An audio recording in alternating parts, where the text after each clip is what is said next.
Everybody's got a hungry heart.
Dan, welcome in.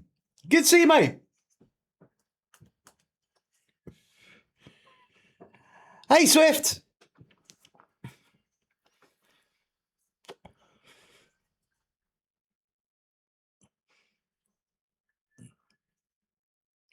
There's only so much you can do, Dan.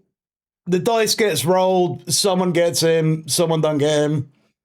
And you know what? Whatever political input there might be, it's very, very doubtful anything's going to change in a day. You know what I mean? But you're doing okay, Dan. You're doing okay. I think it's looking good for the S&P.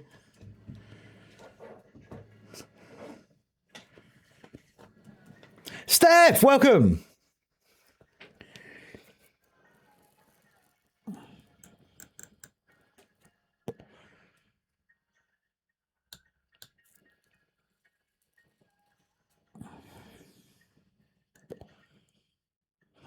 Right, Greens.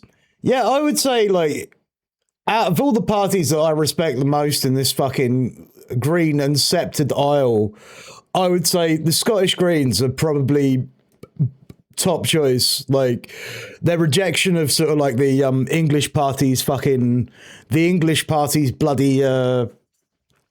transphobia, it was kind of like a respectful position. It was a good position. Like, how they split with them was great.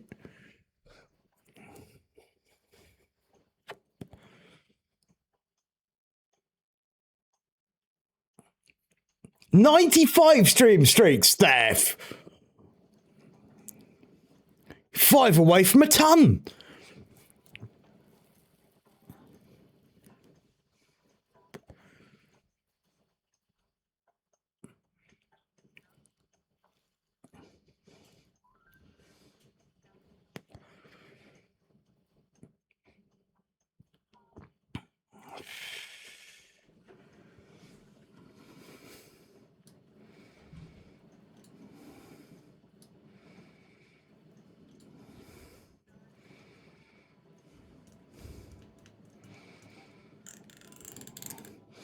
I think that's a noble aim. It's a noble aim.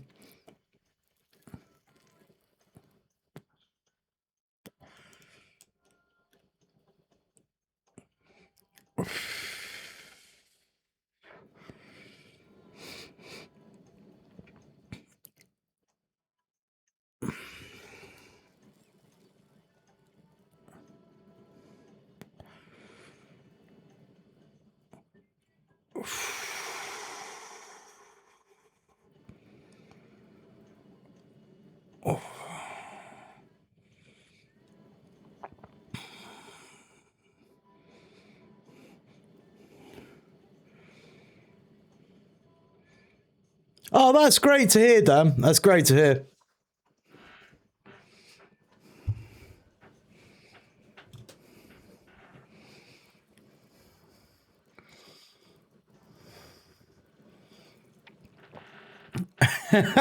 Hello, Creamy. Doom shoulders in.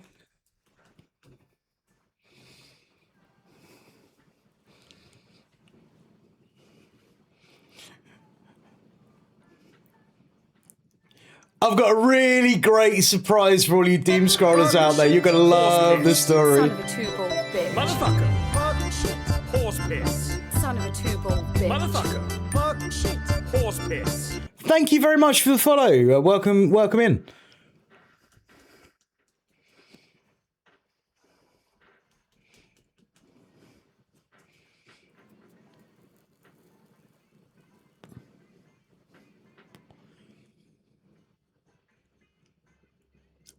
Revolutionary optimism, good, because the story that I'm going to tell you, I mean, obviously everything is political. Like, yeah, no, it's innately political.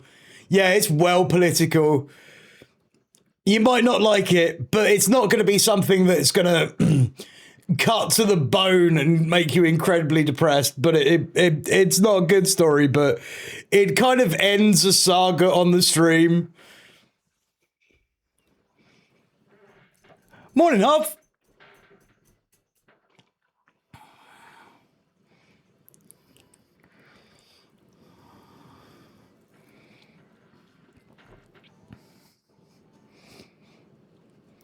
Smooth operator.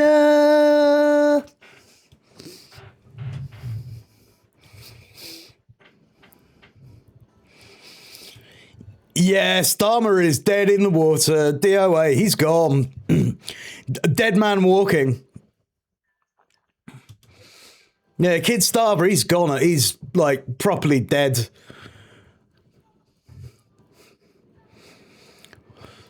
We're streeting next, so that's going to be great.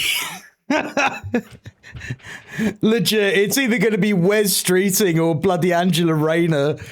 And both of them are duplicitous bastards. One who is like, I guess like, Streeting has, he's part of what's known as the Labour Right, who are the largest grouping in the Labour Party. So he's probably got the most support going into any kind of, election process for Labour leader.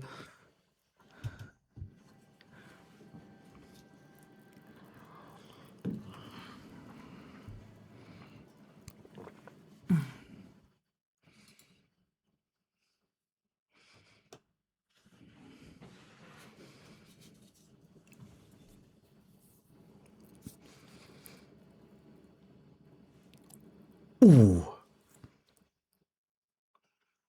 I decided today I just felt like going back to the 80s.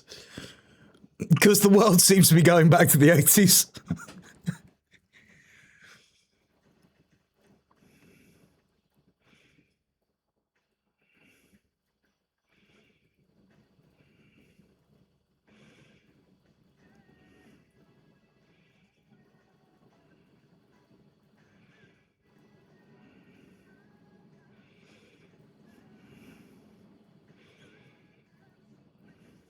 Sweeney's an interesting character because he does have a lot of those things that you think, oh yeah, no, if you're pro Scottish independence, why the fuck would you want to keep the king involved? I think that's more of a tactical decision on his part so that he can get a vote. I've got to say though, the way he has managed the party does seem to be fairly solid and consistent. But Flynn would be a really interesting pick. I could see things happening there. Steph, anyone have the West Streeting is a lipstick cunt lady emote? Yeah, no, it's got to be 27 Club. It's got to be 27 Club.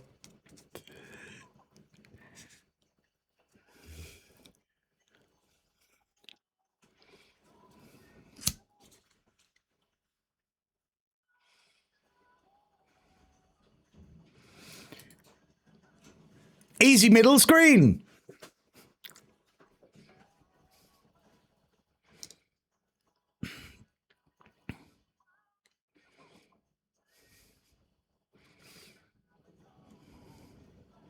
That's a pity. That is a pity. You kind of want a dynamic duo, don't you, Dan? I mean, that would be fucking fire.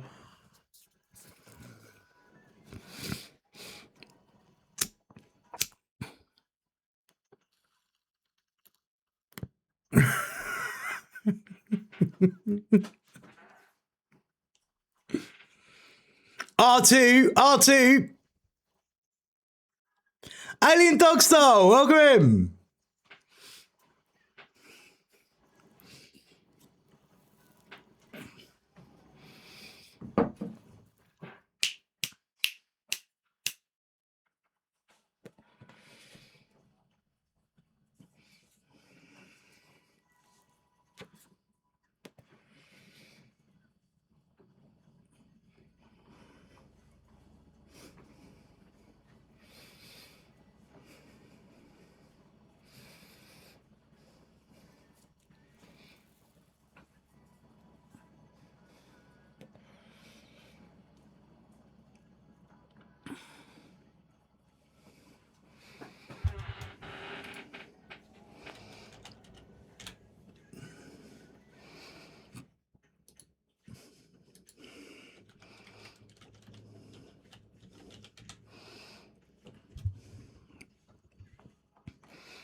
Yeah, I hope so. I think Labour are going to get wiped out by reform more than anyone else. Motherfucker. Bug shit.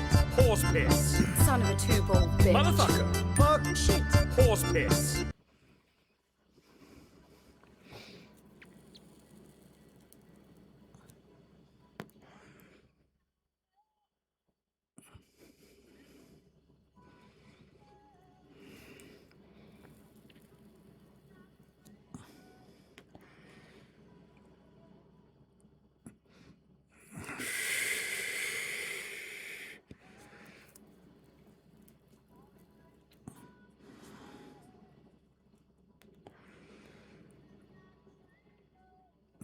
Let it smash! Welcome!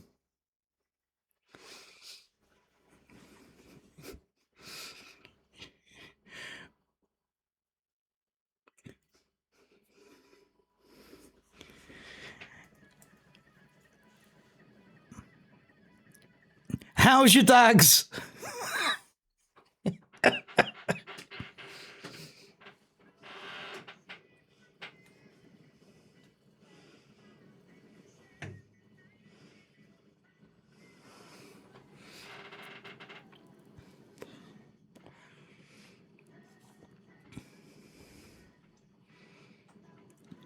Yeah, and you have a great workday, Lennon.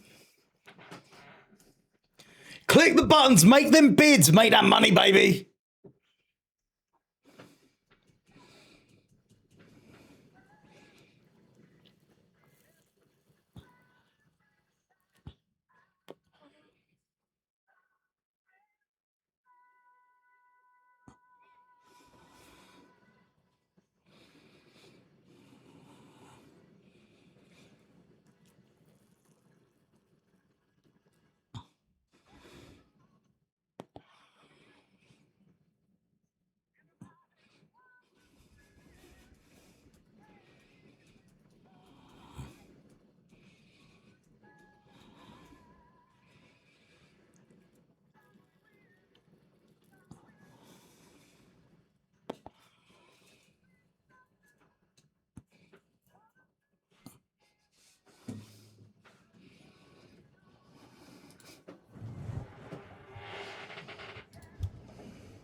Hello, chat. Hi, how are you doing? Hi, how? It's good to see you all here. Garners, welcome in. Yeah, so today I'm kind of tired. I'm kind of knackered. I had to help a neighbor out who had a fall. Oh, it was up at sort of like pretty much 5 o'clock in the morning. Haven't really slept very much. Got a stream though. We're ready to go. I might not be high energy all throughout the stream. I'm going to try my best. But if I do start to nod off, somebody redeem a really loud alert and it will get me back in shape again. Right. So today we're going to be looking at all sorts of shit. We're going to start out, I think, with some happy fun time. I've got a really good piece on China. China Rising. And it's an interesting piece too, because it comes from the perspective of a foreigner who's been living in China for about 30 years. And like, as someone who's worked over there for quite a while, like it's really interesting. Like these old guys have like some really interesting perspectives, things that you might not have considered before. So like he's been over there for 30 years. He's set up like a rural school, sort of teaching people English and stuff. And GCTV released sort of like a short 10-minute video of like what's happening in his province, and it's really, really interesting. And I've got some backstory on the guy as well. He seems like a really interesting character, and you know what, I'm kind of surprised that I haven't run into him, because it was a small world back then, like during the early 2000s and like the 90s and early 2000s.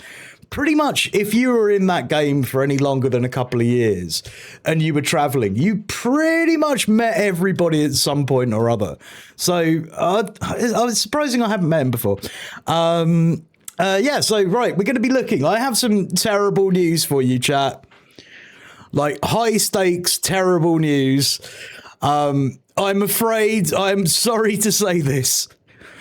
Timmy the Whale is dead. And the rich fucking property owners who decided to fund his saving covered the entire thing up. Timmy was probably dead all along when he was on the barge. It's a scandal. Yeah, rest in peace, Tommy, Timmy. Onion Smoothie, welcome. Onion Smoothlight. My apologies for getting your name incorrect. I do apologize. Yeah, but Timmy is dead. He's gone. Timmy is an ex-whale. He is no longer a whale. He is whaling in the great beyond forevermore. And I can't believe it though. Like all of the entire whole of German society for about probably a month and a half was obsessed. This is live about the Iran war. Well, what I generally do, Smoothlight, is kind of like I get into sort of like we look at sort of like a few bits and pieces, maybe for an hour, and then we go direct onto sort of like looking at the Iran war. I've got the Iran war coming up. I've got all the latest news. Then we go into some stuff about cruise ships, Keir Starmer and British politics, and a Marxist analysis by Radhika Desai of like the neoliberal spectre which is currently haunting the country and the global West. But yeah, we've got a lot of different content coming up. Stay tuned for it. We will be here. But usually we do some fun time. We kind of like relax with a few little bits of easy content to kind of get us into it, because my God, it can be bleak on days. It can be bleak. Thank you very much for follow. Appreciate that. Motherfucker. Horse piss. Creamy. Was it all just a big cover up to steal the Timmy's musk? No, I'm not sure if they gutted the whale for ambergris. There's a distinct possibility they may have done that, but there are a lot of cameras on that boat. One day we will say rest in peace, Tommy, and Turf Island will celebrate. Yeah, I mean, there's always the chance that the orcas could have their revenge. I mean, they like sinking fucking rich people's yachts and stuff. I love that. Right, okay. I think we're going to go straight into it. I just feel like I'm ready for it today. I'm ready for it. We'll get to the Timmy news at the appropriate time. Before that, there's this piece on China I want to look at. We're going to look at that now, if I can get my scenes in order. I'm the world's worst streamer, you know. Been doing it 2 years. I'm fucking terrible at it. Oh, comfortable. there we go. And this is what I wish the world can see. Yeah, this is Brian Linden. Themselves are kind of recreating themselves in these rural settings, in these pristine settings. Sorry. And pursuing their artistic ideas. There you go. There we are. That's better. I am now living in China for 30 years. I think most of us as foreigners will always feel 有朋自远方来, and that concept, which means, isn't it good to have a friend from afar? I would love to be that good at Mandarin. I'm terrible. Makes an effort. I've forgotten most of it. People, or even says a single word of Chinese, like 谢谢. The Chinese people respond with such warmth, more warmth than I have seen in any other place. It's true. I've traveled a lot of places in Asia. Like I've taught all around the world, and China is by far my favorite place.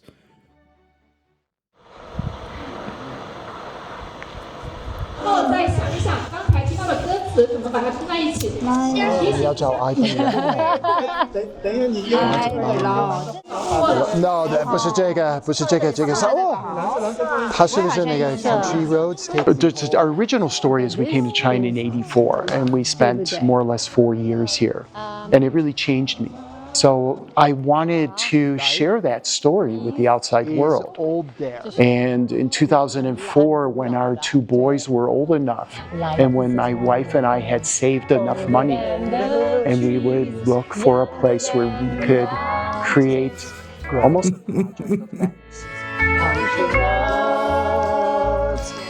me home to the place. Whereabouts are you in West Asia, Onion? West Virginia, Mountain Mama, take me home, country roads. So welcome to Xinyuan. Come on in. This is our first gate. This is the main gate. And in the UAE. Right, that's interesting. Yeah, because a lot's been happening. A lot has been happening. Enter this first gate. You enter the more traditional Bai-style building. And this entrance is just spectacular, as you can see. The architecture and the Dali marble. As you know, the stone, for many people, the stone Dali, or the stone marble. Yeah. You know what? I'm a little bit suspect about that because I mean, like, I know the UAE sort of like just withdrew from OPEC, and I'm casting a very suspicious eye on Saudi Arabia. You know, and they will choose. Like, I don't have anything to back it up, but like, serious, like, fucking for real. So you can imagine 22 years ago how this felt when I came in here for the first time. Yeah, no, true. And don't worry, if you get held up by like a filter or something, we've got a lot of people in the community, and we're trying to work on sort of like kind of language which everybody is comfortable with. So don't worry if you get held up by the filters. It's just like we have a lot of sort of like people dealing with sort of like neurodivergence and that kind of thing, and like the language that we use, saying words like crazy and that kind of thing, probably is a little bit uncomfortable for them. And don't worry, you're not being called out. It's something I'm trying to work on as well. That I feel is more connected. In this building, we have created... Rialan, welcome. I'm sure there's OSINT already on it. Yeah, I'm absolutely certain. Existing wood. We wanted to do it because I found it very interesting that like the Press TV were releasing statements saying that Iran weren't claiming anything, and I couldn't find anything from the IRGC taking responsibility. Painted like brand new colors. We want the thing. Yeah, triangulation and all those kind of things. That story doesn't need me to add anything. So what I wanted to do was give them a fuller appreciation, a more comprehensive appreciation of China. And this is why we felt we had to create something in a historic building in a rural village where everything around you spoke about that richness of Chinese culture.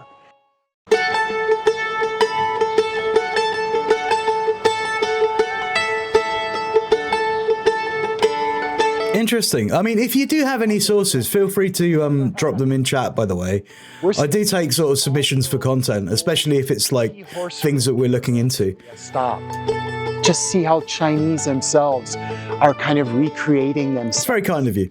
In these rural settings, in these pristine settings, and recreating, pursuing their artistic ideas. See, he's giving back. He's giving back to the country he loves. I fucking love this.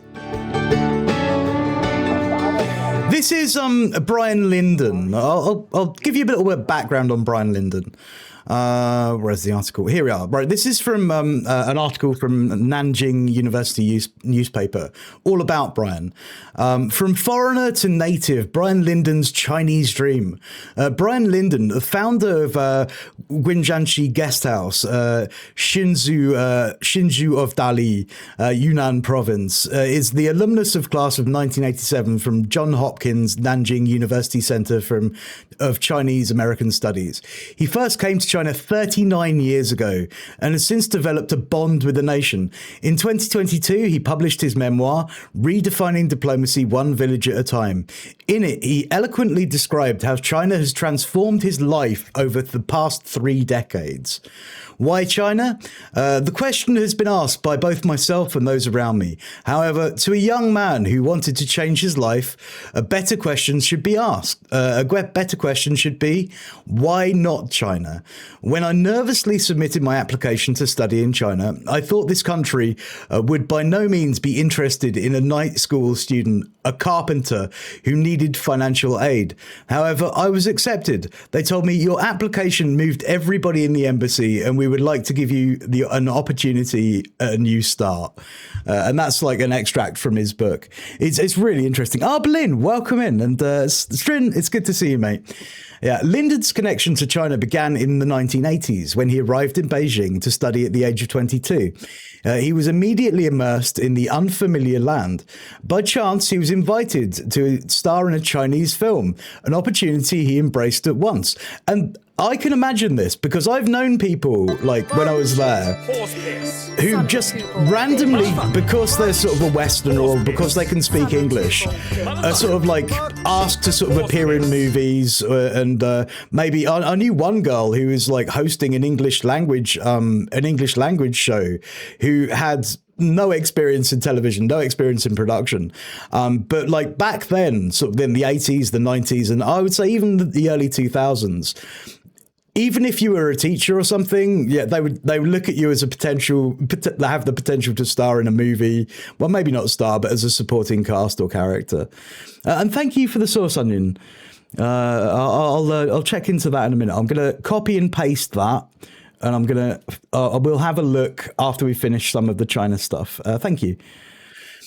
Lyndon's an opportunity he took. Later, he went on to become a reporter for an American media outlet in China. Eventually, he decided to pursue graduate studies in the country. And that's a picture of Brian.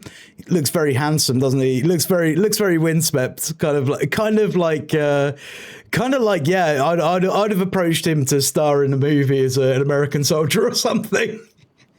In 1987, he came to the Nanjing University Center for Chinese American Studies, where he systemically studied courses in Chinese politics, law, economics, and culture. I mean, that's the trifecta right there.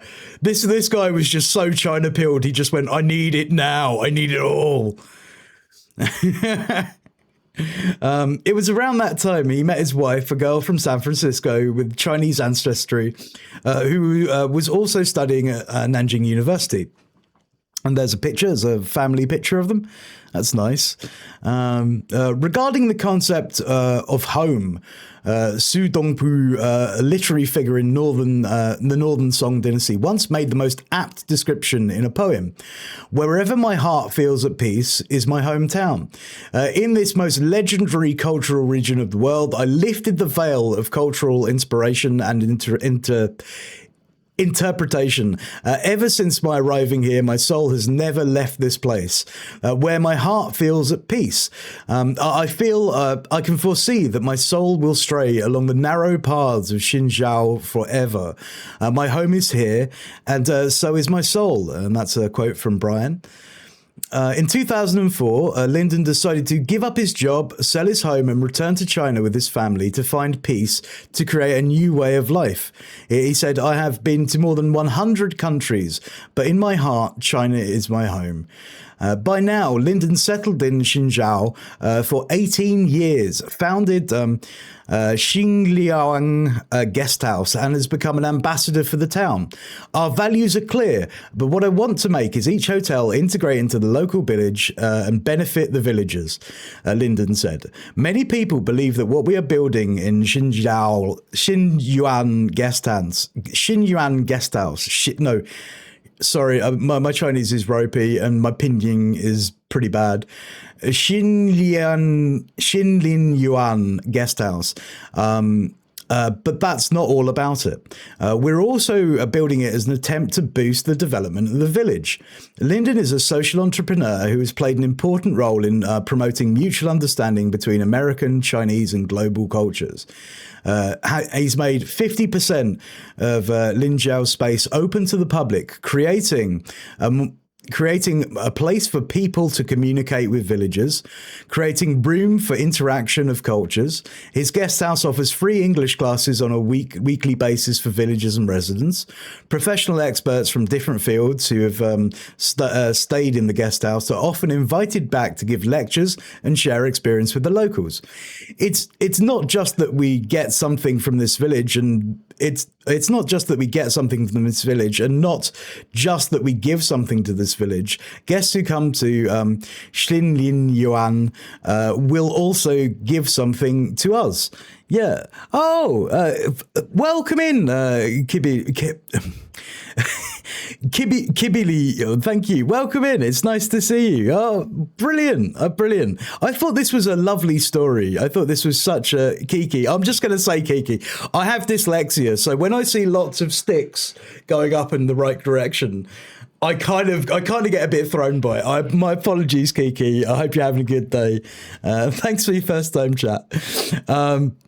Yeah, there's no argument between the IRCG and the president. Mosaic doesn't work like that. No, I would say, Connors, the command structure doesn't integrate like that from all I know about it. But we'll get to that in a bit. Xinjiao today has quite the flow of history and a vibrant flow of tourists and villagers. A lot benefit from tourism. Xinjiao has always been a very wealthy small village with hundreds of old buildings from Ming and Qing and Qin dynasties, which is the pride of the people here and the resource of the village. I strongly agree that Liang Xian, in that we should restore a broken old object one by one. By old resources, it's not just referring to the buildings, but also the cultures and values around them, which are very meaningful. Lyndon admits that he is a foreigner who fell in love with Chinese culture around the world and would love very much to be its promoter. The story of the guest house is, in fact, the story of me.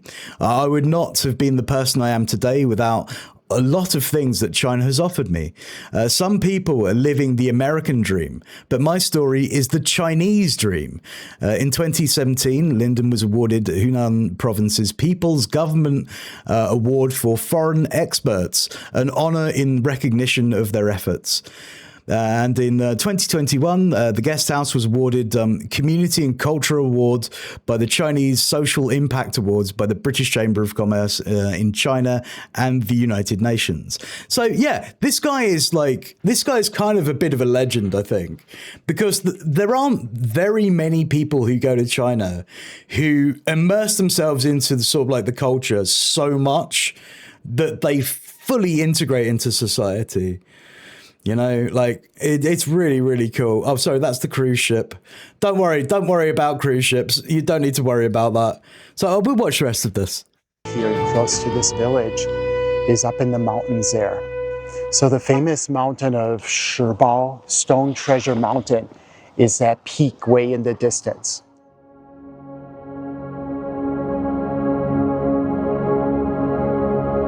Here in Shashi, it's really famous for its rammed earth. Let's keep on topic for the time being, okay? We'll talk about Iran when we get there. Tradition. It took us almost 3 years to complete this project. Very, very challenging. But the goal was to somehow inspire the locals and not bring something in that is kind of outside, alien to what the traditions. So that's why we have done that. So the public space again has been built with a slight contour so that it just merges into the contour of the land. The village itself has only... It's so rare having public spaces. I can't think of anywhere locally near me that has one. Go in there. I mean, I don't think there's even a park near me, to be honest. Probably make the community a little too commercial. Oh, but I said the piece of land over there was really in a nice setting because it was close to the village and removed by the lake, separated by the lake. That's why you see we're on 2 hilltops. And that's why we have a bridge that separates, that connects the 2 sides. And all the villagers can walk right through right through the land and go out to their properties in the back. That's why. And he didn't have to do any of this. Like there's only one rule when it comes to investing in China. If you're setting up kind of like a business or I guess a going concern like a factory or something else, or even a guest house, the only real thing is that there needs to be a 51% ownership stake, like by sort of like a Chinese national, and that's the only thing that he needed to do. And all of this stuff that he's doing with like free English lessons, bringing in sort of like foreign speakers and stuff like that, bringing in sort of like experts from universities to give talks and things, creating public spaces, developing and redeveloping like properties that he doesn't even own in a small rural village. This is a testament to this man's fucking generous heart trying to give back. And I think that's kind of incredible. We did not build on all the property. We built only on the 2 hilltops. Welcome in, NTC. Destination. It's not on the road to anywhere else. So for many people, they have to make an effort to come up here, and those who make an effort usually are more culturally. I mean, I'll be honest, Kiki. I wish I could. I wish I could. I mean, I have like responsibilities with my family here in the UK, but I lived in I lived in Beijing for quite a time, and I loved it. I absolutely adored China. Because otherwise, and I'll tell you what, if I didn't have the responsibilities that I have now, I feel that I would go back there in a heartbeat. Why is that? Because it's authentic. It's real. Still the Shillong people here. You come here, they are not changing their clothes to make you come here. They want you to be able to. Hov, you may be moving abroad next year or so. You to learn from that. That's interesting. And that is really nice.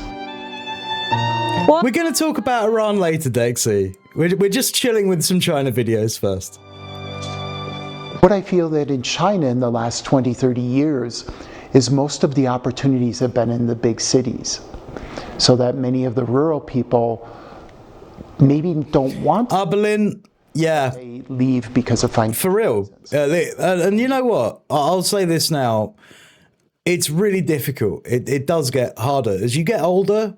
Yeah, there are some realities that hit you about looking after family members and stuff. It does get difficult, and you have my absolute respect and courage for maintaining that. I know how hard it is. This is starting to change. I think that what we see now is with the government's investment in infrastructure, that we're seeing more people invest in these kind of communities, the improvements in medical, and to be honest, the convenience in these small villages. You never know, Kiki. So similar to the outside world. So I feel like we as outsiders can come into, should come into these places and we can contribute. I don't think they did, Onion. I'm really kind of becoming more and more convinced that it's actually Saudi Arabia who perpetrated a false flag. That and the shipping, which was trying to navigate through the strait itself, that was a legitimate target in my eyes. And this is something that I hope in many of the rural areas. I mean, the axis of resistance needs to hold strong against like the core of empire and the comprador governments. But I feel that what I would like to encourage is the future generation to, when they think about rural, moving to the rural areas, that they come into these areas with more expectations of themselves, and that they will be somehow a part of the community.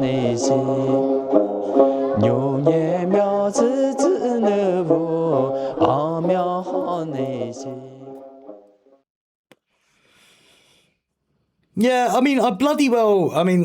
this is the point. Like, de facto, the UAE may not be at war with Iran, but at the same time, it is hosting US bases. It is like an interest of the US empire. And those bases are absolutely fucking being used logistically to perform strikes on Iran. And Iran didn't start this conflict. They didn't start it. And if you host like US bases in your comprador state, you've kind of got to think, well, it's kind of not good. I mean, you've got to be thinking twice. Like the UAE themselves, you've got to be thinking like, is it worth the heat that I've drawn for this to host these fucking US bases? Am I just fucking losing money? Because nobody's fucking going to Dubai anymore. Nobody's buying property in Dubai. That's all fucking done. Like next 40 years, if you're lucky, like property prices might recover, but it's gone. Right. Okay. I'm going to. Right. Okay. I still need to chill out. I've got a video from the Internet Comment Etiquette. This is. I guess this is a guy on the internet who's doing a takedown of Russell Brand. Hello, Eric here. Now, as you all know, we have a long-standing tradition on this show of kicking people when they're down. And I'm happy to say we're back in field goal position with another public figure who's getting kicked by the whole world. And his name is Russell Brand. The system doesn't work. Why are we pretending that a system that Oliver Cromwell could see was broken and didn't work is going to work for us in 2025? You can ignore what he's talking about. Donatella, yeah, Timmy is dead. 26 will show the system work. Well, Inside of a prison cell. Obviously, the system doesn't. Right, okay, we're going to have to cover the Timmy. We're going to have to cover Timmy. The discourse is all Timmy. It's all coming up Timmy. Timmy, you might know Timmy as the German whale. Well, not the German whale, the whale who was in Germany. This is Timmy. This is what happened on TikTok with Timmy. Timmy became a cultural icon of a million Germans. Some of those Germans were fictional and riding hippos. A pained, mournful groan from the whale. Warum? Warum? Ich kann das nicht ertragen. Help me, please! Someone help me! Yeah. No! Not again! Help it! Please!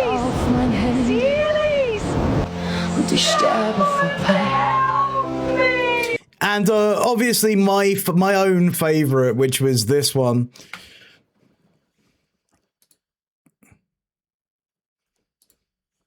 Sandbank. Der vermeintliche Wal Timmy entpuppt sich als Unterwasser. Timmy was in fact just a motorized Soviet UAV. That was a good one. We have had Crystal Mummy's fucking faith healing for Timmy. We've had pro whale people saying Timmy has been through enough, end his suffering, euthanize the whale. We've had animal rights campaigners saying no, we've got to rescue the whale. We've had the German government rescue the whale 3 times and then just say fuck this, we're not doing it anymore. In fact, in a press conference, one of the local the federal government spokespeople said we should harpoon the whale, and also went on to say, well, if we don't harpoon it, we just have to feed it a massive amount of poison. Then a multi-millionaire stepped in with a barge operation to free Timmy, which is I'll show you that. We're doing recaps, but like this is the barge that Timmy was in.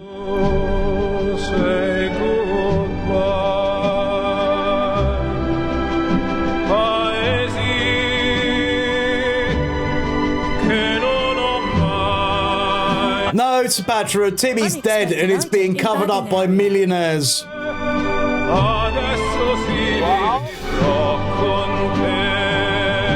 Yep. That video is AI, but it actually did happen.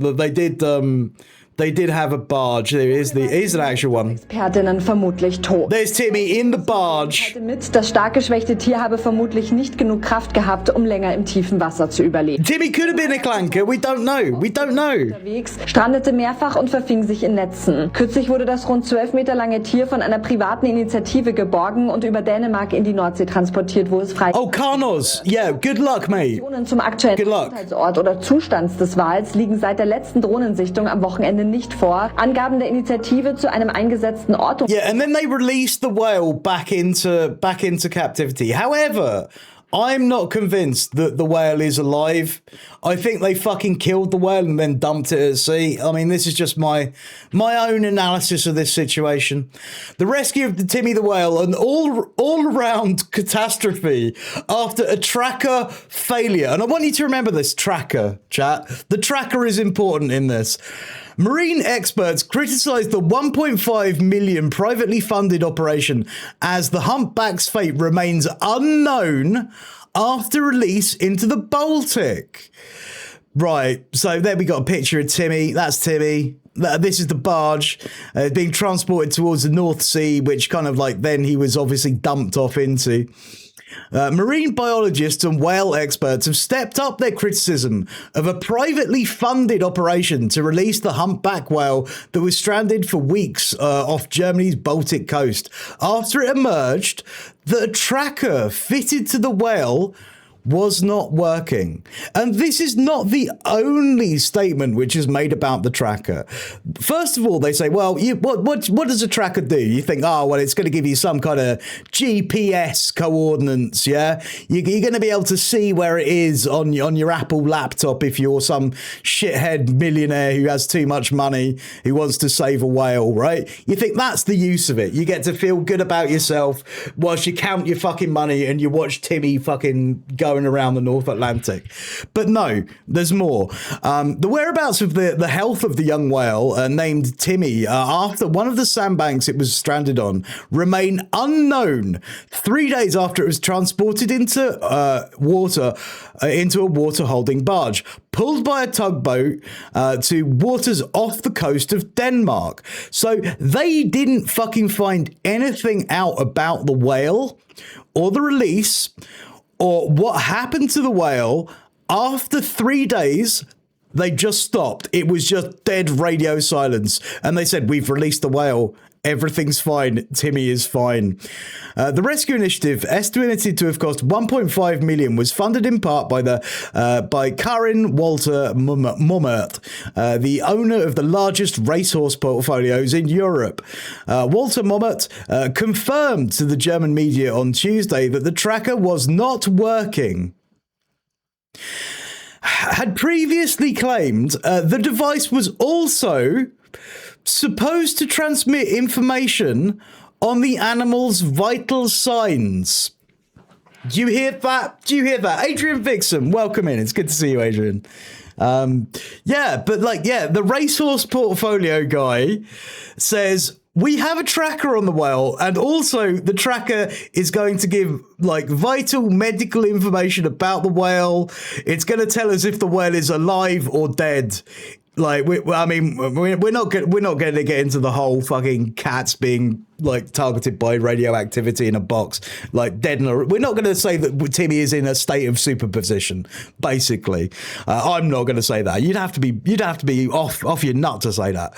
Right, the rest of right. So Walter Mummer confirmed on Tuesday that the tracker was not working, and previously claimed the device also supposed to transmit information on the animal's vital signs. This was disputed by some experts and environmental activists, including Greenpeace. So they've taken this, Schrodinger's whale, Steph. That's it. You got it. You've nailed it down. This is what we're working with here. They've taken this whale out into the North Sea, and they're saying, right, we're going to release it somewhere near Denmark. My mind says, okay, after 3 days, the whale died, right? They didn't then want to say, we killed the whale by moving it. They didn't want to say the whale is dead because it would be bad publicity for a millionaire operation, which was heralded as the savior of Timmy. So what they did was they said, yeah, we put a tracker on it. Don't worry about it. It's fine. And they just dumped the fucker in Denmark. They dumped it. Timmy might be washing up onto the shores of Denmark very soon. We don't know. We just don't know. The whale was first spotted on the sandbank on the 23rd of March near the city of Lübeck on Germany's Baltic Sea coast before freeing itself and becoming stuck several times. Timmy wanted to kill himself anyway, but he's dead now. The mammal's health deteriorated and became repeatedly stranded in shallow waters near the coastal city of Weimar. And unsuccessful efforts to coax it to deeper seas were live streamed across the Gulf, except on the last 3 days, where they didn't stream any of the release. Timmy is fine. He's just retired to a beautiful farm. Yeah, I mean, that's the takeaway, isn't it? That's the takeaway. So they tried to cover the whole goddamn thing up. Absolutely absurd. Absolutely absurd. Right, so where do we go? We were going back. That's Timmy. I was looking at this video first. It's there. It arrives when it arrives, Onion. There's no hurrying the content today. Jail. You got paid to live like a fucking idiot all your life, and I can prove it. The eyes give you a... But now, I guess now I do have a different camera. Because we had Timmy Cam up for a while. I no longer have Timmy Cam up. I have the MV Honduras going viral, which is another story which we're going to talk about right now. We're going to do that right now. I'm going to interrupt this. Fuck it. We're doing this. Look here at a social media post courtesy of the Associated Press. It says this: a rodent-borne illness is suspected of causing an outbreak aboard a cruise ship that has killed 3 people and sickened others. That specific illness, called the hantavirus, and the AP goes on to say that about 150 people are still aboard that cruise ship waiting for help. It is still docked off the coast of Cape Verde in the Atlantic Ocean. 3 passengers died. Again, there, it's there. We got the view from the other side. Now, the MV Hondius, a Dutch ship on a weeks-long polar cruise from Argentina to Antarctica and several isolated islands in the South Atlantic, had requested help from local health authorities after... So, Dev, is Timmy really dead? I think so. I really think so. A millionaire dumped him somewhere in Denmark. I think it was a big cover-up. But yeah, I'm just going to say right now, water is not safe. Don't travel on the water anywhere in the world unless perhaps you are a non-imperialist power and you are trying to navigate the Strait of Hormuz with permission from the Iranian authorities, and then you sort of maritime regulations and shipping manifests. I told everyone this was going to happen. You did, NTC. You did at the time. Yeah, no, it's all about the hazmats, I mean, it's fucking cooked. But like, yeah, now it's not just if you're an American destroyer, you're gonna get shelled. If you're on a cruise ship, first of all, what the fuck are you doing on a cruise ship? Secondly, I hope you enjoyed the swinging whilst everybody wasn't coming down with hunter virus, which is I think it's a rare version. It's kind of like a respiratory illness, and 3 people are already dead, and I think 7 others are infected, and this ship has been turned away from every port that it's tried to fucking pull into and offload its passengers. Because one thing that we don't know, because we haven't lived through the fucking pandemic, is that if you are on a cruise ship and there is a massive fucking terrible illness which is spreading like wildfire through the passengers, the ports are going to accept you. It's like we're learning this for the first time, even though this just happened a few years ago. Yeah, cruise ships are fucking petri dishes. They're horrible things. Also, helicopters. Never get in a helicopter. Yeah, quinoa. That's right. That's right. Don't get in a helicopter unless perhaps you are Noel Edmonds. Noel Edmonds once survived a helicopter crash. The guy who was starring next to Mr. Blobby, he survived a helicopter crash, but he engages in The Secret. He likes wishy thinking. So maybe he wishy thinked himself out of that situation. I don't know. But don't get in those either. Dangerous. Too many dangerous things. Yeah, and cruise ships dump their waste at sea, and obviously you have the entire thing of it's just a fucking con anyway. Even if you're a consumer, what's the worst thing for a consumer? It's going on, like, if you're going on holiday, it's going on a cruise ship. They lock you in the fucking ship, they put you on board, they take you out to sea where you have no other option but to buy the massively overpriced shit on the fucking cruise ship, whether it be food, whether it be drinks, whether it be novelty fucking hats and other souvenirs. Yeah, they're gonna fucking price gouge you up the kazoo. Don't get on a cruise ship. It's bad for you. Even if you're a swinger. If you're a swinger, you don't have to get on a fucking cruise ship. It might look appealing, but you can swing at home. You could go dogging or something instead. Today I'm flowing through one of Tampa's Thank you very much, Steph. Yeah, and I'm sorry I missed that. The subs on the request. I'll put the subtitles on. There we go. Way there to where it was supposed to be docking on the island of Cape Verde. It's off the west coast of Africa. No one has been allowed to disembark. That's according to the Netherlands-based operator Oceanwide Expeditions and what they had to say in an official statement. We've been following the story closely here at Live Now from Fox, and there's a lot to discuss in terms of what we can expect and possibly what passengers are going through at this time.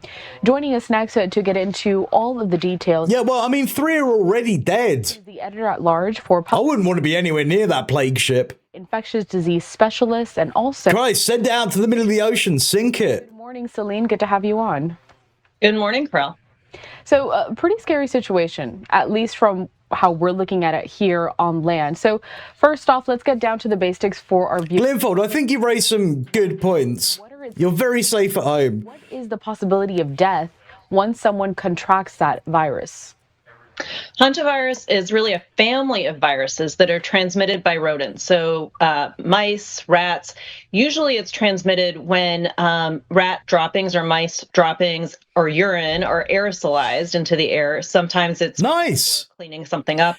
Yeah, because like ships have never had rats or rodent infestations. Historically, ships are the last place you're ever going to find a rodent of any stripe. Spatra, I still remember watching the COVID cruise ship circling around our coast for weeks. It was massive too. So many sick people on that plague ship. Yeah, like, don't get on a ship. You should have learned your lesson from COVID. And if you haven't, more fool you. Say in the garage or the basement. And that causes hantavirus pulmonary syndrome. Right, Creamy, the WHO recommends good ventilation, but not masking. What can ventilation do against that masking wouldn't be better at? Well, I mean, I think this is one of these cultural aspects of like treating public health problems, where there has been so much input from the global economy that obviously when COVID hit and everyone was like, oh, Jesus Christ, this is really bad. Thousands of grandmas are dying across the country like fucking every other goddamn week.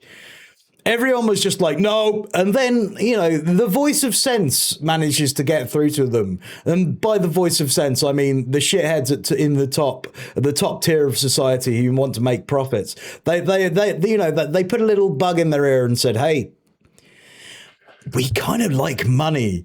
And nobody's going out during this massive pandemic. And you know what you could do to sort of like ease that?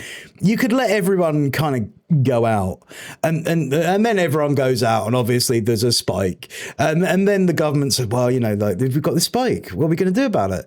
And then your business owners, they say, well, you know, that little spike, it's nothing really. I mean, maybe you should like consider that the entire thing isn't worth the money, and maybe those people who died were just dead weight to the economy anyway because you were paying them pensions. Maybe you should relax the masking regulations within hospitals, and then you get public policy of like put into sort of like health institutions. We had it in Public Health England.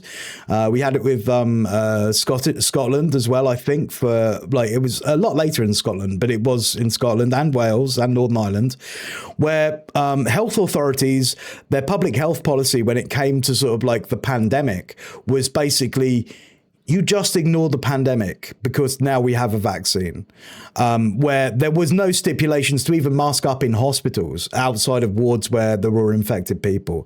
And even in that case, it wasn't entirely mandatory. And that sort of bleeds through into wider society from there. Because like if you've got public health professionals saying, well, you don't need to mask up, then you've got the WHO. I mean, like you've got the international pressure from lots of different countries on the WHO to say, well, maybe they don't need to mask up then. Maybe they don't need to mask up. And that sort of like fucking filters through to the rest of society. In other words, a severe viral infection of the lungs. It can also cause kidney failure, heart failure. And so the symptoms can be wide ranging, but very often they're pulmonary symptoms, lung symptoms. What's interesting about that is that with these symptoms, I was reading up on it as well, they kind of look like the flu at first. So really distinctly, when does that change, turning from, okay, I possibly have the flu, I possibly have the cold, to now I know that I have something? Yeah, I mean, I'll agree. Like, as much sort of input as China had with the WHO in the past, I think that relationship has definitely changed, Glenfold. I mean, what kind of testing? Because China were very, very dominant in sort of like the public health realm in the UN more generally. And I don't know, it seems to have declined because obviously, you know, racism exists. Done to figure that out. And racism exists in public health spaces as well. An exposure usually. So hantavirus is exceedingly rare. To put that into perspective, in the United States, we've had 900 cases in 30 years. And most of those cases have been in the Four Corners area in the United States. So we don't go testing everyone for hantavirus. You really need to have had an exposure, a risk factor, in order to prompt testing. So in this case, we know people have been exposed on the cruise ship, and people who are developing symptoms are being tested. So I'm glad you mentioned this, the people who were exposed on the cruise ship. It leads me to a social media post here, courtesy of Reuters. Following this closely, they included a video of one of the passengers as he was speaking about his experience, but they say this: medics were working to... Sorry I didn't give you a shout out earlier, Adrian. If you're not following Adrian Vixen in places online, you should be following Adrian Vixen on places online. Adrian Vixen is an incredibly good streamer, and I've come to absolutely adore her, and so will you, and that's why you must follow. And if you don't, I will break all your fingers. I will not do the latter thing, but I do adore Adrian. Symptoms of the deadly hantavirus after a suspected outbreak on a cruise ship. And I'm sorry for misgendering you, Adrian. I've just realised they, them. My apologies, comrade. Let's get into possible sorry about that. Challenges, Celine, when you have an outbreak of a virus that could potentially be deadly, and people are... I'm an old man who slept for 4 hours, and well, I guess like this morning, like to give you some information, because I know we got a lot more people in here. No, Adrian still streams Commie Quinoa Club. You might be interested to know. Adrian is streaming up and doing really well. Like, you should pop in sometime after stream and check out Adrian. But yeah, like just to give you a backstory on my day so far today, I was woken up at about 5 o'clock this morning, and my elderly neighbour, I'm a contact for my neighbour who's next door. He's in his 80s. I got a phone call. And the phone call was from like the medic alert bracelet that he has. So like if you fall over or have a fall or a trip or you need medical aid, you know, I'm a first responder. So I went round there and got in with the key safe. And yeah, poor chap, he was kind of lying out on the floor. And yeah, I've had a whole morning. I don't want to go into too much details. It's very undignified, and he's a lovely guy. So I obviously don't want to sort of like put too much on him. But yeah, like it was a whole morning of dealing with like doctors and ambulances and healthcare professionals. So I haven't slept very much today. So I apologize if I do get shit incorrect or I miss people or whatever else. So containment and making sure that people stay safe. Well, keeping people on the ship, essentially quarantining. Yeah, I mean, Adrian was really unjustly banned, quinoa. Because we don't know for sure, is this the typical hantavirus that is caused by aerosolization of rodent droppings and urine, or is there is rarely a person-to-person spread. The type of hantavirus involved is called the Andes virus. That Andes virus is found in Argentina and Chile. This boat left from Argentina. So we don't yet know, are we dealing with the... I think I'm doing okay. I'm doing better than yesterday, which was a surprise. I was a hot mess yesterday. To prevent further onward transmission. But as you can imagine, that's super scary. You're in the middle of, I wouldn't go that far up, Lynn. Like, I was just there to help. Like, I'm thankful he was all right. So I really feel, but it was kind of traumatic at 5 a.m, you know. You mentioned there the different places that this cruise ship has gone to, specifically Argentina, which is possible that that's where this virus was first contracted. Earlier today, I was listening into a briefing from the United Nations. They also expressed a similar perspective that they don't think it started on the ship, but more like. Deltoid, thank you so much for your first time chat. I guess why I stream politics mainly is because, well, I mean, first off, I'm not going to get into the whole thing of like, yeah, okay, I'm a Marxist-Leninist and I believe that a better future is available for everybody who is in this chat right now. And we can get there by a series of revolutions and getting rid of sort of like an ownership class who are elites who have all the money when the workers have nothing. And are squeezed like fucking blood from a stone at every opportunity. But I guess, yeah,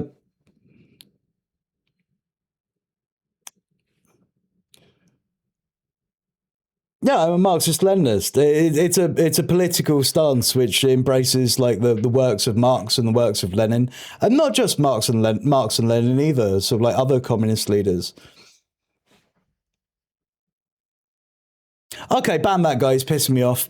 But this cruise ship not only went to Argentina, it went... No bait. I'm not getting baited. Fuck you.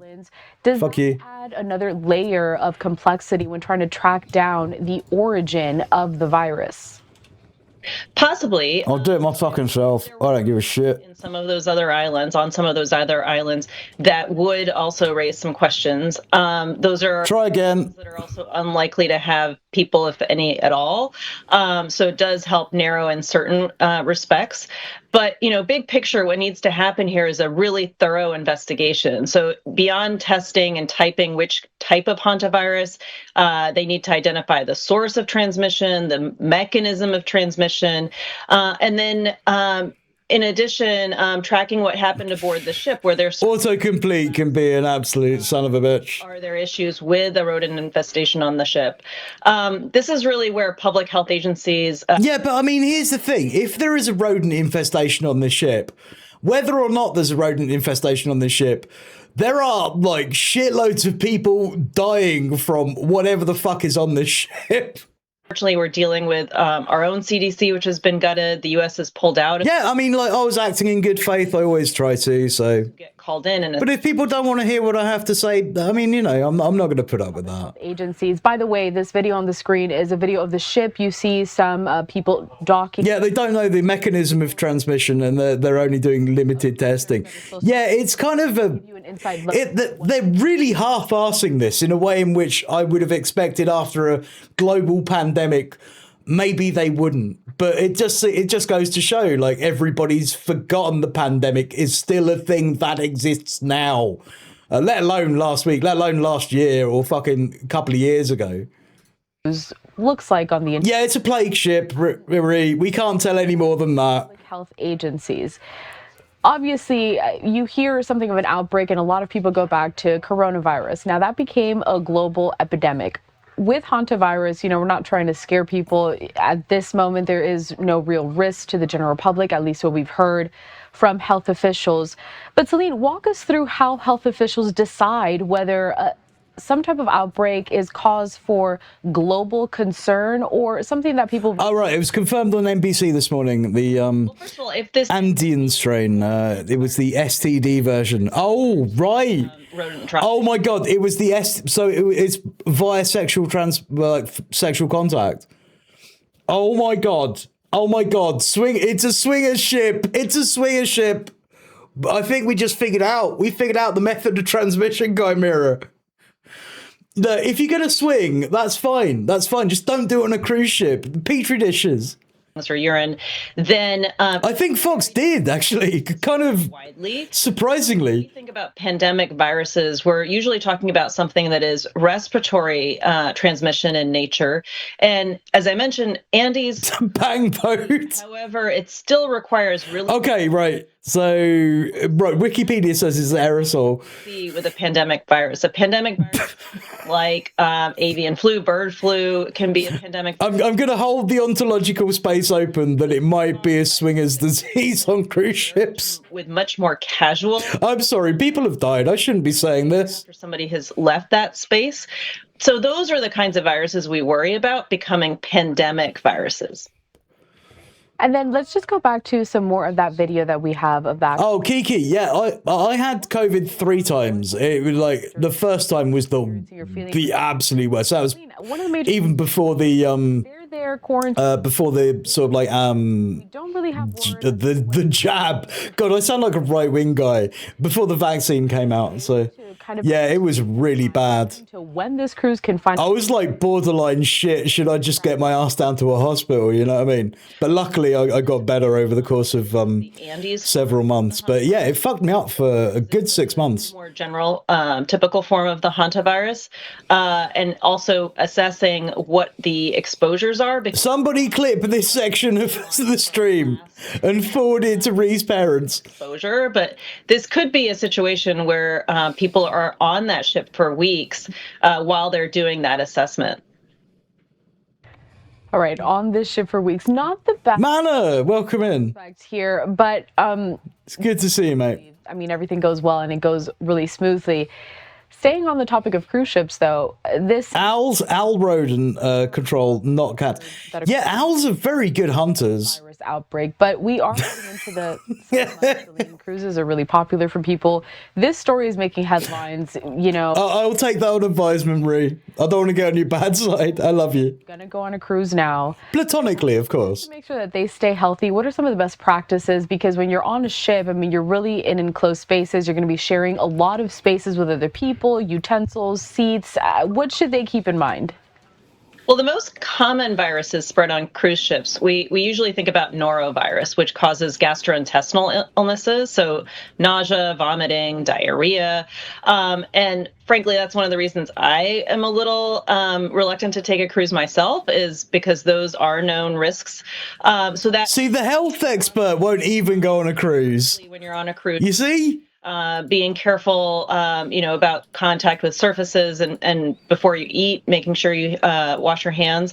Some of the other things to worry about are also respiratory viruses. You may remember during COVID, there was a cruise ship that had to be quarantined due to an outbreak.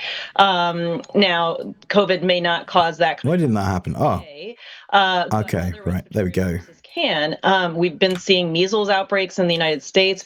Please go and follow Manipur. Like, Manipur is an absolute stellar comrade. And, like, in a very difficult time zone for me to watch. But I'm telling you now, if I was ever awake at, I guess, 3 to 4 a.m., I would definitely watch Mana. If that is a time zone which suits you, get in there, follow that comrade. It's a poop cruise. It's kind of a poop cruise. It's more of like a mice urine cruise, but it's a mice urine cruise. Everybody's dying. Vaccination rates have dropped.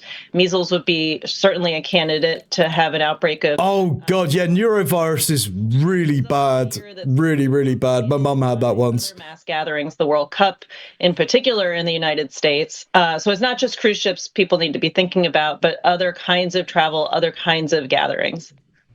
Celine, you are very talented musician too. Incredible voice. Is an expert. Beautiful singing voice. Is there anything in particular that stands out to you from these cruisers that are still stranded? The hantavirus in general, maybe something that catches your eye as someone who really focuses on these kind of illnesses.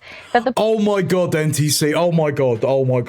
Yeah, I mean, I think you're consistently one of the chatters who makes me go like this. Consistently. Which kind of hantavirus is this? Is this the airborne kind, or is it the more typical kind? Because that really will determine how to manage extra virgin on a foil.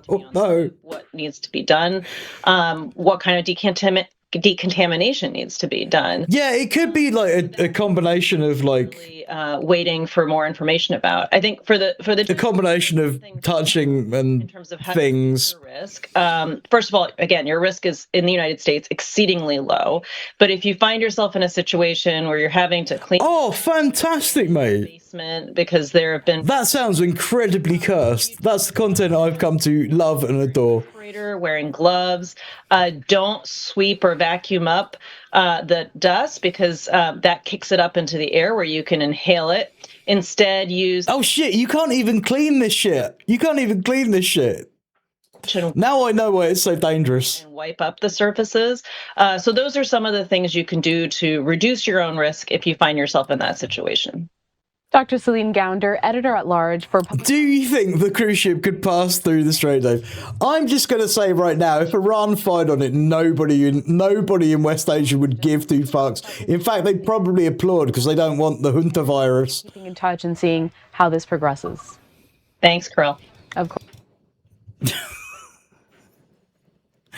Yeah. Keir described it as bringing us horrors to winners as a happy cat dragging in a dead bird. Yes. Oh, that's such a quote. That's if you want an epitaph ever, NTC, you've got one. Carlos, I took master's classes in epidemics and biostatics. I love the math involved in this shit. That's interesting. Right, okay, you're going to become our viral load expert, Carlos. Every cruise ship, every swinging event, we're going to be relying on you for updates on this news. Yeah, clean it from orbit with a space laser. Oh my God. Yeah, that's so horrible. Yeah, I think, I mean, if you sink it, then I guess it's like, it's going to go away, and it's going to be in the ocean. You just don't want it too close to the shore. See you later, Connors, and good luck. Good luck to that. Right, okay. I was trying to watch this before we did that. Right, yeah, this is from Internet Common Etiquette. We're going to get there in the end. We're going to get through this today. Hello, Eric here. Now, as you all know, we have a long-standing tradition on this show of kicking people when they're down. And I'm happy to say we're back in field goal position with another public figure who's getting kicked by the whole world. And his name is Russell Brand. The system doesn't work. Why? Hooray! The system that... It's a Russell Brand hate fest. Everybody... We found the video for us today, a Russell Brand hate fest. I can't think of anything much better. Well, I could think of Russell Brand on some kind of like cruise ship getting junta virus. That would be highly expected, first of all. Oliver Cromwell could see was broken and didn't work is going to work for us in 2025. You can ignore what he's talking about here. All the good stuff's in the replies. June 2026 will show the system works when you see the inside of a prison cell. Obviously, the system doesn't work if you're still out there and not True. You got paid to live like a fucking idiot all your life, and I can prove it. The eyes give you away, insincere with a touch of desperation. All right, I did not know the Katy Perry story, Sabatra. Fuck you're talking about anymore with those ass teeth. And she was at the Met Gala just the other night, wasn't she? Someone already left that same exact tweet. And it was me. Back in December of last year. Okay, yeah, I'll be honest. I've been kicking this guy since day one. It just so happens that he's down right now. If he wasn't, I'd probably still be kicking him. Oh, look, someone replied to my old tweet. Sounds like someone's mad they didn't buy his amulet. What? Oh, right, he was selling an amulet. You remember that? When he was selling an amulet? Magical amulet? Remember that? Anyway, here's my reply. He better... Yeah, you don't want to get those missiles dirty, do you, Kima? So he doesn't look like the it clown. And tweet... Oh, wait, nope. I left that as a reply back in December. Never mind. All right, well, if you don't know who Russell Brand is, that's fine. You should be kicking him anyway because he is down big time. Like, might not be getting back up kind of down. So everybody gather around, put your cleats on, and let's say some shit to Russell Brand that's gonna, maybe come back to haunt us in like a legal way. For slander. All right, let's start the show. Well, first off, right, okay, I'm sorry, Eric. Right, because I'm a pedantic son of a bitch, and every time anyone says slander, I automatically have to correct them. I'm gonna have to critique this, Eric. It's a video on the internet. You're not going to be done for slander because it's technically recorded material. So you would actually be done for libel, mate. You would actually be done for libel if it's anything. Well, just in case you're wondering why Russell Brand is down right now. River, welcome. Here's Russell Brand explaining it. In Europe and in the United Kingdom where I'm from, the age of consent is 16, and I did sleep with a 16-year-old when I was 30. Oh, that'll do it. But when I was 30, I was a very Jesus person. Fucking Christ. I was a lot younger, and I was an immature 30-year-old. What the fuck? Shut up. Straight to the comments, people. We're kicking, not listening. I loathe him. I'm a Brit. This guy is truly awful. Yeah, he's a fucking horrible person. He was one of these horrible... He was like a serial sexual abuser. And obviously, I guess in the UK, he became well known for his stand-up comedy. Then, he kind of made a transition into Hollywood movies, being the funny guy, and he made quite a career at it. And he was never actually a very good comic. I didn't like him. There were a lot better comedians around at the time, like Eddie Izzard with that same kind of era. But yeah, he was not a good guy. Multiple reports all throughout his career of him being a problem on set is the thing that I most know him for, or at least I did know him for before, obviously, the stuff about sexual assault came out. He self-proclaimed himself a sex addict, as though that is somehow cover for various forms of rape and sexual assault.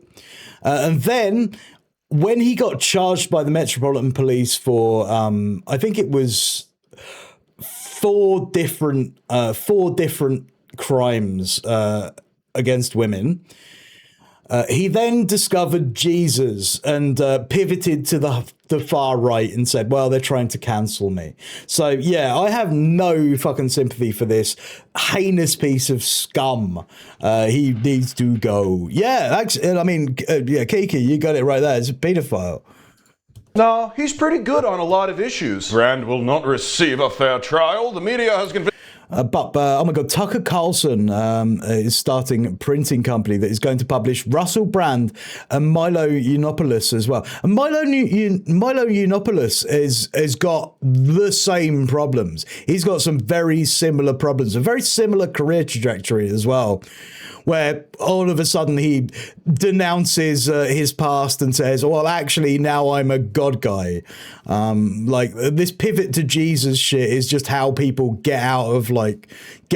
or attempt to at least socially get out of their crimes that they've committed.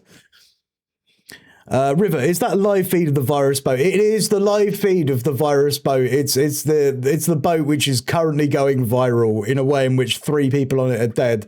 There may be a helicopter come and pick some people up. It's going to be exciting Keep your eyes peeled. The public is guilty.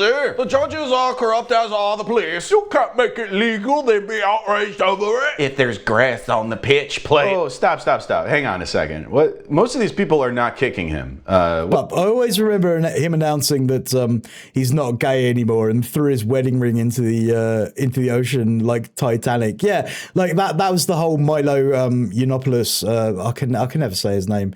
The Milo Yiannopoulos, I think I'm right. That I'll keep saying it like that. Thing. Yeah, he was a fucking shithead. Oh, these are Megyn Kelly viewers. I mean, he was always a shithead, but he just got worse. For me. Yeah, I was also a different person when I was 30 years old. Still wet behind the ears, unable to differentiate between grown women and 11th graders. But I will say life for a teenager is hard enough with fitting in and making friends while finding your place in the world. The last thing they need is a 7-foot-tall racist hippie with a fake British accent trying to make them his girlfriend. I mean, how do you even parse that as a kid? Of all the and his accent is 100% fake as well.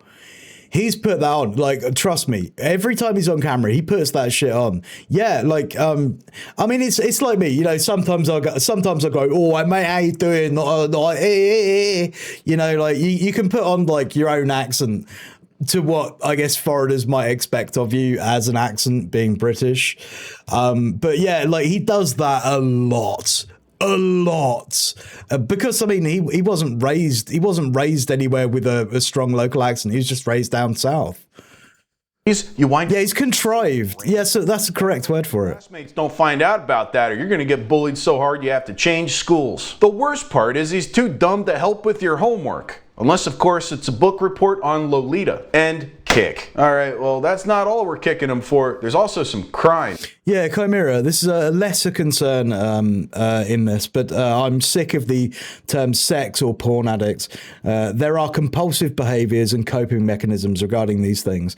They don't qualify as addiction. Calling it addiction is something that a lot of abusers say to play down their agency in what they did. Yeah, and that's exactly why Russell Brand did this hard fucking pivot to, I've found Jesus and everything's great, and oh, look at me, and now I've got an excuse for the horrific crimes that I've committed, whilst never accepting that he's actually committed any crimes. He's still pleading innocent to all of the charges that are put in front of him. Actor Russell Brand charged with rape, sexual assault. Actor, comedian, musician Russell Brand is now an accused rapist. The star charged by UK police with rape and sexual assault. His response to the criminal charges and the allegations. That's what we're here to do, Berlin. Women, according to police. Wait, I thought it was more than that. Oh, here we go. Russell Brand charged with 2 more counts of rape, sexual assault. Okay, now this is more up to date, and play. Russell Brand is facing additional charges of rape and sexual assault. Hey, what's that say behind him there? Does that say Bookie Wook? Did he write a memoir called Bookie Wook? Yes, he did write a memoir called Bookie Wook, and it is in 2 versions. What a fucking shit title. What a shit title for a biography. That's bollocks, isn't it? Like, how creative do you have to be? That's the level of this man's humor. In fact, I will say, there is one good thing about Russell Brand. There is only one good thing about Russell Brand, and that's his fucking agent. His agent must be the most incredibly talented agent ever, that he ever got any fucking gigs booked, that he got any fucking side deals for fucking writing biographies, which, by the way, he probably never fucking wrote, and then he gets a second fucking book. Like, why does this book title sound like a slur? Because he probably was thinking of a slur whilst he was thinking it up. Yeah, but his agent is incredible. Fucking hell, you know, this man could sell spots to Dalmatians.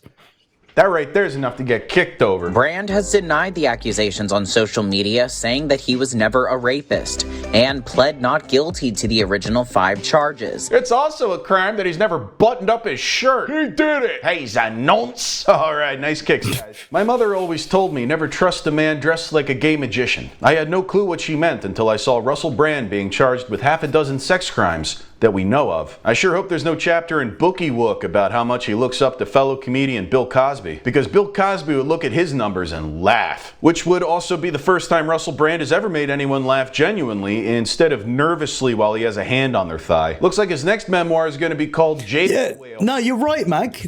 No, you're right. Book sales are that's a whole thing. That's how you do tax evasion, and that's how you do actual legit fraud. Is that like, you say, I'm going to do something, and then you say to the person, actually, what I would rather you do than give me the money directly that I would have to pay some form of taxable income on, I would rather you just bought a shitload of my books and put me on the New York Times bestseller list or something. Yeah, like it's a really common way. And you know what? I'm always very, very suspect if there's one thing, like, Michael Hudson, right? There's one thing that he always says about his book that he wrote, sort of Super Imperialism, which was, he always says the following, was that the CIA were my largest buyer of books.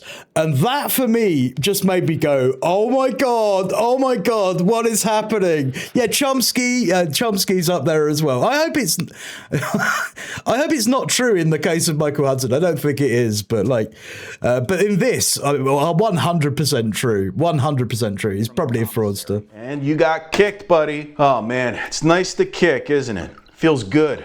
You know what feels even better? Kicking someone while they're down, while also advertising today's sponsor, NordVPN. So let's head over to Twitter. I'm going to kick... Yeah, Gabe's Who Paid the Pipers of Western Marxism is a real eye-opener. In 7 days. Whoa, Russell, was that you? It makes you question pretty much everything. The false veneers of who you've become in this world. Maybe it's dark. Maybe you've been bubble wrapped. Available now. Store TuckerCarlson.com, as you were saying earlier. Discover your true identity in him. Okay. Yeah, it's not the hymns you've been in that I'm worried about, you goddamn charlatan. You're hiding behind religious real. Also, earlier in his career, much like the Beatles, Russell Brand, at the height of his fame, declared himself bigger than Jesus.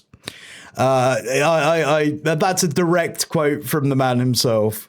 And it is not working, pal. You know what does work, though? Hiding your browsing data behind a wall of next-generation encryption thanks to NordVPN.com/bigmoney. Unlike you, NordVPN helps people by letting them mask their IP addresses. Yeah, and it's even better if you get somebody else to do it for you in the guise of like a speaking gig or something. How you're a godless piece of shit while... I mean, that's how all the politicians do it. That's how all the pollies do it, as Sir Patrick would say.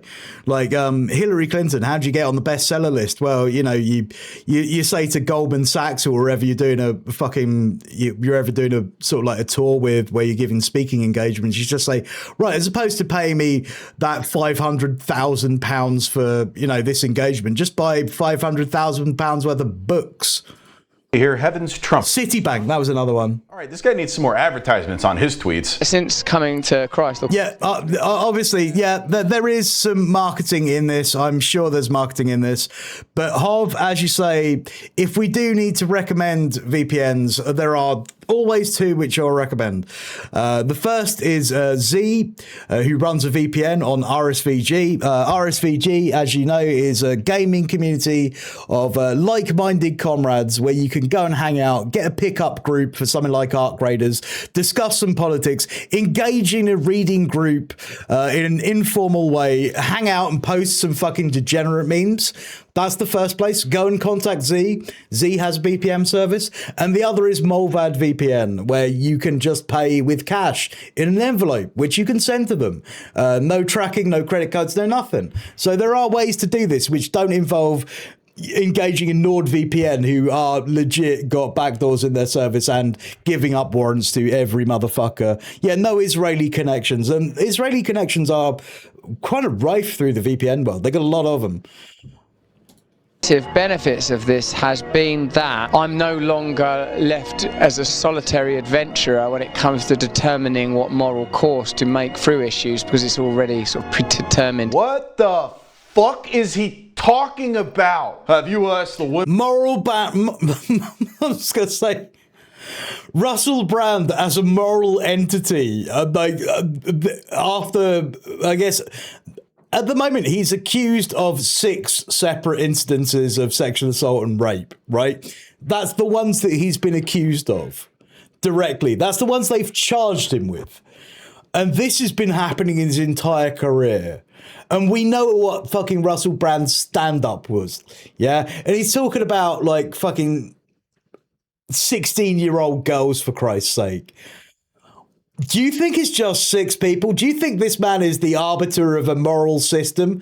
Even if he was an arbiter of a moral system, his own moral system is so fucking corrupt that it actively says it's fine to do sexual assault, it's fine to do rape because I'm famous and fucking untalented, and that's the only way to do it. Women for forgiveness? If not, you're living a lie and are not. Yeah, no, Mag, look, that's it. He's the Diddy of the UK. Satan, stop talking about Jesus Christ. Remember, didn't he die on the cross for William Dafoe? Yeah, I believe so. I remember that vaguely. God daddy bullshit. All right, yeah, those are good kicks, but it needs more NordVPN. NordVPN.com/big money for huge... No, I'm telling you, go to RSVG, seek out Z, he'll sort you out. Other than that, if you're not an RSVG head, and why aren't you an RSVG head? You should be on RSVG. It's a cool community. It's a tiny little questionnaire. You can get in there. I hang out there a lot. I'm in voice chats all the time. If you want to come in and say hello, come and say hello to Dave. Get yourself a VPN, CZ. But, you know, other than that, Molvad VPN works equally well. Savings on a 2-year plan plus an additional 4 months free. That's a long time. To put it in perspective, 2 years and 4 months ago, you were an atheist who didn't understand the word no. Look how much you've changed except for that last part. And tweet that. Okay, yeah. Well. But I would never use NordVPN. Even if I wasn't using a VPN, I wouldn't use Nord. Jesus.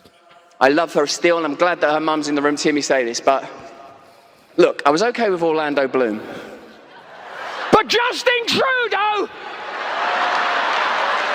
Come on, man! Oh man, this is fucking pathetic. You wouldn't catch me doing that shit even if I was using NordVPN's dedicated IP feature, which allows you to enjoy... Don't use NordVPN. It's terrible. It's terrible, and it's infiltrated by intelligence services.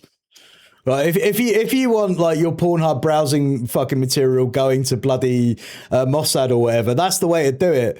They'll know exactly the kinks you're into, and they'll try and blackmail the fuck out of you with them. All the benefits of a VPN without changing the IP address every time. This way you can avoid block lists, CAPTCHAs, and identity checks whenever you're online. That said, the only CAPTCHA you gotta worry about is when the police come capture you. No, you're right, Glenfold, you're right, you're right. Paddy wagon. And that's a tweet kick right there. You've got to be careful online, and the last line of defense for anyone, I think, is just using some common sense and some reasonable OPSEC. You don't tell anyone where you're from.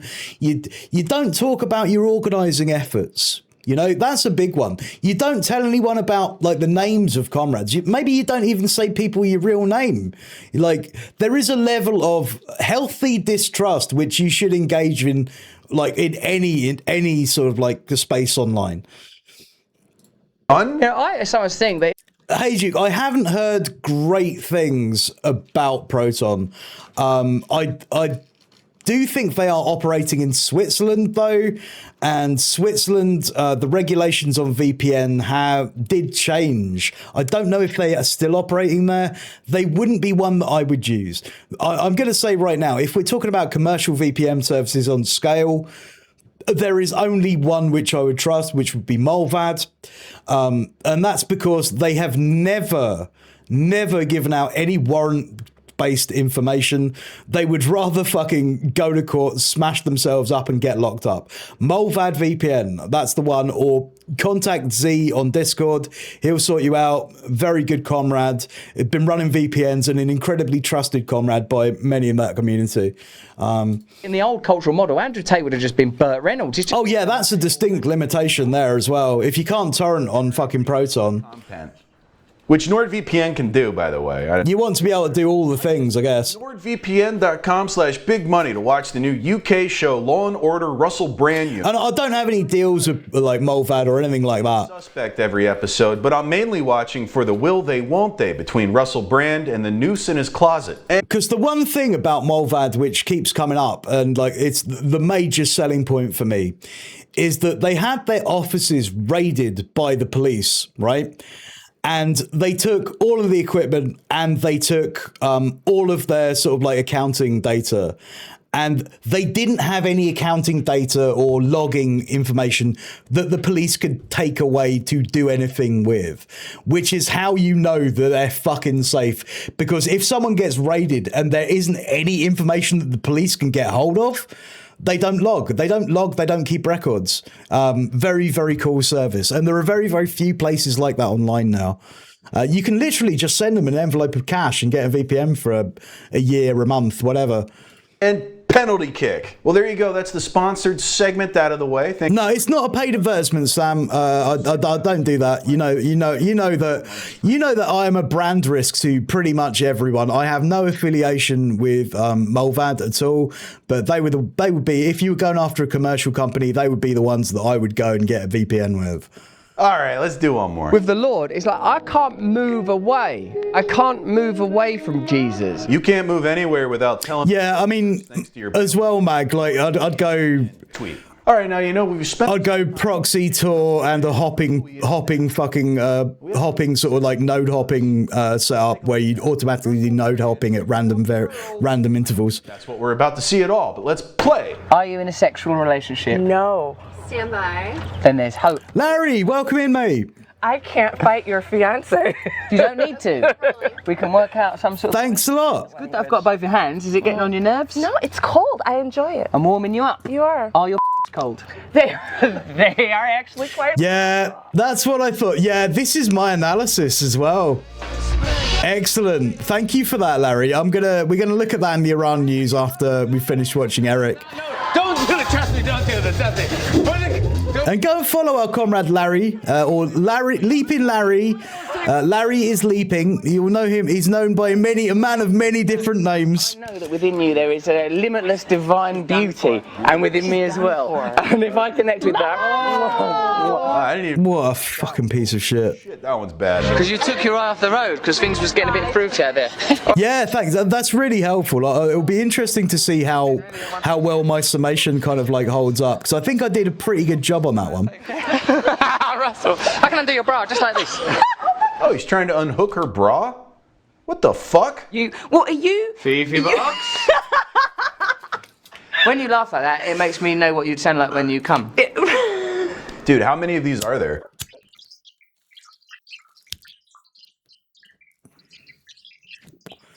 Literally hundreds. This is the entire man's career.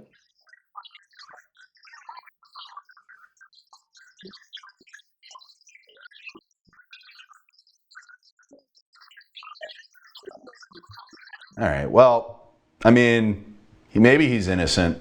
Anything's possible. No, he's not. He's a fucking rapist and sexual assaulter. Temperature of 44. Serial rapist and sexual assaulter. Wow, if only we'd seen the subtle signs. Yeah, the Piers Morgan stuff kind of kicked it up a bit because he got some publicity from like Piers like got some publicity off him from when he tried to read a Bible section, and like Russell Brand was just there going, right, oh, let me just find this Bible quote, and he looked like a tit for like 20 minutes.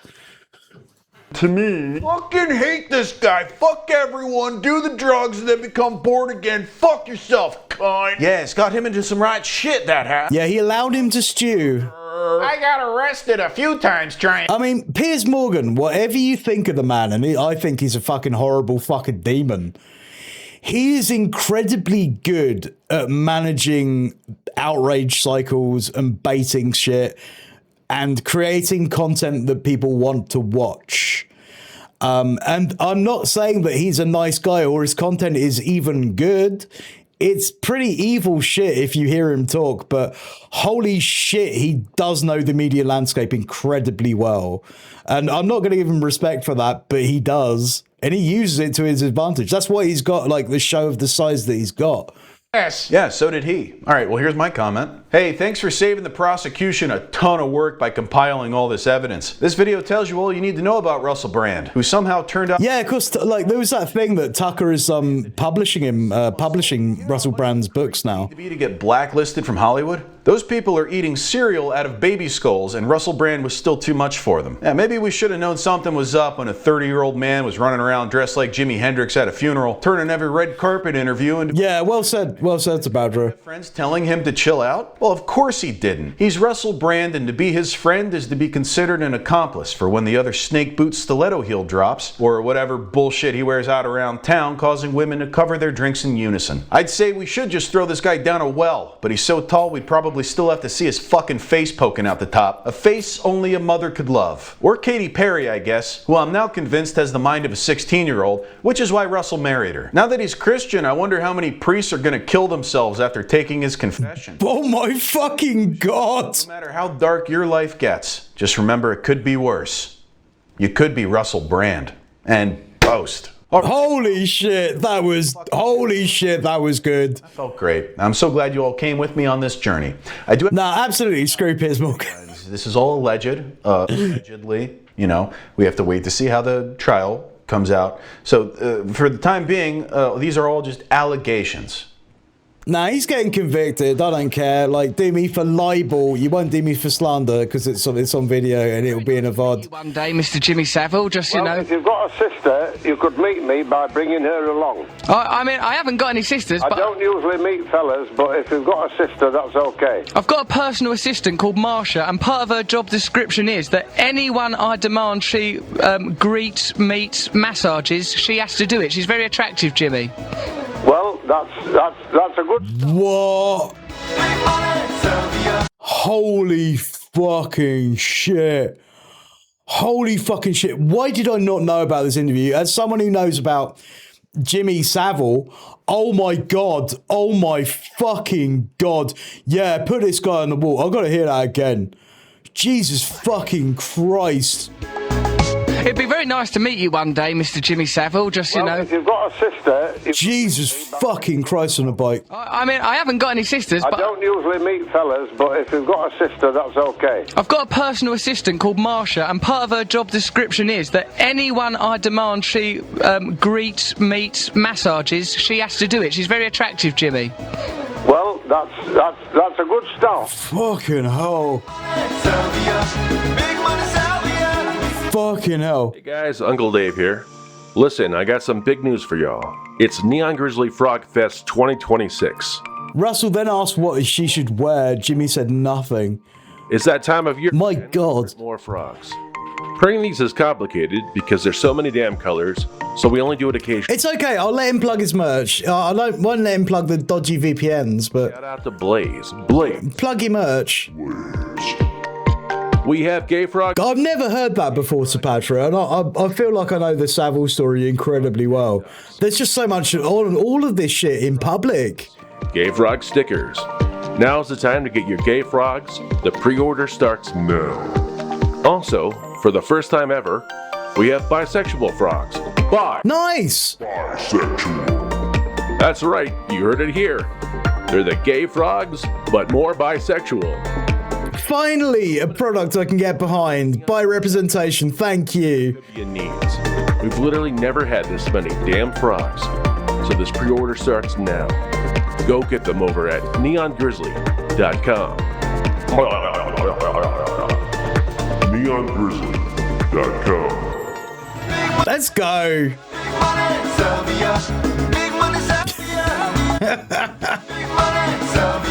You know what? I'll tell you what. Internet comment etiquette. This was a risk putting out this kind of video, and he has some big balls. I appreciate that. I fucking really appreciate that. Right, I don't know where to go from this. I don't know where to go from this other than we'll have a look at the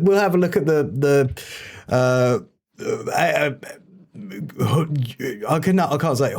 Honduras, I think it's called, which is currently going viral. This is a cruise ship where 3 people have died. There might be infection going on right now. There's probably some swingers parties going on in at least one of the rooms. Maybe that will lead to more illness. We don't yet know. The plague ship. It's the plague ship. 10 hours of happy cat compilation. I don't think I can do that. I think I might go. I'm tempted to go into this Grey Zone article, actually, because this is a topic that we've looked at before. And it's sort of running down an analysis of mine, which I kind of got on board with very, very early. All right. You might remember this kind of imagery. Who's behind the mysterious... I'll just bigify the screen. Who's behind the mysterious Iran-backed cell haunting Europe? Dave appreciates your big balls. I do. Having big balls is something that is generally pretty good. And even if you don't have... See, this is the thing. Even if you don't physically have big balls, you've got big balls if you're doing something ballsy. It's a whole metaphysical thing. Right. Let's get into this. Okay, I'll go into this. I think I'll change the title to that because we're going to that next. Who's behind the mysterious Iran-backed cell haunting Europe? Is it Mossad, chat? Is it Mossad? I'm going to say it's Mossad. I've been saying it's Mossad for quite some time. I've said it was some shady set of intelligence services probably trying to amp up like anti-Semitism claims and anti-Semitic kind of like enforcement of legislation and policy in places all across Europe, which is the thing which is happening now. Everywhere. Right. Okay. Oh, no. Oh, wrong one. Oops. There we go. Right. So claims that an Iran-backed terror group is carrying out attacks against European cities raise questions about why they're not targeting countries directly involved in the US-Israel war and why they appear to communicate like Israelis. Well, I guess when you can't spell Islam in Arabic, that might be a clue. That might be a clue because that's something that on these kind of like slides that they put out where they claim sort of like the claim actions which have been sort of like happening in the press. Whenever something happens which happens to somebody in sort of like the Jewish diaspora, like in Europe, you'll find that this group will claim responsibility pretty much instantly, even without there being any links to it. And also, you know, they can't spell Islam. They can't spell Islam. Right, all that talk of Big Ball made me think of Randy's Balls South Park episode. Oh, I don't know if I remember that, Donatella. I haven't watched South Park in a long time, but I did watch them all when they came out. I guess the older ones. Right, so strangely, suspects arrested in the attacks have been released on bail because there's one thing you do.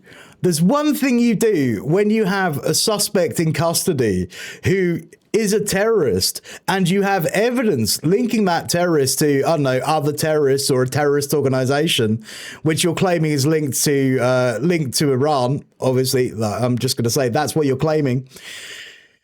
Is you release them because that's a safe thing to do, is to release terror suspects into the world, huh? Yeah, meanwhile, the Filton 24, yeah, convicted. I saw that I was going to get to that later on, hopefully, if we have some time. The spectre is haunting Europe. The spectre of Ashab al-Yamin, officially known as Harakat Ashab al-Yamin al-Islama, Hayy, the Islamic movement of companions of the right. The group mysteriously appeared in March, according to mainstream media, and is taking the continent by storm. But a closer look at the supposedly Iran-backed terror organization suggests that it does not exist in any concrete form and may have been a confection of Israeli intelligence. Well, colour me surprised. I did not expect that. I thought we'd have an entirely different set of assumptions on this. Again, I guess I'm just right before I'm right. I love being right before everybody else is right. Though the nebulous Haye claimed credit for torching ambulances belonging to a Jewish community organisation in London in March 23rd, 2 suspects in the attack have been released on bail and are not charged with any terror-related crimes. What's more, London Metropolitan Police have so far refused to release any of the men's names, raising questions about their identities. Were they even Muslim? And thank you so much for the links, comrades. I will take those and I will store those in my browser for a time after I've finished reading. Okay, yeah. Right. Okay, this is the South Park epic. I think we got time for a little South Park. Yeah, we could interrupt this with this breaking terror news for South Park. This breaking non-terror news, because it turns out that actually we just made it all the fuck up for a little South Park.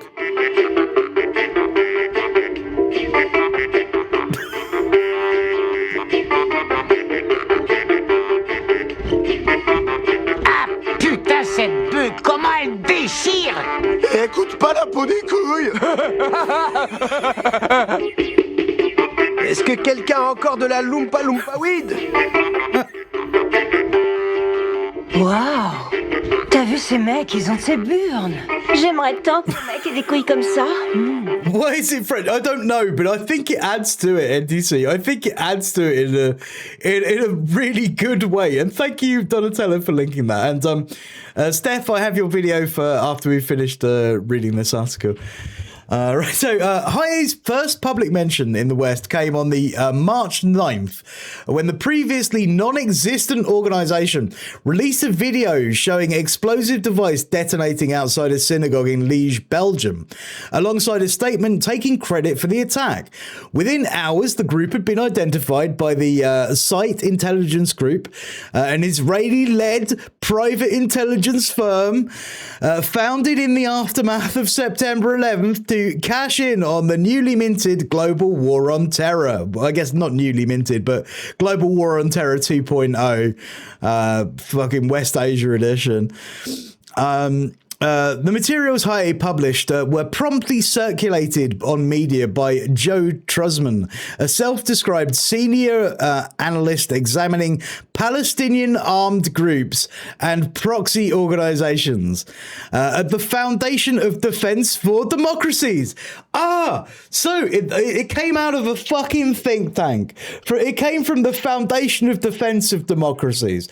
What if I told you, chat, the Foundation for Defense of Democracies didn't ever defend the actual democracy? What if the Foundation for Defense of Democracies was in fact a shadowy front group for an imperialist project which does the exact opposite, which is to threaten every democracy by creating policy which is fed through into sort of like the halls of power, where it's implemented at the behest of the capitalist class? You would know I was right, wouldn't you? I think you'd know I was right. That was a really long sentence. I don't know how I managed to say all those things. So the Foundation for Defense of Democracies, a neoconservative DC-based think tank in 2001 with the stated goal to enhance Israel's image. As the Grey Zone reported, the Trump White House plagiarized its public jurisdiction for attacking Iran word for word from an FDD paper. Though Trusman declined to state where he'd found the materials. Yeah, trust me, bro, I found all of these materials about this fictitious group. Don't worry, it's fine. I didn't just draw them last week. He wrote that Telegram channels linked to the Axis of Resistance widely disseminated the publications. No, you probably widely disseminated the publications that you wrote in the Telegram channels. Am I right? Am I right? Am I close? Using reference to variety of resistance factions sympathetic to Iran and Palestine throughout the Greater Middle East. The group he linked to, a popular Telegram channel called Sabrine News, made it clear they were reposting the video, which they said was the work of a group calling themselves the Companions.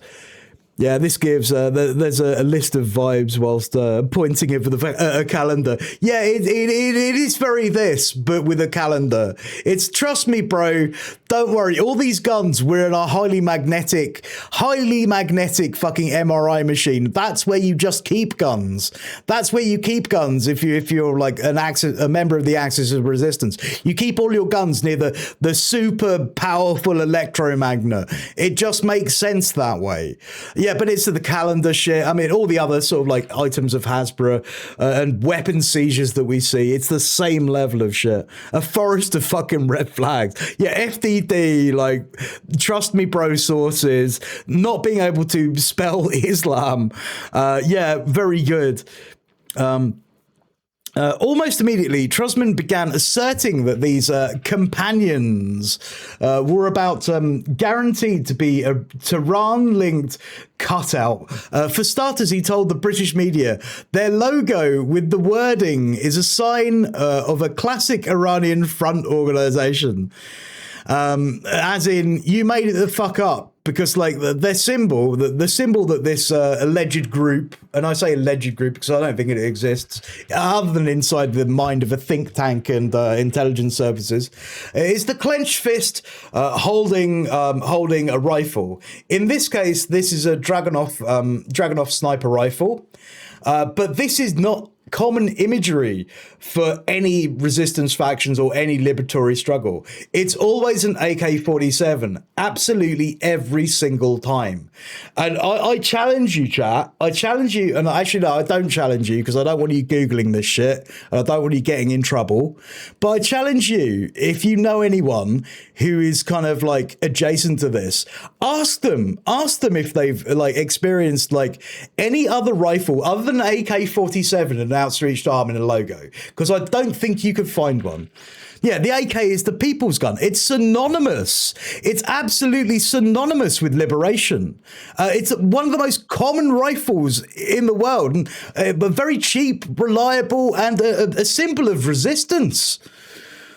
Stab in the dark, but all this is all dorky enough to make me think that the people behind NAFO are the same people behind this op. I mean, I couldn't comment specifically on NAFO being the same ones. I don't have any evidence about that.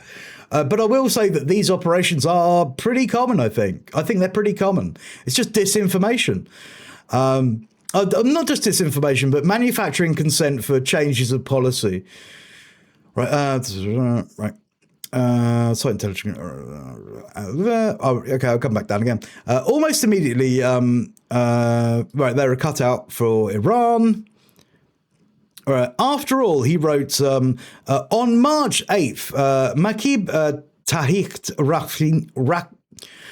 Ravinci, Iran's deputy foreign minister, warned that a European country joined the US and Israel in the current war against the Islamic Republic, if it would be legitimate target for its Iranian retaliation. Yeah, I mean, it's quite clear what Iran have been saying is if you're a state actor and you are participating in this war of aggression against Iran, yeah, you are obviously going to be targeted in that war. You are the enemy. I mean, I don't think this is a particular claim about a terror organization. This is more about state actors. This is reading above and beyond. This is kind of like saying, I see this thing and it's clearly a vase, but over here, this thing that I'm telling you about is a cat. And he's saying that they're the same fucking item. Over the next 2 weeks, a shadowy group would go on to take credit for burning a vehicle in a Jewish neighborhood in Antwerp, arson at a synagogue in Rotterdam, explosions near a Jewish school and financial office in Amsterdam, firebombing Jewish dedicated ambulances in London, and an unspecified attack in Greece. And now, beyond that, there have been at least two more. The last one is the stabbing of two Jewish people in Golders Green. which they're claiming responsibility for. They're claiming responsibility for that attack. And it seemed to me, after doing a decent amount of research on the perpetrator of those attacks, the guy who was already being monitored by like MI5 in the Prevent program for counterterrorism. It's like a de-radicalization program, who already had like a series of like mental illnesses and assaults in his past. It didn't seem at all connected to some terrorist network. That was the first one, and there was another one after that. Oh no, and there was one before that. Sorry, which was a synagogue which was targeted with a bag which was burning on their doorstep, which was I believe 2 teenagers were arrested for. 2 teenagers and a man with mental health issues who is currently being monitored by MI5, our state surveillance service. So yeah, bullshit. Fucking bullshit. Yeah, and gold is green, obviously. Yeah, because he was a Muslim man. Yeah, that's going to draw the heat, Donatella. And obviously, you know, like, we don't support any of the shit that he did. It was bloody horrendous attack. 2 people got stabbed, but I don't think it's anything to do with Hayek or this terrorist network or organization. Right, so so far, the only media outlet to have interviewed a member of Hayek is CBS News, which recently published by David Ellison, the ultra-Zionist billionaire, son of the largest individual donor to Israel's military, Larry Ellison, who happens to be a close friend of the Israeli Prime Minister Benjamin Netanyahu. Barry Weiss, the editor-in-chief installed by Ellison at CBS, is a self-described Zionist fanatic. Oh, it's funny that you know, you have all of these people who support like the aspects of political Zionism being put into the same jobs so that they can shape the narratives in the same news organizations which are supported by fucking actual goddamn fascists. Funny that, isn't it? Fascists hire fascists. And this is not about like the Jewish identity. And before anyone comes out, and I know nobody here was, but like I always feel I need to cover my ass with it. We're not talking about the Jewish identity. We're talking about the Jewish identity being conflated with anti-Semitism and Zionism. They are not the same thing. The Jewish identity is quite a separate characteristic to being a Zionist, which is a political identity, which is a fascist one. And if you don't like that, go and read a goddamn book. Even look it up on Wikipedia. Wikipedia even fucking says this shit. Q Bono, among the oldest qualities of the attacks supposedly carried out by Hayek, were the targets. The countries in which the attacks occurred did not correspond to those which Iran would likely single out for retaliation. Good morning, Mama Emma. Hey, how are you doing? It's good to see you. Transfox Girl, hi. Yeah, I'm having a good day today. It's nice to feel validated. It's nice to feel validated because I've been saying this for a long time. At least 3 weeks now. But that's a long time in news. Trust me, news cycles move quick. Right, okay. However, involvement in... right, okay, I'm going to start this section again. Amongst the oddest qualities of these attacks, supposedly carried out by Hayek, were the targets. The countries in which the attacks occurred did not correspond with those which Iran would likely single out in retaliation. Belgium, the second most targeted country, has explicitly repeatedly ruled out joining the US-Israeli war, which it describes as contrary to international law. Yeah, go and read Ellison's letter about it or something. Yeah, I mean, I'd rather not read any of his letters ever again. I think Arpelin. Right, how... In the most of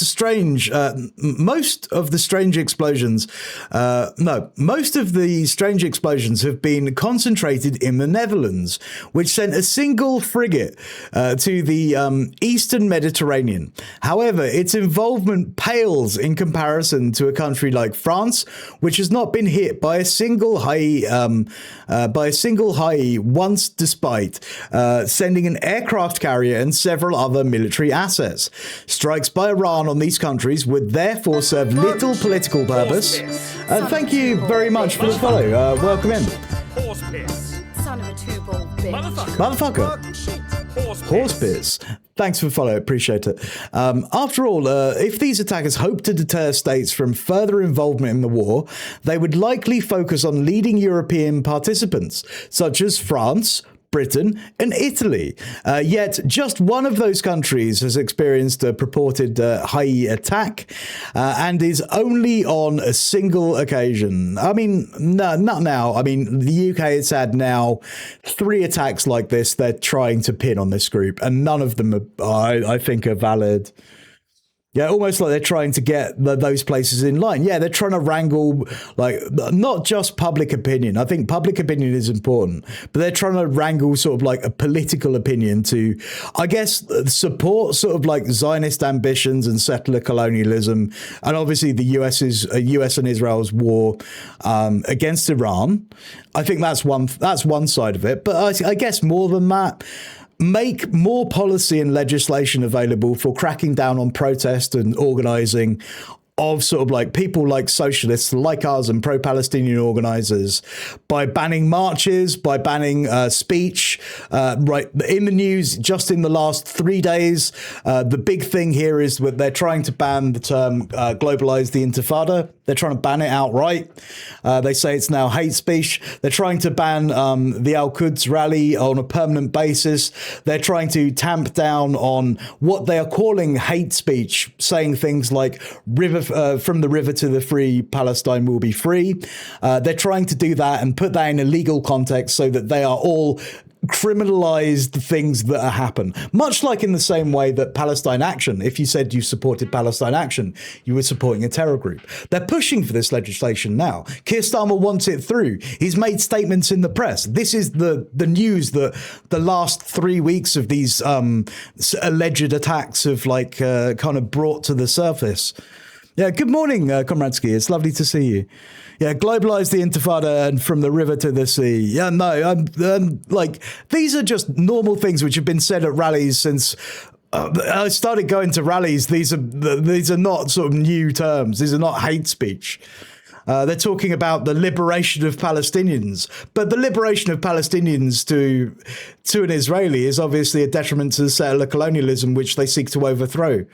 Because, you know, they're taking land, they're dispossessing them, they're committing a genocide. We're invisible, invisible to Komradsky. No, you're not invisible. You're just hidden behind. You're hidden behind a big ship. You're hidden behind a big ship. I brought you back into the light. We are as one. And now the plague ship must return. The plague ship, don't get on a swinging ship. Right. Actions by various European agencies do not match up with the details of the alleged crimes either. Following an attack on Hatzalah Jewish charity ambulances in London on March 23rd, police simply allowed the perpetrators to walk free on bail, demonstrating a level of leniency unlikely to be extended to the suspected Iranian spy.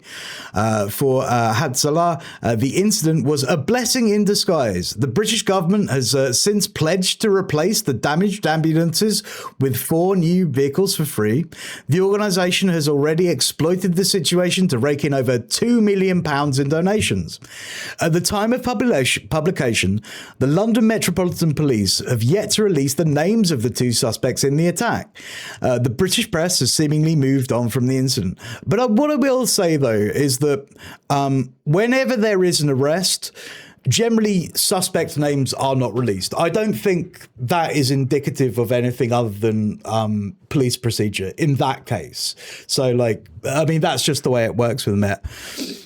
On the same evening as the ambulance service attack in London, this is the other one. 2 minors were arrested for burning a car in Antwerp, Belgium. Though the crime occurred in a Jewish neighborhood, the victim was reported to be a Moroccan woman named Fatia. Her vehicle, she told the Belgian outlet, had been the subject of a smash and grab by vandals who wanted the jewels that she'd been keeping in the car.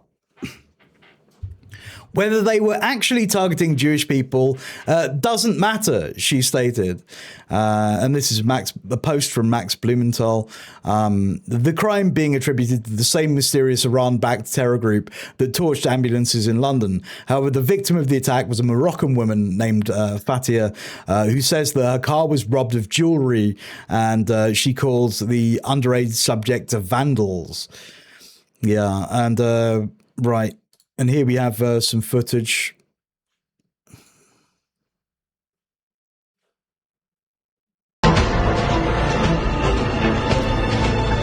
And as you can see, you have the Hai Group's logo in the top right corner. It's a very short video.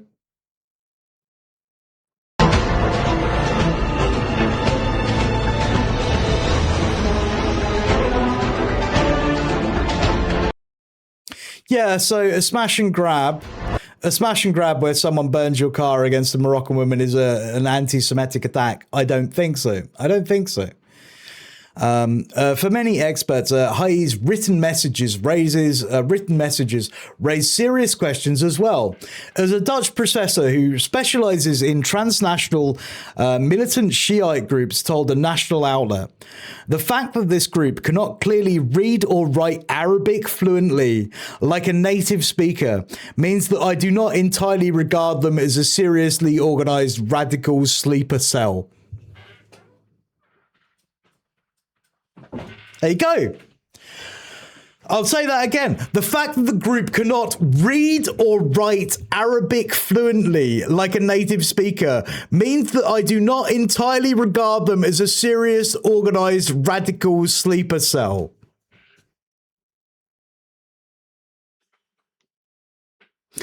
Yeah, Hajik, usually when I hear music like that, I'm watching FPV drone footage on its way to an Israeli target. Yeah, that would be good.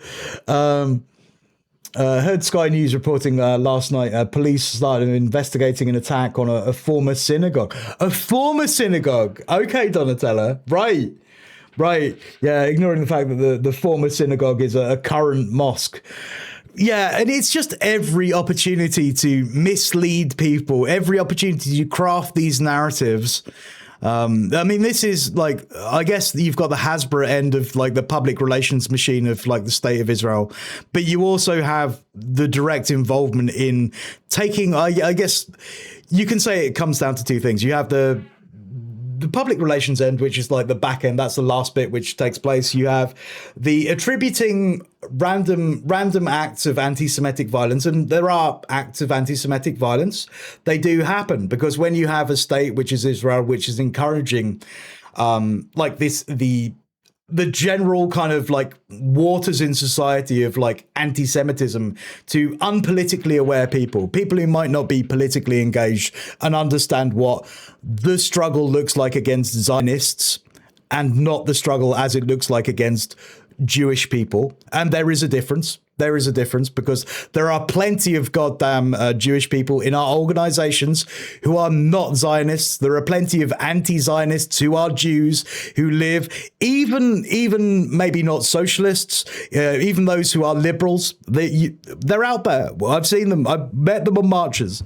But you know that's the case. That's the case. So you have that conflation. But when you have like Zionism, which actively stokes these flames by perpetuating these claims against, it's just that all Jews who are the problem. It's just all Jews who are going to be targeted. I think, yeah, there is confusion in wider society about that. And it does get seized on by opportunists or people who have mental disorders, like the guy at the Golders Green attack. But that gets claimed then by Zionists themselves as an anti-Semitic attack, and the whole cycle perpetuates. Like Zionism is one of the most anti-Semitic forms of sort of like political ideology that you would ever find. It makes Jews in the diaspora far more unsafe because of the war crimes and the atrocities that people rightly are angry with. So anyway, so you've got that. And then you have like, I guess, a third order as well, which is that you do have intelligence services which do portray things, do actually do things like false flags, and Mossad as well, like especially their involvement in Iraq in the past, have targeted Jewish diasporas directly by funding groups who have perpetrated terror attacks. And I'm not out of my element when I say that. This is all well sourced. It's been sourced by ex-Mossad officials, written about in biographies and intelligence documents, which are available online. So yeah, you've got these three different things which converge in sort of like making the environment for people just to live and fucking experience society incredibly difficult. And it amps up the tension all the time. It seeks to amp up the tension. That's the point. Anti-Semitism. Sorry, I apologize, Ree. The anti-Semitism is frustrating. I have to stop sharing videos before I finish watching them because sometimes an angry Arab will say Jews instead of Israelis or Zionist. Worst is when a white person is spitting, but it says Jews instead of Zionist. Yeah, and I think that's where it gets tricky, Ree. You know, as political actors in this, as people who support this, we've got to make a very, very clear distinction, because otherwise we end up getting lumped in with the far right, who are the ones who like perpetrate most of this anti-Semitism against Jewish people in diasporic communities. That's why we need to be careful. And I've never been to a march, a rally, or an event, a sit-in, anything like that, where I have ever experienced that on the left. I haven't experienced it. And do you know why that is? It's because we are all so fucking careful to make sure that conflation isn't there and can be used by the state of Israel to further their fucking ambitions, to further their propaganda game against sort of like organizing.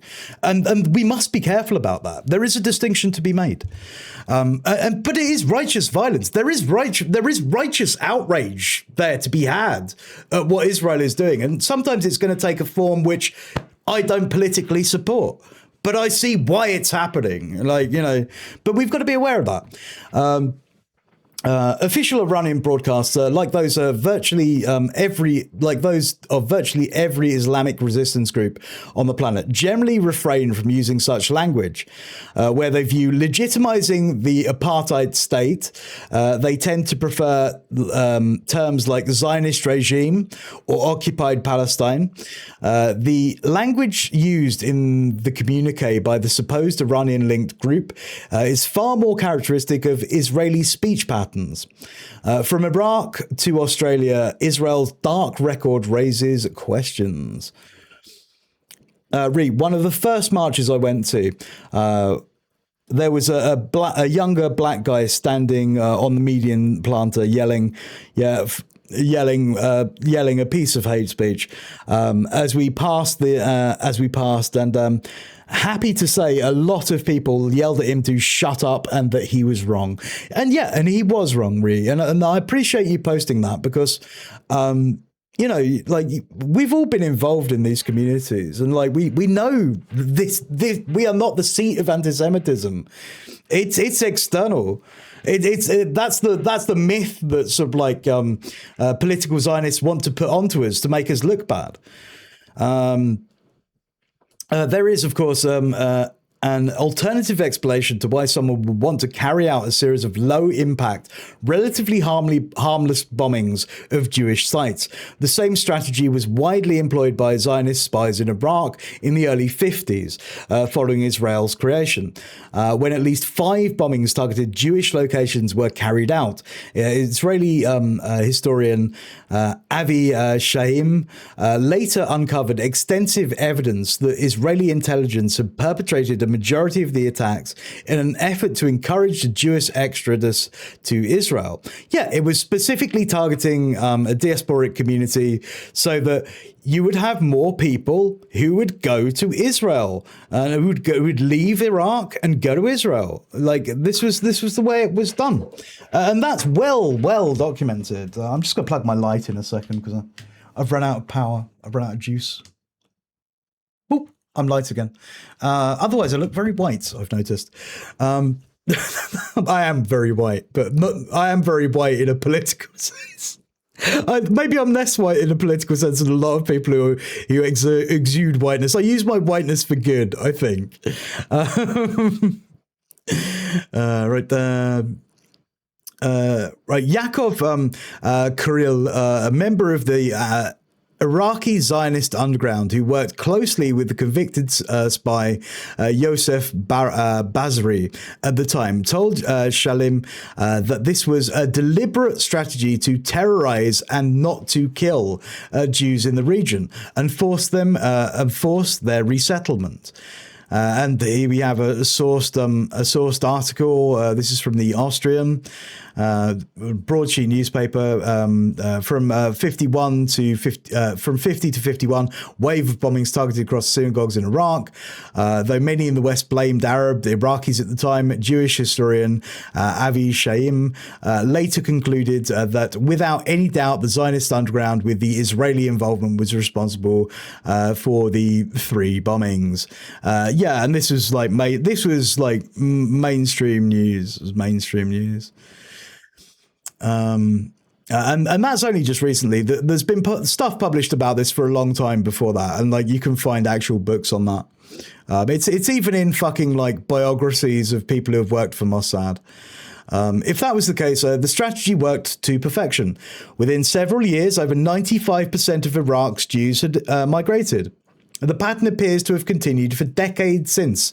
Other observers have drawn attention to the bizarre incidents in the 94 car bombing of the Israeli embassy in London, which left 20 people injured with mostly minor wounds. In the aftermath, it became clear that the main organizer, a man going by the name of Reda Moghrabi, had vanished.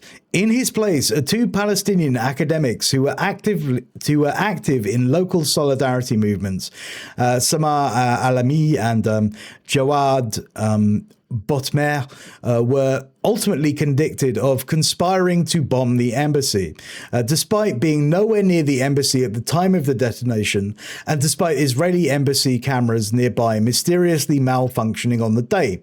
Both later concluded that Moghrabi was likely a Mossad agent operating under an alias. So there's enough to be incredibly suspicious.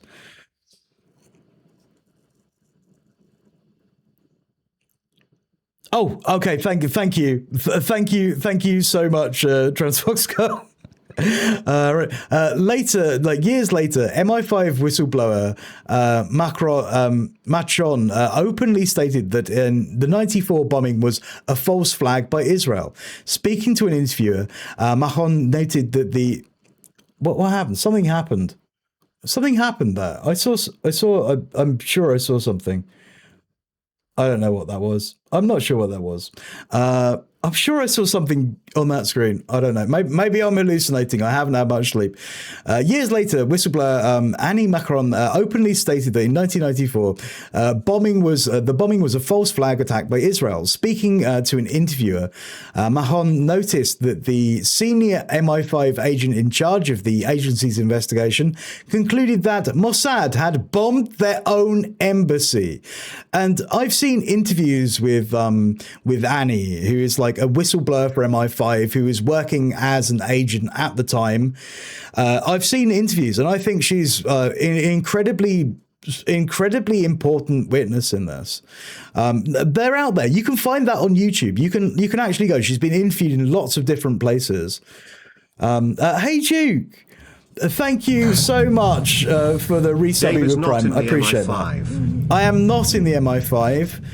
I am not in the MI5. I would never have been in the MI5 because their coffee is terrible.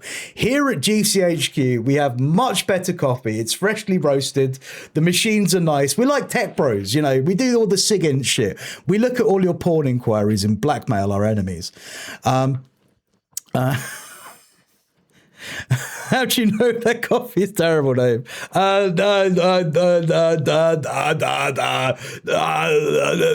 Trust me, bro. I've heard it from a guy in a pub. Unexpected item in bagging area. Blockade.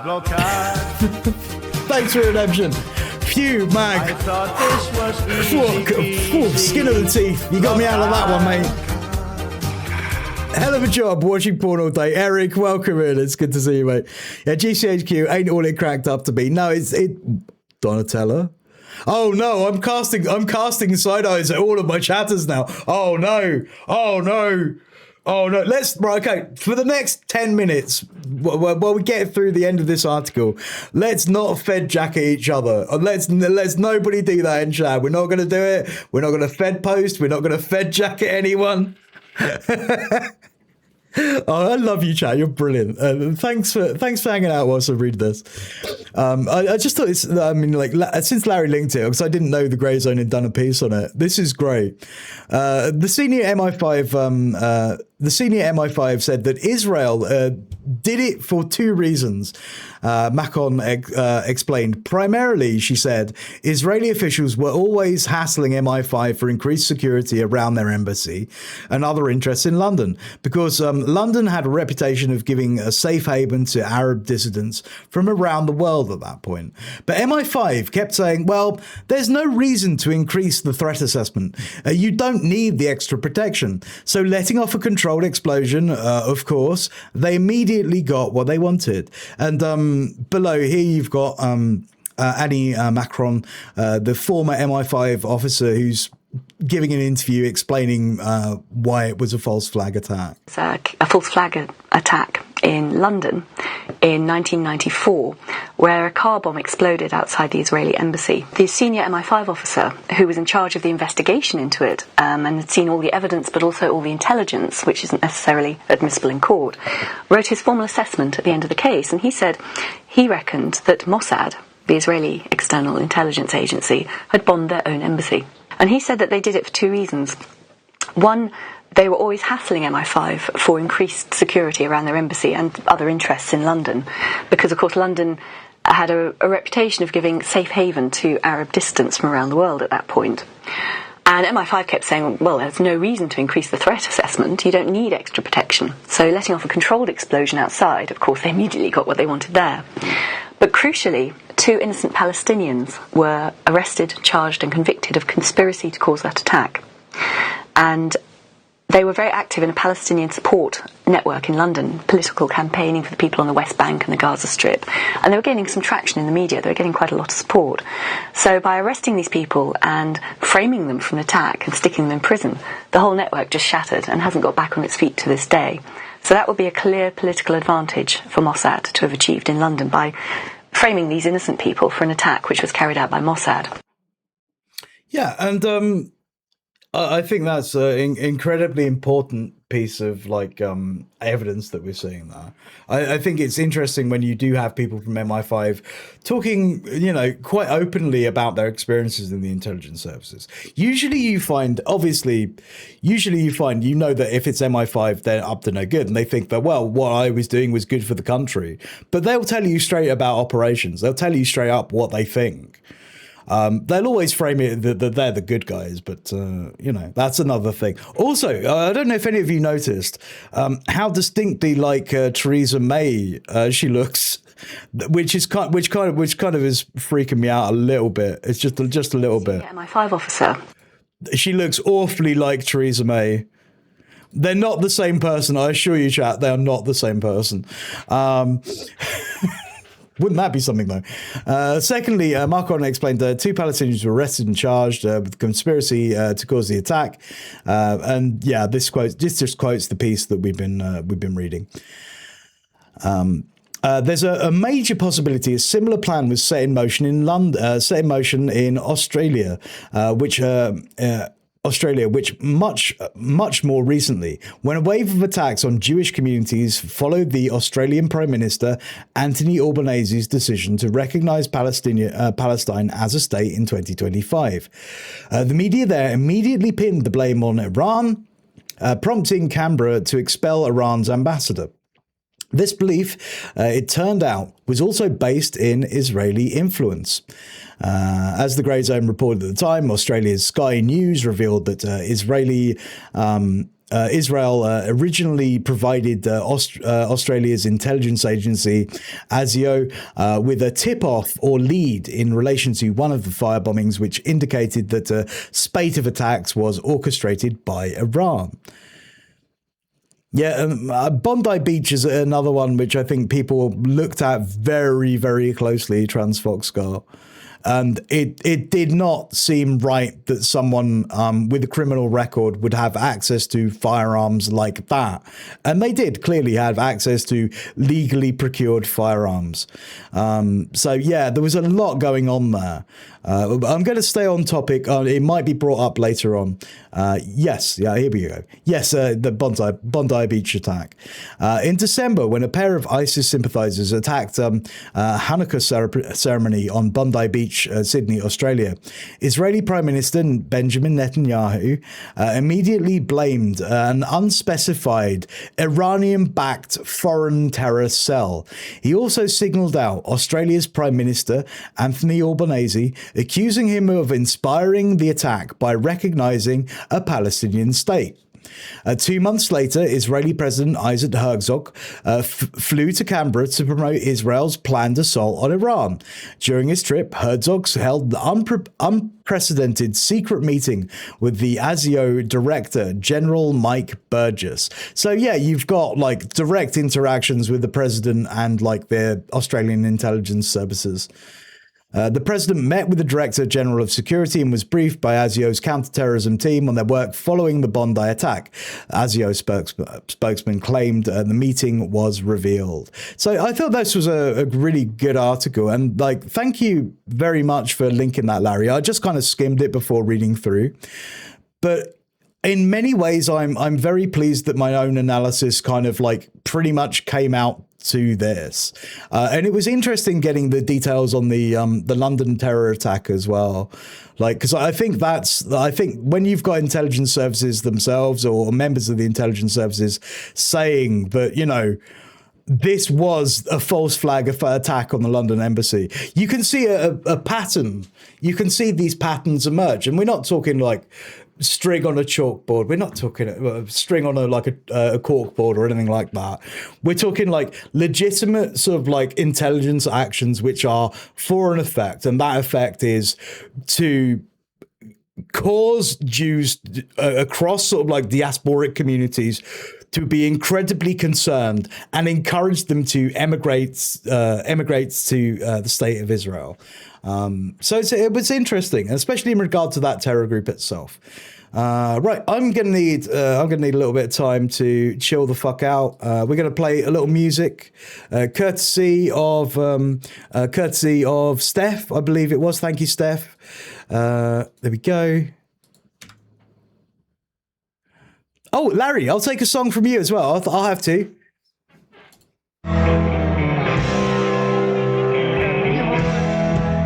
It's Big Balls. Drink it proper. Without the upper class, high society, God's gift. Thank you, Larry. No tyranny.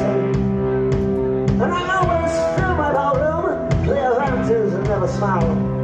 Your social opinions said I'm not the biggest balls around. I've got big balls, yes I've got big balls, and there's such big balls, that dirty big balls, and he's got big, I need to set up. and she's got big balls. And my balls are always bouncing, and my bottom's always full. Everybody likes big balls. And comes again. If your name is on the guest list, no one can take you higher. Everybody says I'm got great balls of fire. I got big balls, yes I've got big balls, and there's such big balls, and dirty big balls, and he's got big balls, and she's got big balls. Some balls are held for charity. Fantastic. But when they're held for pleasure, they're the balls that I like best. My balls are always bouncing to the left and to the right. It's my belief that... Oh, can someone get a timestamp from the stream? Because I think I might cut that into a YouTube segment.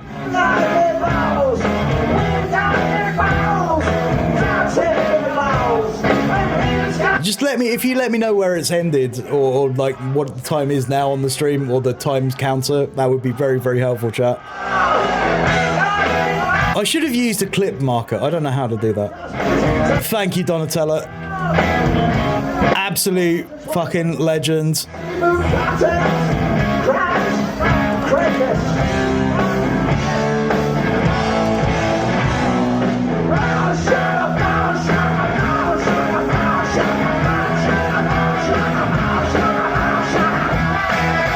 I got to see AC/DC like a decade ago. They were so loud. It's the loudness which makes him good. Loud, like bands should be louder, as loud as possible. Fan-fucking-tastic. Right, and we're going 14. Have you noticed again? Again, they want me to play Wade Carroll's, like, responsibilities of the F-14. I'm not going to do it. Every time they try and make me watch this fucking motherfucker and his channel about F-14 Tomcats or what it's like to command a bloody carrier strike group. No, I'm not interested, mate. I'm not interested. I'm not here for it. Hi, I'm Bruce McCullough. I'd like to tell you about the Daves I know. Yeah, Arblin, I'll take one more. I'll take one more if you got it. These are the Daves I know. These are the Daves. These are the Daves I know. These are the Daves I know. David Hoffner, he works in my dad's store. He's worked here for 12 years. He'll probably work here for more. These are the Daves I know. These are the Daves I know. Thanks, Arblin. These are the Daves I know. These are the Daves I know. Dave Gord, I've known since I was 6. In grade 8 he broke his leg, so we got drunk and sick. These are the Daves I know.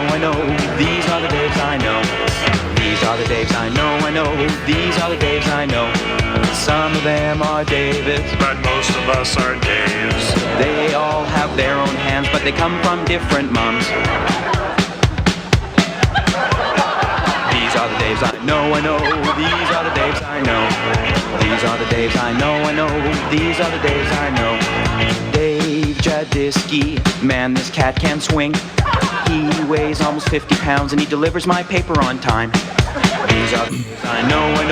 These are the Daves I know. Transfosco, like, I'll be honest, I don't know the details of the case. I know we've talked about it before. What I would suggest is post something up in the Discord, and then I can do some full-on research on it. I'd love to sort of like get more into it. Yeah, that does sound incredibly familiar. Hardly know him. These are the Daves I know. These are the Daves I know. These are the Daves I know. These are the Daves. None of those Daves are AIs. See, I'm not an AI. I can wiggle my fingers. There aren't 6 of them. You can't count 6 of them. I'll have a high frame rate and everything. We all have our own hands, but we come from different moms. These are the Daves I know. We are the Daves you know. These are the Daves. I think emotion blur is top notch. Yeah, I mean, like, it's that thing with cameras. It's all about shutter angle, isn't it? Like, I mean, you can make a pencil wobble. I don't know if I've got a pencil.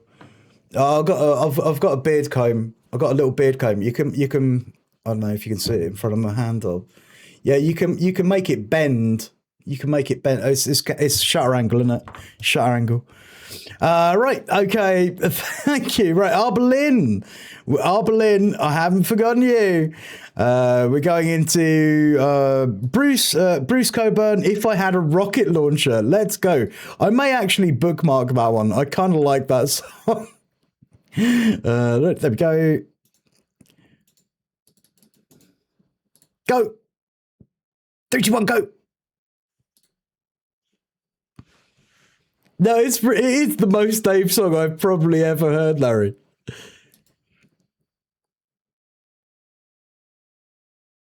Come on, YouTube, don't be like this. Don't do us like this.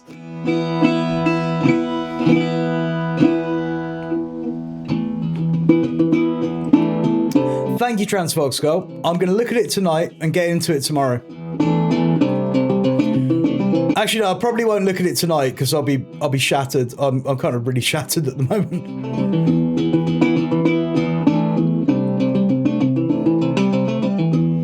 Here comes the helicopter. Second time today. Everybody scatters and hopes it goes away. How many kids they've murdered, only God can say. If I had a rocket launcher, if I had a rocket launcher, if I had a rocket launcher, I'd make somebody pay. Damn.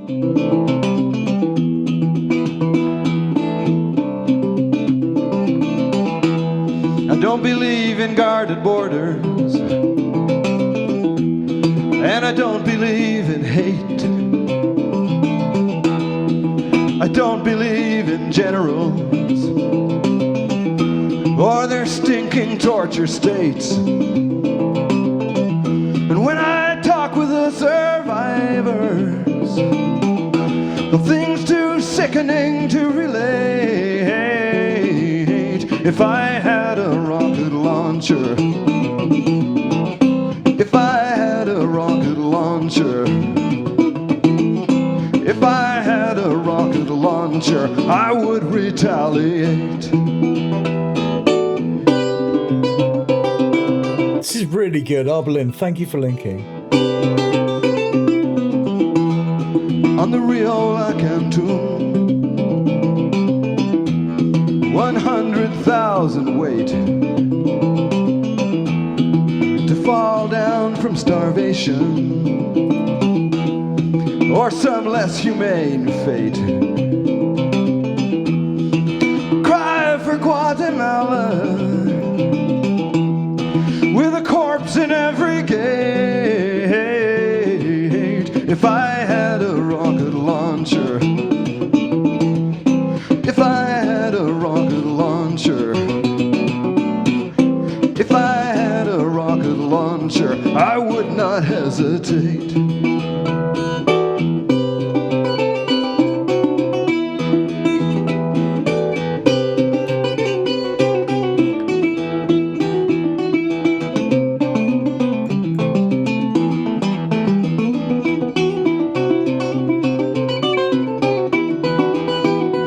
Welcome back, Mama M.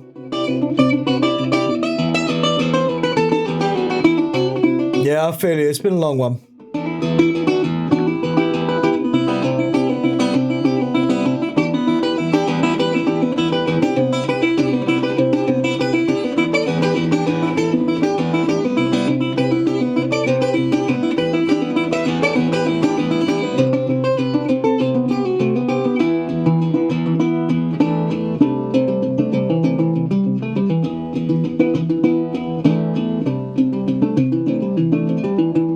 I want to raise every voice. At least I've got to try. Oh, thank you, Anelda. Every time I think about it, water rises to my eyes. Situation desperate, echoes of the victim's cry. If I had a rocket launcher, if I had a rocket launcher, if I had a rocket launcher, some son of a bitch would die.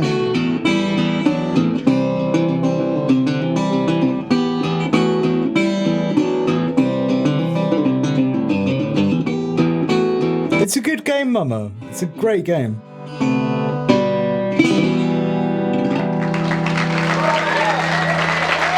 That was brilliant. That was so good.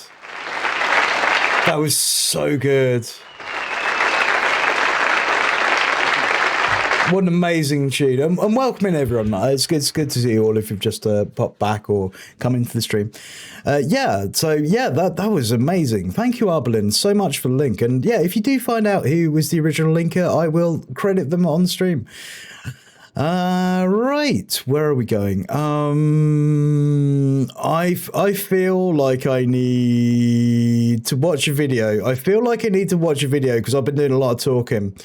I'll give some analysis as we go. But this is kind of good. This is kind of absolutely fire, don't you think? Well, China, you might know China as, that China Rising from the meme, that place in Asia, which is kind of big, a lot of based communists in it, a massive number of communists in it, like huge, like ridiculous number of communists in China. But that very based place has ordered all companies to ignore all US sanctions. That's kind of cool. Dodging sanctions is one thing, but for the very cool in Beijing to issue a nationwide order just in the last couple of days to ignore completely the latest American sanctions, that is a step up. That's an escalation. It's a shift that's subtle but very telling. It's not even subtle, to be honest, but economic, holistically it's subtle because it's not, if something doesn't explode, it's not really headlines these days. But it's a shift in how always welcome, Arbelin. How China responds to America. As one take, so we carry on, even if I make stupid mistakes. And this shift, what I'm about to describe in this video, could signal the end of American sanctions usage, some effective American sanctions usage, which is something America has used all the time, pretty much everywhere on the globe for the last half a century at least. This is the thing that keeps Cuba underdeveloped. This is the thing that keeps Iran underdeveloped. This is the thing that caused several other nations extreme hardship over the years, for better or worse. Disagree with America, step out of line, sanctions. But now, China, what they've done? Crazy. Let me explain. I've done you dirty with the pause space to use, Baba, but I just want to say right now, for those who might be out there, who might just be listening in and think, and I don't think there are many of you out there today, because, it's just the way it is. Because this community has become incredibly based and really good on the topic of China. But for those who maybe aren't or haven't been convinced by the arguments that I've put out in the past about China not being an imperialist power, and actually, look, they're doing material things for the global resistance. They're doing material things for Palestine. They're doing material things for Iran. They are aiding in things like intelligence gathering, intelligence sharing. They're using satellite strike data on targets of US bases from China. They're trading in yuan now so that China and Iran can have a free flow of trade if they so desire it, or within sort of local Iranian currency. If you don't believe all the things that I've said and you're watching now, think about them again, because this is a big step. When China says, actually, I'm just going to ignore global US sanctions, and no, we're not going to do that anymore. This is a huge deal. It's not just a huge deal because it's about now.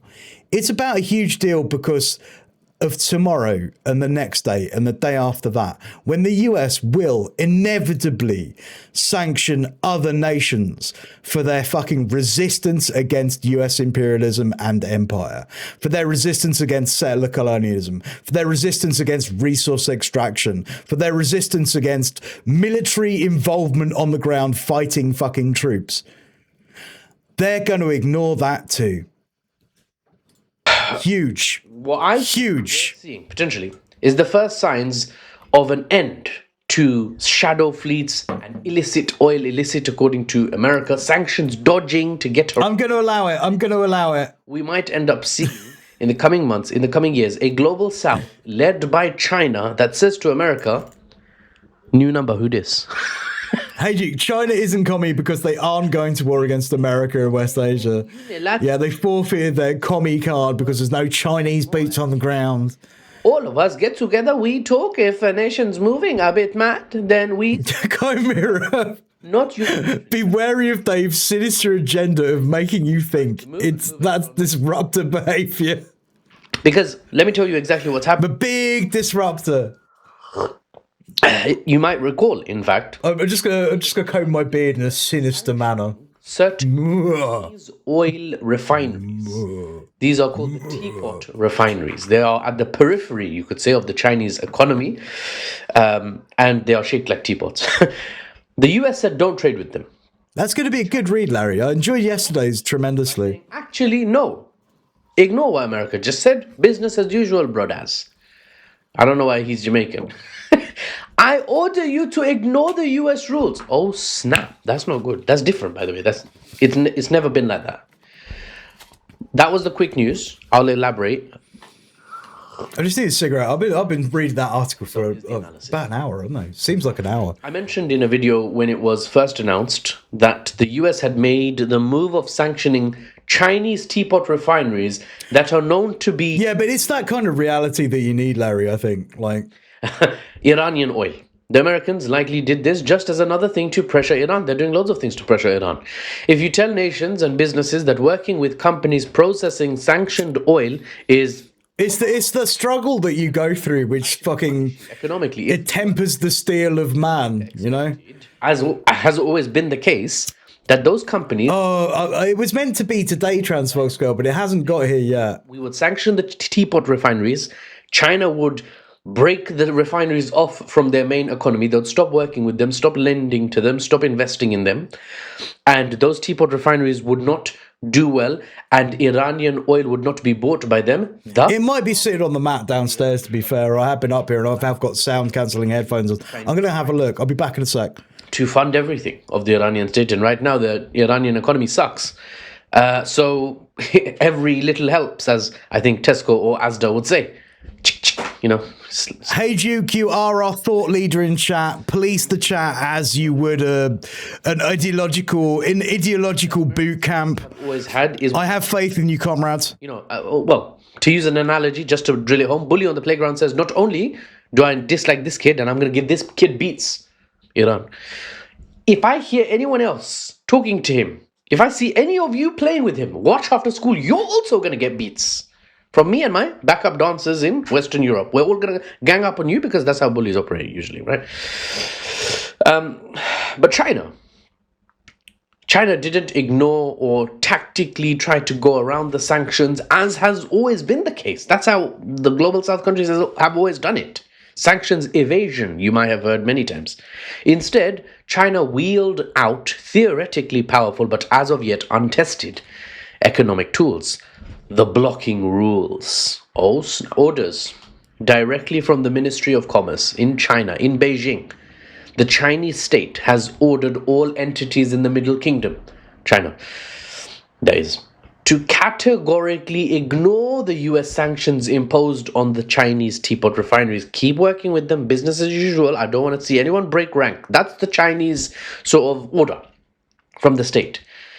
The blocking rules are a powerful economic tool developed to basically neutralize foreign sanction effects within China. So that China can't be hit by foreign sanctions and, you know, components of their economy suffer. And by foreign sanctions, I mean American sanctions, because America is the primary sanctioner on the world stage. Also, America's backup dancers in Europe, you know, the UK, where I live, Germany and France, they sort of fall in line and do whatever America does. If America's like the sanction, you know, the backup dancers are like, you know how backup dancers work, right? Now, I actually have to point out the backup dancers and America are drifting apart. So, you know, sanctions cohesion is expected to be weaker here as well moving forward. But still, for the time being, you can expect them to sort of align. They're still the Western world. Collectively. Now, when I first covered the US issuing these sanctions, I said look out for one of two things to happen. Either China accepts and politely nods, as they always have, and those refineries in China are effectively isolated from what is considered an acceptable economy, acceptable by the US standards, and China basically has to sort of abandon them for the time being. Now, hang on here, News Baba. Hang on here, hang on, News Baba. Hang the fuck on, mate, right? You're saying that China has always abided by sanctions. I think you're forgetting the fact that grey and black markets exist. And whilst they might say they do in some cases, they actually fucking don't. I'm just going to put it out there. I'm just going to put that out there. That's a thing. That is a thing historically. And that would be business as normal. That's how it's always been. America sanctioned. Well done, Hey Duke. You've done incredibly well. Dodge them, or we just completely blindly comply with them. China has... You feminized chat. Brilliant. Well done. China has for decades just accepted sanctions because they want to focus on growth and development, not start a fight with great power USA. But I also said, that's one option. I also said the other option is they could do something dramatic and push back. Guys, they picked the dramatic one. They pushed back. Is that a mosquito? I hope not. China, I said, could refuse to ignore... Newspaper is so relatable. Could ignore the US sanctions on Chinese oil refineries. And they've done that, and it's got dramatic. Chinese companies now have basically two sets of rules coming in that they have to adhere to both, which they can't, so they'll have to pick. Number one, follow the US sanctions, as you always have. When something is sanctioned, you stop working with them. You just drop them like a so. I don't know what that is. You just leave it. Option number two, order number two that you received. Yeah, sorry, I missed that one. Is that not a... That is very funny. Will defy Beijing, obviously. Not a chat of the day. You can't select your own chats of the day. But it was a good one. It's a banger. Which we're going to close out this video by covering. Analytically speaking, my assessment is in this geopolitical game being played on the playground or the chessboard, America has three options. Either, number one, they expand their sanctions to cover huge Chinese banks and other commercial entities in China who have been ordered to continue working with... You're an e-girl now, mama. You're an e-girl now. Brilliant. Congratulations. Escalation for sure. Because America... I don't know whether to give you congratulations or commiserations based on your comment, but I think that could be very good for you. Expand it further. That's a sort of trade war type move. Option number two, America decides to take the refineries off the list and come up with some face-saving reason for doing so. Right? They can't actually say, we sanctioned them, we read China's blocking rules, got shook, and we took them off the list. They can't say that. So they'll come up with some other, reason. Option number three, they leave things as they are. Meaning that American sanctions are no longer enforceable, at least not against China. And this would be a dramatic situation on the world stage, Hey, Duke, that's a very funny comment. The thigh highs are in your mailbox, mama. Congrats, says Hey, Duke. Right, I got a follower yesterday called Winston the E-Girl Respecter. So I guess this is my life now. Enjoy it. Have fun with it. Play with it. It's fun. What? What's his name? Did what against who knows you know who? Oh, brilliant Transformers girl. The delivery completely botched, but it happens. Option one means America doubles down, right? They force China to make another move by saying, we sanctioned, you ignored, we're going to sanction more of your economy now. Option two and three is not America doubling down, it's America backing down, it's America blinking basically, right? Because if they remove sanctions, which I said was option two, it means China's blocking rules, the first time they were used, did something unthinkable, even 3 years ago. Unthinkable, no country's done it. Okay, right. America are not going to back down, right? America don't do this whole backing down thing. It's not going to happen. I can't see it. At least not in like the financial markets or trade markets. They're not going to do it. What they will do is they will put sanctions on China. And China, which has been moving away from US trade quite steadily for the last 15 years, will continue to move quite steadily away from US trade for the next 15 years. Or I guess even over a shorter period of time, because obviously if they're sanctioned, there won't be any trade with the US. And then China will develop amazing technology that the US has no access to at all. They will be left in the dirt technologically. which would be kind of incredible to see the new kind of Apple computer, the new technological marvels that China is going to invent. The US won't have access to any of that shit. They'll try and reverse engineer it and they'll fail dramatically. Son of a two-ball bitch. I'm not taking the bait. Thank you for the follow, though. Son of a two-ball bitch. Motherfucker. Fuck shit. Horse piss. Jacket firmly on. I appreciate that, but thank you for the effort. I appreciate your effort. Welcome to the club. I hate you guys, but yeah, like they're either going to sort of like they're going to do this thing of like being left behind in the dirt with like technology. They're going to be left behind in the dirt with like trade, because the US isn't going to stop at sanctioning China. It's going to start sanctioning countries who trade with China, and more countries are pulling away from trading with the US to be a preferred nation, trading partner with China. And like proportionally, that's way more trade than the US has could manage to get going whilst they start sanctioning lots of these other countries. So effectively, you'll end up in this end place. The natural ending place is the US sanctions everybody, but the sanctions hurt the US more than anybody else in terms of technology, in terms of trade imbalances, in terms of like dollar hegemony. They're slitting their own throat.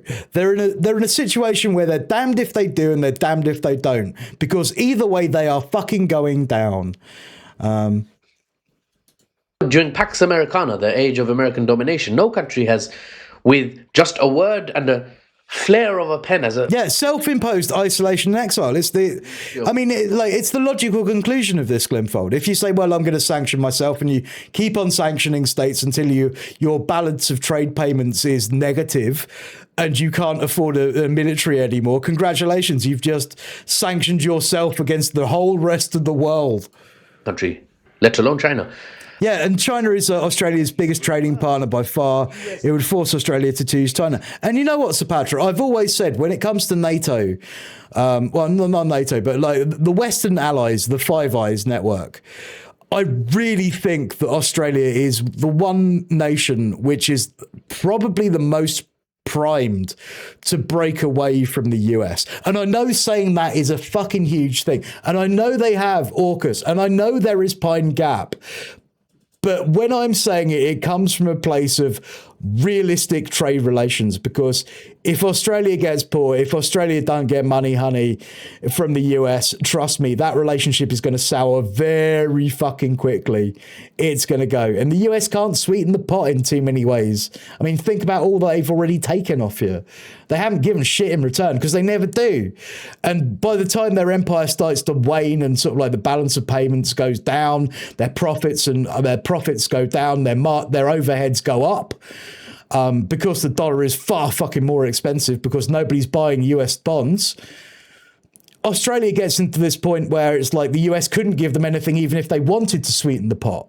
So, I mean, I really do see it, Spatra. Like, seriously, it is going to be the saving grace of Australia. Like, if like the Five Eyes is going to break in any way, that's the fracture point. Fucking even more so than France. And France have got their own thing going on with like Five Eyes and NATO, where they're one of the only countries who before have withdrawn from NATO. And I think it was either in 73 or 75. I can't remember the exact year.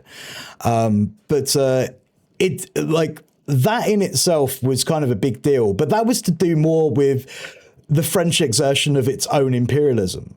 Whereas Australia, I don't think could manage that in any way, shape or form. So that's why it's more realistic to me. Upgrade in capability of a non-US entity.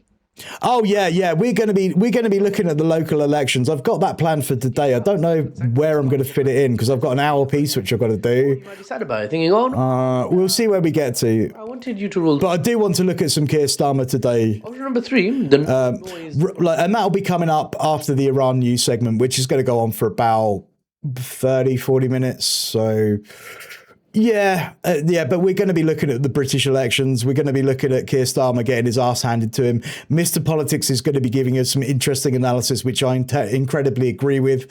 And Radhika Desai is going to give a Marxist breakdown of like the British establishment's failings and why this country is going to sink into the bottomless quagmires of hell, financially speaking, in the US global order. Best option. This is what I predict is going to happen. 70% chance. Ninja Cat, how's it going on Rat Ship Boat? I don't know. I haven't been looking. It doesn't look like there's a helicopter.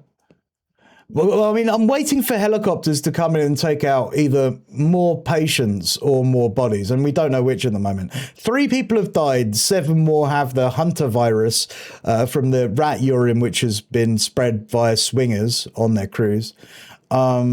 We will see. We'll keep us updated on that. This basically means the world's governments see. Yeah, Transfoxco, Reform and the Greens are going to do very, very well. I think they can be like if we're talking about like Labour getting a chunk taken out of them, I think the biggest chunk is going to be probably taken out by Reform. I think. And America won't punish you. The ocean looks very static. It's moving. It's actually moving. So other countries. It's actually moving. I've actually got some live audio to give you some idea that this is actually. Oh no. Yeah, no. The feed has frozen. I hate it when it does this. Now there it is. It's back again. It's live. It's live. We're live. No, there has been nothing happening on the plague ship. What's the story with the ship? Oh well, right. They've got this plague on it, which is called the Hunter virus, which is like from rat urine being circulated in the air. It's incredibly dangerous respiratory illness, and it's killed 3 people. No ports will take the poor cruise ship. They've had to airlift off people. They've got 7 more people who have come down with the Hunter virus. That's the whole thing. Yeah, but we didn't learn any lessons from COVID. None at all. It stopped again. It stopped again. I hate it when this happens. There we go. See, it's going. I'm going to make it smaller. We're going to go back to News Baba. Might not follow. But China can keep doing. I'm also going to turn down the sound of the waves. Thank you, Creamy, for letting me know about the staticness. Sanctions usage and in terms of. It's very small on my monitor up here, so I don't really see. I need to put on. I mean, it looks like a static image, even though it's not to me. But I am short-sighted as well. I'm thinking Shopify. Yeah, it's just dumped out at sea for the moment. Or whatever. Right. Anyway. A mouse where they're in the bilge. They're in the bilge. Right there. Pissing in the air vents. Yeah. Right there. I don't know if that's a thing, but we'll find out maybe at some point. I'm going to find another live feed of that shit. The US put that one's balked. List. China said, ignore the US. He's an old and cheers, Larry. Don't take him seriously. And the US might simply accept that. Oh, snap. No punishment, no escalation. China will be like, wait, that worked? It would mean American sanctions are losing their enforceability, for better or worse. So this isn't making headlines because it's not a missile burying itself deep in a command center or something. But it is very pivotal economically. So I'll keep an eye out. This one. I just pointed at my eye. I'll keep 2 eyes out actually on this story and relay to you the news and the analysis unbiased and without the Western spin when it develops. Ladies and gentlemen, for the unbiased news and analysis without the Western spin, I just said that. I'm Alpha Stalugda, aka News Baba. He's so like me. He's so like me. Oh. I'm just gonna let him do that whilst I post the link in the thing and make it go bing. I said I'd paint that and I didn't. Bing. I'm sorry. I'll get to it. My office is very messy. You see a very tidy chunk. Also, there's posters behind my head. I don't know. Bing. I've not thought this through. We're back. We're back in action with those horrible plagiarism mices. I wish. If any of you can. Yeah, where's the worst at the moment? Things are going pretty goddamn well. Please do. I guess the worst at the moment is in Mali because they're currently like defending themselves from attack. But I would also say that's pretty good. I would also say that like Mali are actually doing the job along with Burkina Faso as well. Just because their posters are so beautiful. I can't make anything similar. I can't find anything similar. Anyway, I'll leave it here. I'll see you on the next one. Blah, blah, blah, blah. We should just have walking tours of China instead of looking at a boat. No, but that boat's news. That's a big news boat. All right, please. Oh, fucking hell, they've done it again. Ward Bloody Carroll. Why do they want me to watch Ward Bloody Carroll? I don't even know who Ward Bloody Carroll is, except he's some fighter guy. And now he's on with, like, Sal, the shipping guy. Nah, get the fuck out of here. I don't watch 9-month-old shipping news. No, I want to watch one-day-old shipping news. What's going on with shipping? 2 U.S. flagged ships trapped in the Persian Gulf sail through the Strait of Hormuz and for the open sea. I'm your host, Sal Mercogliano. Welcome to today's episode. So I'm a little late getting this video out because I've been waiting for some... Yeah, there isn't a worse, really. Information is not going to be coming for a little while yet. So I want to go ahead and put... Give me a sitter in China, Dave. ...issue of the 2 American ships that have sailed out of the Persian Gulf. What I will do is I'll give you all a vote in chat, and you can decide on whether you can have the rat boat or a city in China, a walking tour of Xiamen or something like that. I'm going to put the votes up in chat. We're going to do a vote. Heading out. We're doing a community voting session. So real quick, some of you will be watching this video who don't know me. I'm a former merchant mariner turned maritime historian, maritime analyst. I've been running What's Going On for Shipping now for 5 years, since the Ever Given was stuck in the Suez. And prior to this, I worked in an outfit called Military Sea Lift Command that deals with commercial ships. So I know a little bit about this topic. All right. So on May 3rd, 2026, President Trump posted this on Truth Social, announcing that on May 4th, Monday, the United States would initiate what was called Project Freedom, an effort to escort and get vessels out of the Persian Gulf. Just a quick reminder to everybody, about 900 deep draft vessels are stuck inside the Persian Gulf. They have been there since the commencement of hostilities between the U.S. Oh, no. You see, I can't do that, actually, NTC. You see, I can't do that because the way I've programmed the window means that it's only live footage. Sorry, I can't watch recorded footage. I can only watch live footage. Don't ask me. Don't ask me why I did it that way. I should have been more versatile. It was just quick and easy. Controlling the passage of ships in and out of the strait. Sorry. Including is ships from the United States going out. There are... Yeah, well, I mean, it's a thing. I've written a server program myself, and I just did it the easy way. I was like, I'll just use that for live news, and I didn't think that I'd ever have to put any other non-live sources in it. Yeah, that's my failing. That's my bad. 5 U.S. ships that have been stuck in the Gulf from the very beginning. The U.S. has countered that with their own blockade out here in the Gulf of Oman and the northern... You're insistent today. They're diverting ships back to Iran. Okay, I'll try and set it up. So we've got this issue of dueling blockades. Right. Oh, fuck. Every week with a recap. Browser sources. And I've got videos that look at each of those issues.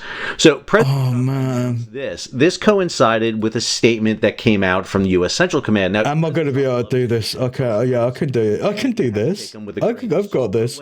What the fuck is that even called? That's a bit different because this indicates the military... It's called that, isn't it? Doing yeah. So the mission directed by the president will support merchant vessels seeking to freely transit through the essential international trade. This is what they wanted from the Operation Freedom, which they kind of just fucked up and decided not to do. And the global economy, as we also maintain... Then I need to add something, don't I? Further note, U.S. military... I need to add a... Freedom will include guided missile destroyers... Window? 100 land and sea-based aircraft... No, window capture. ...platforms and 15,000... Okay. Service members. Now, Admiral Cooper... I've got it right. Okay, I've got to open a new window to capture. Oh, mate. Florida, but he's somewhere safe, so he went to the Middle East instead of being in Florida. I'm kidding. Okay. Very safe. I would never mock Florida. So, yeah. That indicated to me the message from CENTCOM is that they were... Oh my god, I've got 15 windows. Oh my god, I've got 15 windows. That since I've been running my YouTube channel and doing this channel, I have access to a lot of information. A lot of people talk to me, and I get a lot of information. I knew last night that this was happening, and I actually knew last night that 2 of the 5 ships got out. That has been since confirmed through multiple sources. Okay. Which I am not going to tell you who they are because we're doing okay. We're doing okay. I know I'm asking you to trust me, but those of you who have watched me for 5 years know I don't say things unless I've got it pretty well locked in stone. I'm not perfect. I've made mistakes, but usually when I make mistakes, it's on an assumption I'm making. This is not. I've got evidence that the ships are out. But we also have this message this morning from U.S. Central Command. U.S. Navy guided missile destroyers are currently operating. I think he's lying. Transiting the Strait of Hormuz in support of Project Freedom. American forces are actively assisting efforts to restore transit for commercial ships. As a first step, 2 U.S. flagged merchant vessels have successfully transited the Strait of Hormuz and are safely headed on their journey. So that is CENTCOM confirming that. And again, I received that from multiple sources that has happened. Now, prior to doing this, the Joint Maritime Information Center, which is a so it's trust me, bro. That's what he's saying here. He's saying trust me. I know it. It is the naval component. It's actually he's wrong. I'm sorry. I'm actually not going to watch this. This is disinformation. Dealing with enhanced security and this is actually disinformation. I thought it'd be interesting how he'd talk about like shipping going through the strait. What I want to do is. Shit, I've got so much news and it's mostly reading shit. Right, I'm going to stick on 10 minutes with Trump. Trump signs a proclamation declaring Presidential Fitness Award. But it's not about the Fitness Award. It's the questions that he's asked about Project Enduring Freedom or whatever the fuck he's decided to call it. Can I ask a few questions of any of the people here? Right. Please. Can I ask you about Iran, Mr. President? Yes. They've fired at several times in the last 24 hours. What do they need to do to violate the ceasefire? Oh, Mama, I missed that. Oh, fuck. They know what. Thank you, Mama. Oh, fuck. They know what not to do, more importantly, actually. And, they fired them in little boats with pea shooters. You know the pea shooters? Oh, no, it's just fucking crossed it out. They don't have any boats anymore. The Navy is comprised of, they call them little boats. Fast boats or little boats. Oh, it was Japan. Right, okay, yeah, let's not do Japan. They had 8 of them and they're all gone. What the fuck am I doing? They're fast, but they're not. I'm just looking at windows. Like, I've got so many windows, I don't know which one to look at. They're all gone, so they're looking around for little boats to try and compete with our great Navy. We have a Navy. Oh, yeah, it was NTC's link. Oh, fuck. We set up I got it, NTC. Thank you, Shaman. Right, cool. A couple tried, and they got their engine shut out. You remember, I think it was... Which I'll have to put in this one. Display. A ship wanted to go through, break the blockade. They were warned not to. And then they were warned again by a young Annapolis captain of the ship. No, not that one. It's this one. People are central casting, I'll tell you. And he said, don't do it. Then he said, evacuate your engine room with this unbelievable loudspeaker that goes over water.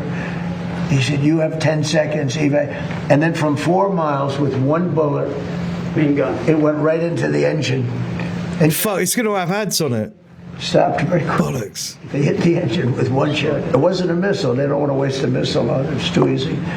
And we had another one, a 2000, one of the biggest ships in the world. There we go. We got some shaman. Let's go. And he said, go back now. And I need to do... Right now, you will be... This? That's right. It's working. It's working. Yes. I am going back to Iran. I am going back. That, right? He went. That was so stressful, chat. The ship was so big. That was so stressful. Respect us.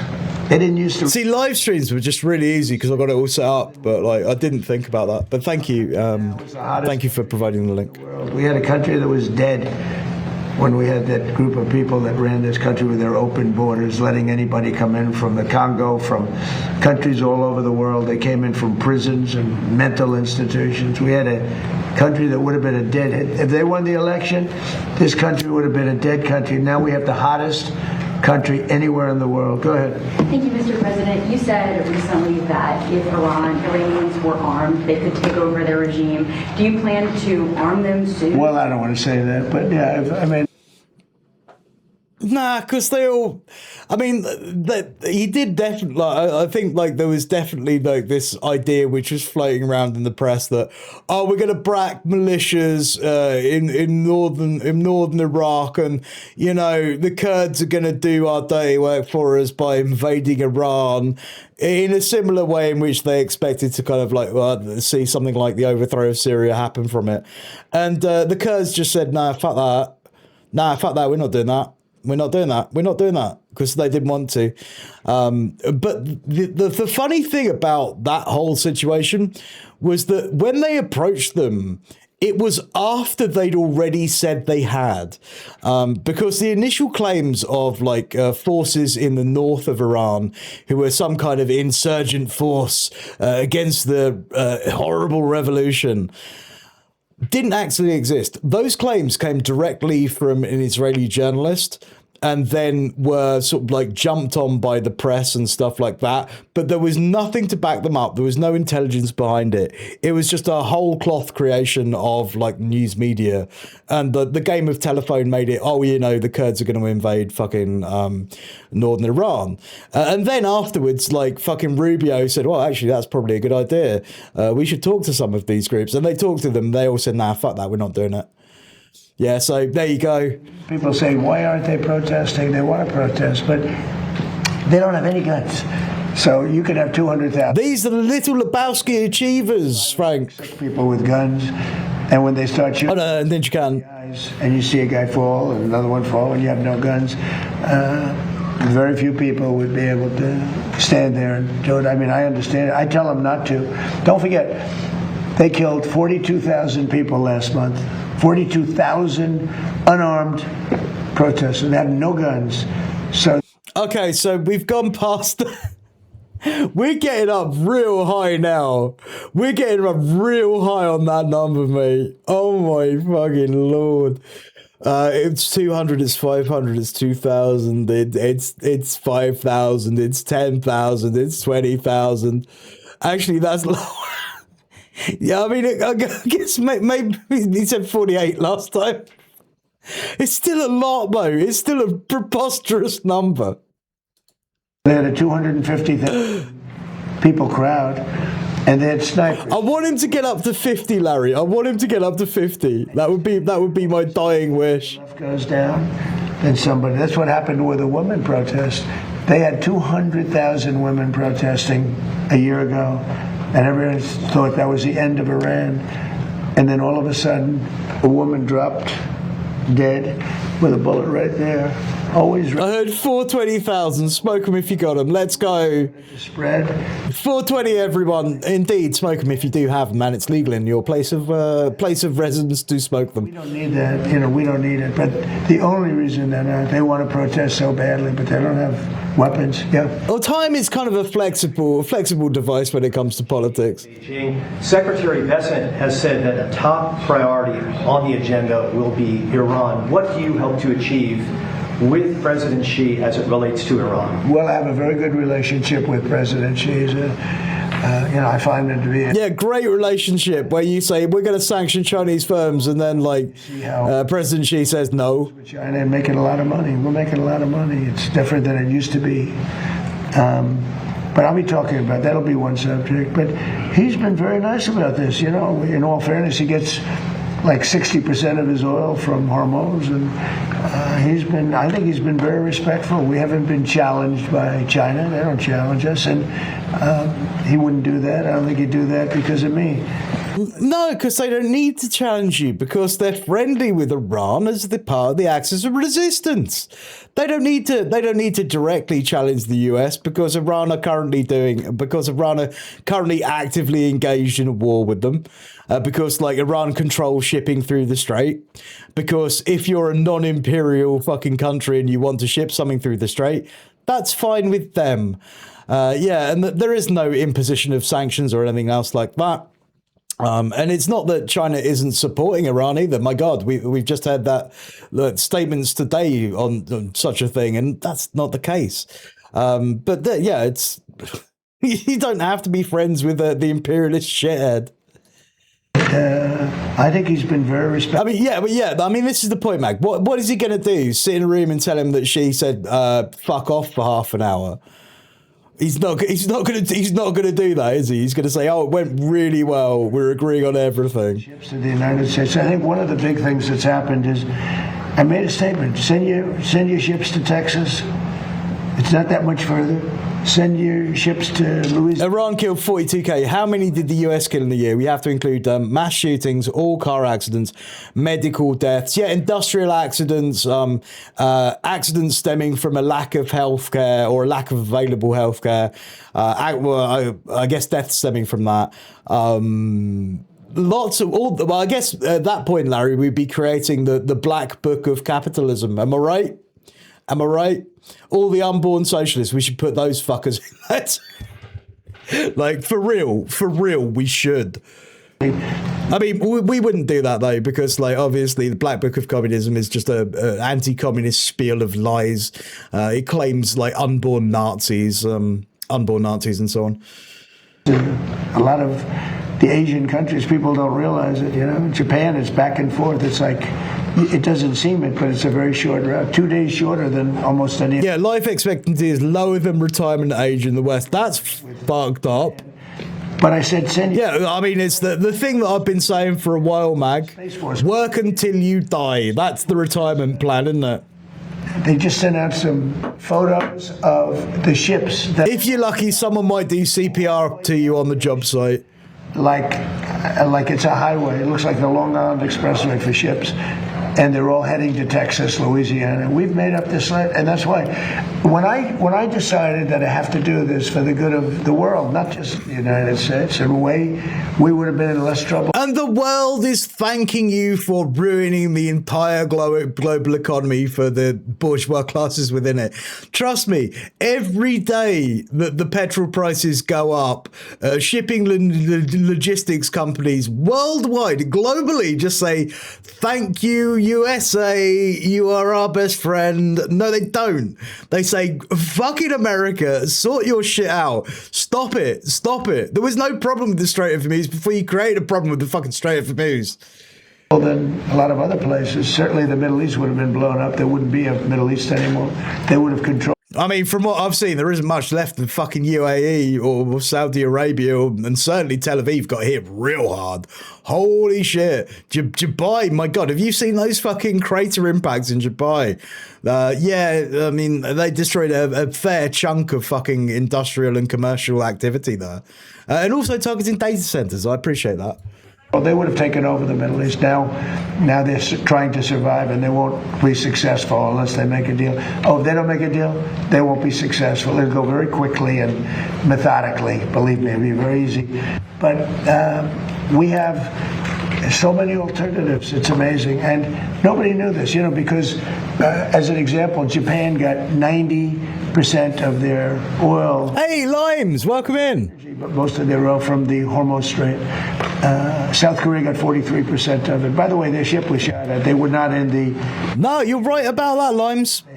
He's a terrible human being. He's fucking terrible. The hell knocked out of it yesterday, but they didn't shoot the ships that were guarded by us. I'll tell you that. We knocked down a lot of missiles. So what happens is that we have... NTC, you got an ad. Control. Oh my God, you got an ad. Amazing. It's like a piece of steel. Nobody's going to challenge the blockade.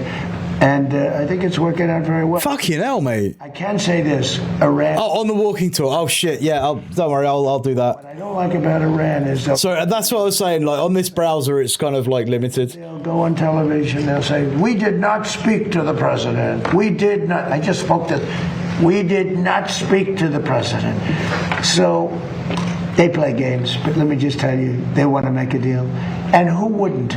When your military is totally gone, we could do anything we want to them. Who wouldn't? Please. On the filibuster, Mr. President, you posted a... Oh, I've made the browser smaller, sorry. It hasn't happened. Shit, there you go. Yeah, no. Don't worry, I'm just covering up the plague ship. It's starting to smell. There's a couple of... I hear there's a dead whale off the left port bow. Left port, what am I saying? The port bow. Actually, if you want to know the truth. I think port is even the right side, isn't it? Yeah, because no, starboard is right. Which is fucking port and starboard? I don't know, left and right. It's one or the other. I'm at 100% approval. Did you see called it? CNN poll? Nobody talks about it. CNN, I think the people that did... Port is left, right, yeah, okay. Port is left, right? Party in MAGA, which is basically 100% of the party, I think, but 100%. No, I think that... I'm doing incredibly well for having slept 4 hours and going through a serious amount of trauma this morning. We should have voter... Well done, me. Voter ID. We should have proof of citizenship. We should have mail-in voting for the military and people that need it, but not for everybody. Because anytime you have mail-in voting, they're going to cheat. And they cheat like dogs. Right. They have to cheat.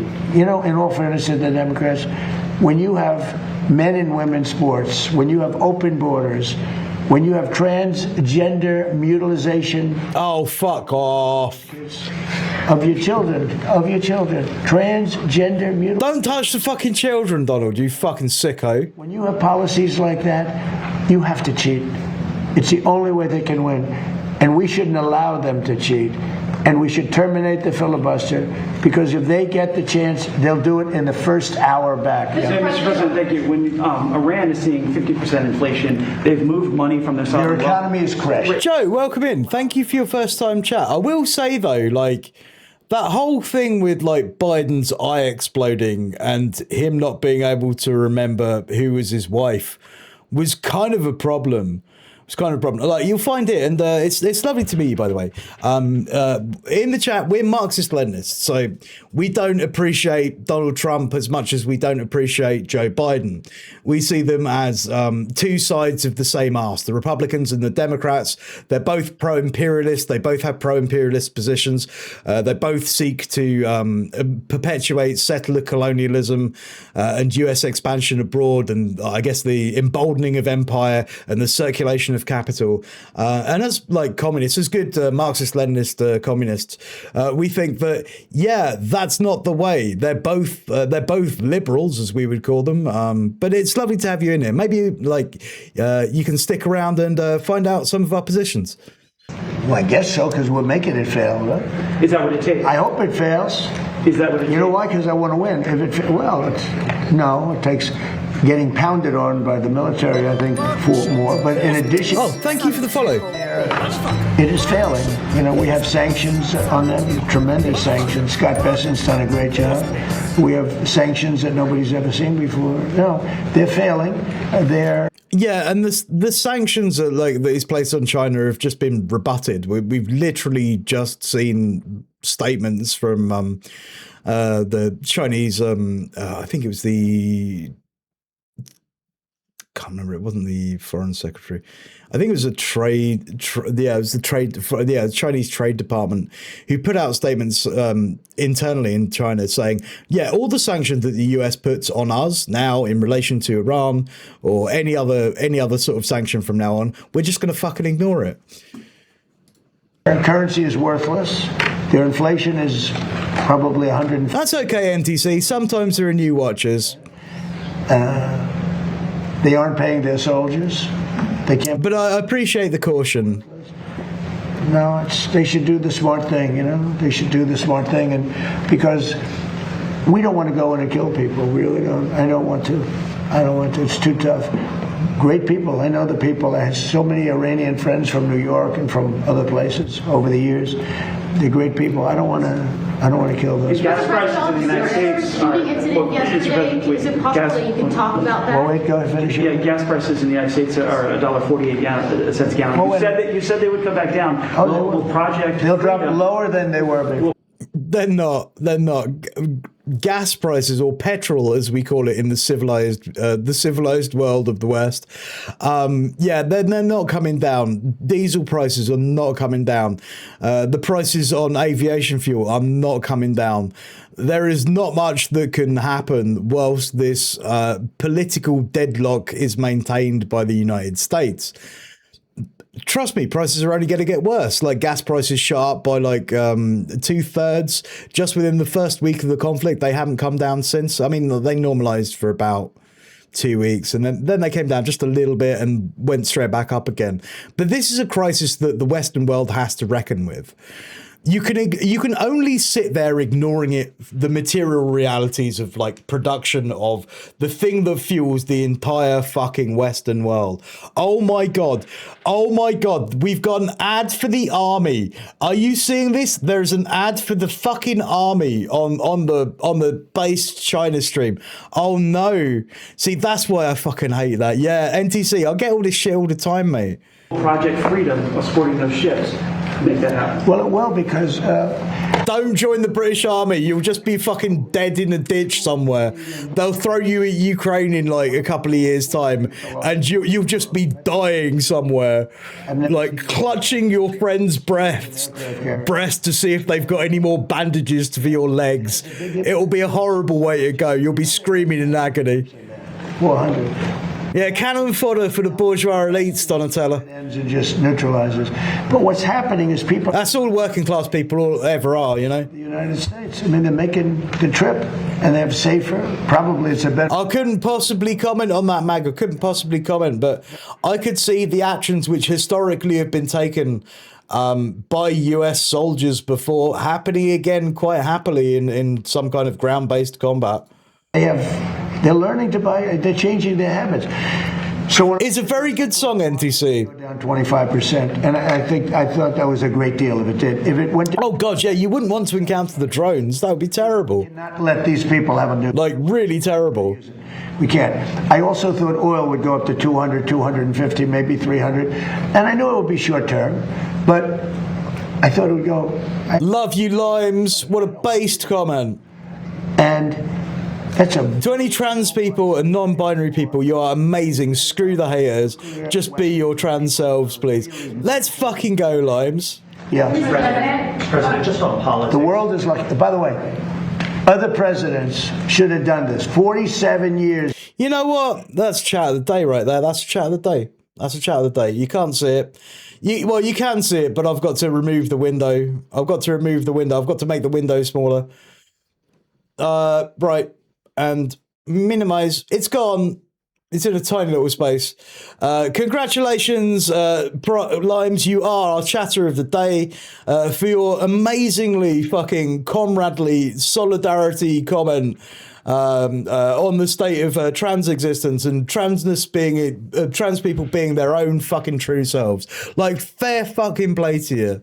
Congratulations, you have bloody well earned it. I will pin your message for the rest of the stream at the top, and I will also put your thing in the box under my chinny chin chin. And there will be a chatter of the day chatter of the year biannual competition where you stand to win a trophy with your engraved chat of the day. Thank you very much, Limes. Appreciate you. Toying with these. Very base comment. Love that for you. In many cases, stupid people. This should have been done by Obama. He went the other way. He was giving them cash. He sent plane loads of Boeing 757, took the seats out, and put green cash, $1.7 billion in the plane. Every bank in Virginia, D.C., and Maryland was stripped of their cash. They took out all the cash from the banks. They put it into a plane, a Boeing 757 packed with cash, and they flew it to Iran, and they let these guys just, I don't know what the hell they did with it, but they took it and then gave them billions and billions of dollars and bribed them basically to be friends. And after giving them tens of billions of dollars, they screwed Obama. Oh, hang on a sec. I made that go away, didn't I? That's not the way we play. No, we do it the old-fashioned way. Oh, no, I didn't make it go away. You should wave. Oh, shit. Maybe you won't see a... Right, I'm not going to hide your comment. It's going to come back, but I do have to... They should... Oh, no. Technical nightmare, NTC. Technical nightmare. Army ads. They say... Fuck. Uncle, right? When are they going to... This is what you get when you try and do things on the fly. Shit. And they have another expression. I'm doing my best.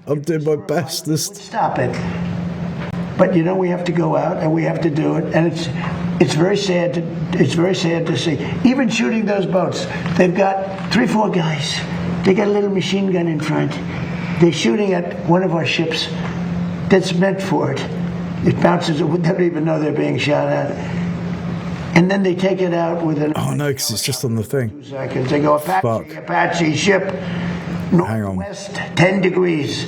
Turns around. Yeah, I can do this. I don't like that. You know, you lose people. All these people. It's so unnecessary. It's so unnecessary. One thing we have the greatest military in the world. I built it because I built it in my. There you go. I didn't think I'd be using it at least so much in my second term, but we have the greatest military, the best equipment in the world. We had 111 missiles shot at one of our assets, one of the aircraft carriers, a week and a half ago, 2 weeks ago. Think of this: 111 sophisticated missiles shot at one of our aircraft carriers, and every single one of those missiles was shot down with no problem whatsoever. If you would have said that 10 years ago, 5 years ago, it would have been an impossibility. You would have had to take those shots. Every single missile was far away. I mean, they weren't even upset. And I did it without doxing myself. Amazing. Good work, Dave. When they do the missile, right? Mm-hmm. They say missile coming, and these guys go, it's like almost like, they're very smart. These are extremely smart people. They go to very good schools, but they shot down. Well, it was a long day for Donald Trump, wasn't it? It was a very long day. He had to put out both of his boys earlier in the day to say everything is going fine. Like that, you had Rubio come out and say, "Oh, well, actually, like now we're no longer bombing. That phase of the operation is over. We're now just doing the blockade." And then you had Pete Hegseth had to come out and say everything's going well. We've had the strategic success, and we no longer need to do the bombing campaign on Iran. Like, so we've seen those two things. And the reason that they were obviously put out earlier in the day was so that Trump wouldn't have to talk too much about it. They're like a needle in a haystack. 111 missiles shot. 111 missiles knocked down into the wall. Dude, no. Was the day today we almost learned that Dave's surname was actually Hippenfutter. No, it is not Hippenfutter. I'm not talking about him. There's a scurrilous rumor about these kids, because I think you're going to be far better as an athlete than anybody behind. I can just say right now, my name is not Dave Foot. What sport do you play? If it would, that would be an immaculate dogs. You think you're going to be better? No one would believe you. Faster. You're going to be so much faster than him. He's going to be like lightning. He was known for his speed, by the way. I don't know. I think pretty good. What sport do you play? I don't play sport because my mom didn't sign me up, but I'm trying to play gymnastics. Gymnastics? Oh, that's a good sport. It's a great sport. What do you play? Yeah, I mean, I can't believe that he said the shit that he said in front of like young children, impressionable children. It's absolutely horrendous. He's a big guy. Me, I'm doing football right now, and next year I'm going to be trying to do powerlifting. Oh, whoa. Right, okay. You see that guy there? You see RFK Jr. right there? He sawed the head off a whale with a chainsaw. He's standing next to children. A man who sawed the head off a fucking whale with a goddamn chainsaw is firstly in the room. Also, like a fucking sex offender, Donald Trump, sat at this table with children. Also behind him, a man who fucking chainsawed the whale head, put it on his car and let his children enjoy that shit. Yeah, and the penis of a raccoon and like the dead bear that he picked up off the road and threw in a bike lane. These are prime grade A1 sickos. Wow. They should not be left anywhere near children. Compete against women in powerlifting. No, sir. No, fuck off. Men in powerlifting. No, I'm done. I'm done with this. I'm done. I'm out. Fuck that. Fuck that. Good morning. The war on Iran has completely scrambled the supply chains for energy, and Russia and China are huge beneficiaries. Yeah, the kids know that he's a fucking sicko. They've probably been warned. I bloody hope they've been warned. Here is a strange story, and it's a combination of massive Russian energy production and China's so-called overcapacity. That Russia and China have now become a lifeline for Asian countries that are cut off from energy sourced from the Middle East. Russia did face a serious problem when Europe cut off their purchases of Russian energy. It eventually turned out to be a far bigger problem for Europe than for Russia, but it did compel the Russians to seek out other export markets for their oil and natural gas. Russia hoped to find buyers for the 4 million barrels a day that were going to Europe. The first place they looked was China, who is the world's largest... Limes, yeah, I'm not kidding you. I'm not kidding you. He really did that. He cut off the head of a fucking whale with a chainsaw. That's a real story. It was reported by the New Yorker magazine initially. It was a real fucking story. He's like, RFK Jr. is like proper sick in the head. He's not right. Crude oil. And Russia at the time was China's primary supplier. China was also furiously building out their petroleum reserves. The problem was that there were not enough pipelines at the time to move the crude and natural gas that used to go to Europe over to China. That's to say that Russia was a desperate seller. And Euro, right? It's lovely to see in Euro. But they needed more pipelines to get it here. The ESPO pipeline contract called for 30 million tons a year from Russia to China in 2022. And China actually took... And thank you so much for the shout out. I appreciate that greatly. So the question fast became this one. How to supply China with even more... Cheers, mods. If you're not following Eurorite, please go and follow Eurorite. Euro is a based comrade. The natural gas pipeline began construction, which will bring 50 billion cubic meters of gas a year. And two other existing pipelines were expanded. Power of Siberia 1 to 44 billion cubic meters, and Far East Gas to 12 billion. Power of Siberia 1 was Russia's biggest infrastructure investment in decades, and Siberia 2 will cost even more by the time it's done. And just as in the crude oil markets, Russia needed China to take on demand to replace what was lost from European markets. The EU had said they would shift their suppliers to Norway, the US, and now the Persian Gulf.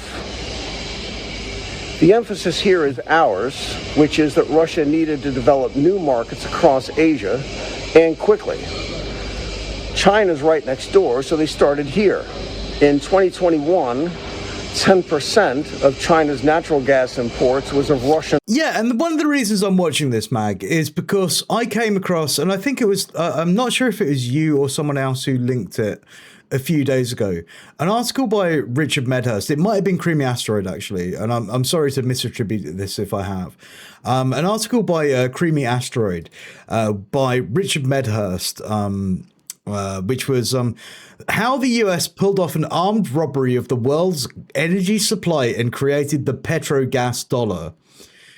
Right, this is on Richard Medhurst's newsletter, and he wrote this incredibly long piece, and I would read it, but I don't really want to go into too much depth because I think the majority of it is just fundamentally wrong.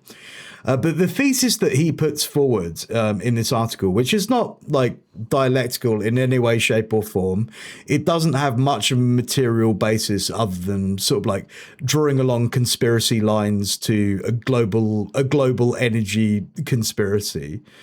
Yeah, it's a scuffed thesis. I think that's the best way to put it. No, Chimera, yeah, this is Chimera. Yeah, and I don't buy this one little bit. And I guess that's one of the reasons I wanted to watch that video, is because the energy security of sort of like China and the axis of resistance more generally is solid and firm.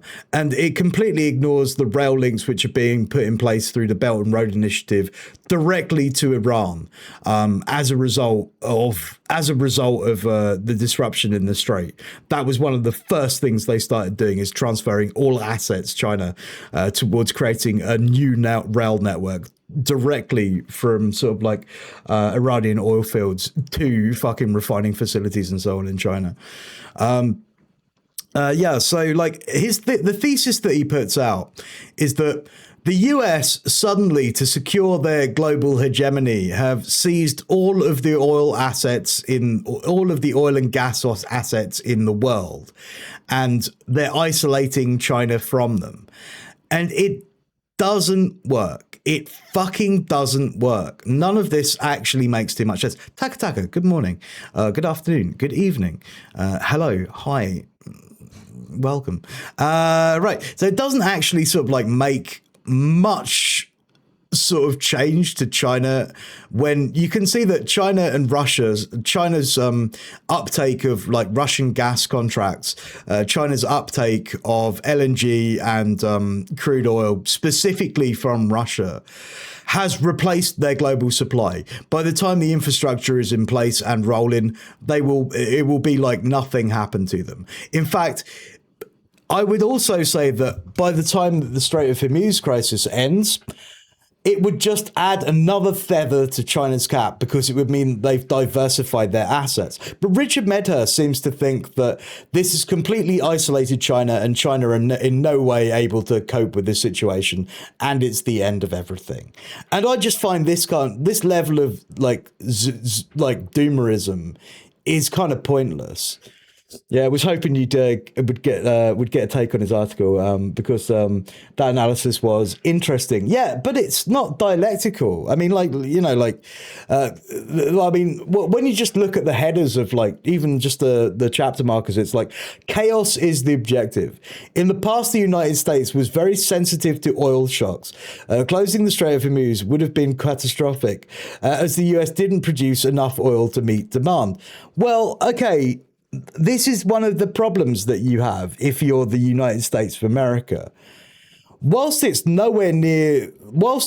severity of the crisis is in fact worse than both 73 and 75, the oil shocks, which we've come to know as like this period of stagflation, where OPEC kind of like put its foot down and tried to renegotiate their deal. While it's nowhere near that on an impactful level of the US today, it impacts the whole rest of the world and their want and ability to trade with the US, especially when you have other emerging markets which are opening up. If no one's buying dollars, that means the strength of the dollar does rise, but it means the US can buy more. But at the same time, the US doesn't have the oil to serve the rest of the entire fucking global south anywhere near as much as like just opening the Strait of Hormuz would. It's not like the US can replace the global oil supply. And the US will be dragged into a massive recession, which it won't be able to handle. And it's going to have to either renegotiate its trade deficits with foreign countries to give them a better deal to prop them up, or the alternative is, well, these other countries are just going to fucking say, yeah, I'm not going to trade with the US. They're crap. Look at all the shit that they get up to. I don't want this reserve of fucking US currency anymore. I'm not going to buy stocks. I'm not going to buy bonds. I'm not going to trade with the US. I'm going to look for alternatives. And those alternatives will exist. You have Iran, you have Russia, you have China, who are refusing to play ball on sanctions right now at all in any way. So even if the US says to somewhere like Indonesia, right, okay, that's all very well and good. Your relationship with China is as a consumer of oil. Yeah, they're not going to be able to do third party trade with China. You're not going to be able to trade directly with Iran. Well, what's China going to say? China's just going to say, well, fuck you. India already says fuck you when it comes to Russian liquid natural gas. Russia, obviously, one of the most heavily sanctioned places in the world prior to sort of like the operations which went on in Iran. But Russia under massive sanctions. India, massive trading partner. They don't give a shit about the US. They have some kind of relation with the US, of course they do. It's Modi, he's a fucking fascist. But at the same time, they're not just going to stop when they need gas. They need cheap gas. They're probably the largest consumer of liquid natural gas. So they're going to take any deals that they can. And the best deals that they can get, where are they from? They're from fucking Russia. Russia have the supply. So all of this shit that he's saying, that chaos is just the objective. Well, chaos is not an objective, is it?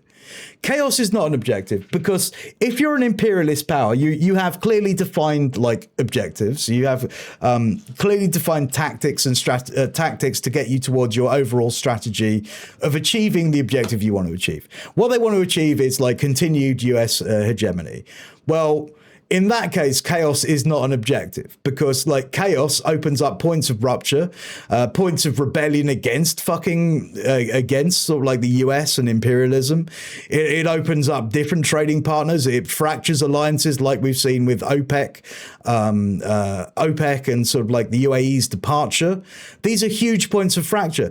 And Ben Norton was on this same kick yesterday, and I know you were here for that, Chimera, where Ben Norton was saying like, oh, well, the UAE withdrawing from OPEC is somehow, that's going to benefit the US. And I'm just here going, they can trade with anyone, right? They have options.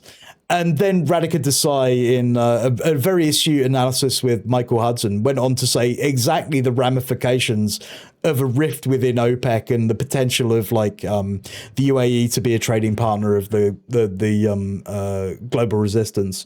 This is the point.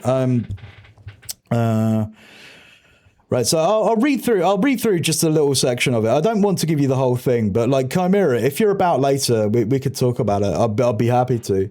But as in the past, the United States were very sensitive to oil shocks. Closing the Strait of Hormuz would have been catastrophic. The US couldn't produce enough oil to meet demand. It still can't produce enough oil to meet demand. It can make enough oil to meet domestic demand. But it's unwilling to supply it, simply because the whole point of being the hegemon means that you're the last fucker on earth sitting on all the oil which currently the entire global economy runs on. That's the point. Dave, so I take it you're not into the line of thinking of Brian Beletic that everything is going to plan for empire. I saw he highlighted that article since the blockade of China's energy importing from the West has decreased a lot. I think Brian is even starting to be skeptical at empire's efforts. Yeah, I mean, I've no doubt they have some kind of formulation to isolate China, isolate Russia, hey Duke, but I just don't think they have the ability to do it. And I think it's wish fulfillment, or maybe wish fulfillment of like the worst aspects of doomerism, which kind of fill that space. I do think that stability leads to development, which takes power away from empire. So in that regard, empire does prefer chaos to instability. China helping underdeveloped countries is a big problem for empire, and a big reason why China is the main target. Yeah, and I see that entirely, but I don't think it's the overarching objective is just to sow chaos. I don't think so. I mean, they're smarter than that. Even I know they're smarter than that. Larry, I mean, one of the reasons the USA can't replace the world supply is also another simple reason. There's already an overproduction crisis of oil, which is why arrangements like OPEC exist. Yeah, like to have the cartel to simply just drive up fucking prices. And the more that sort of OPEC gets fractured, and I don't think that the UAE is going to be the last member to fucking leave OPEC. I don't think so.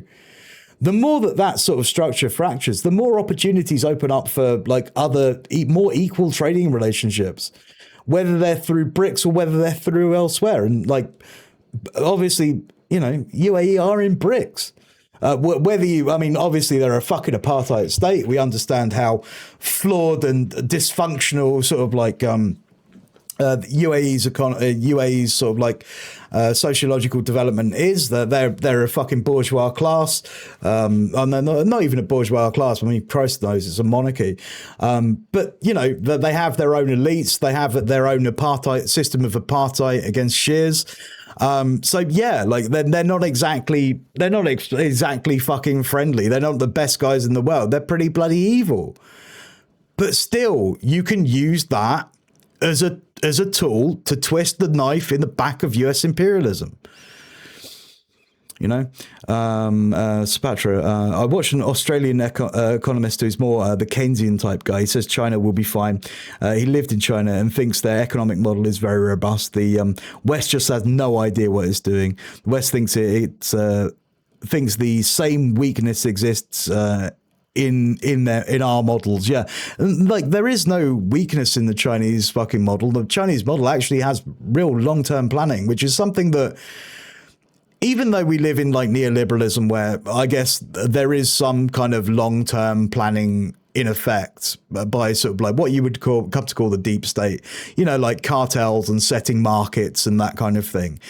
In terms of like directing that, it's not like a one-to-one correlate with like what China can achieve. Like you don't have that level of push towards it. It's all very, very independent. Larry, exactly. Breaking away from OPEC means more oil could enter the market, which monopolized producers don't want. No, they don't want. Ben and Richard both kind of acting like the opposite is the case, like their struggle is to meet demand. Yeah. And this is one of these problems that I have with these analyses. Like, Ben's analysis wasn't a Marxist one. Richard's analysis isn't a Marxist one. He's a liberal, right? He's not a Marxist. He's not a socialist. So he's going to look at this shit and he's just going to go, oh my God, now the US can control oil in UAE. What are the little UAE going to do about it? Don't work that way, mate. Don't work that way.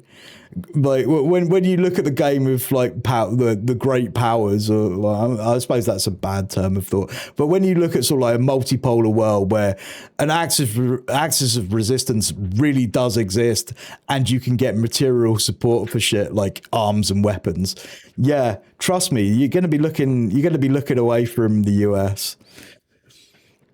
I hate the capitalists force me to learn their bullshit economics to understand their game. Yeah, no, it's always one of these painful points of contention, hey Duke. Like the amount of time we've been zipping around like on Michael Hudson and stuff and Radica Desai, and you kind of hear the terms sometimes which are put out.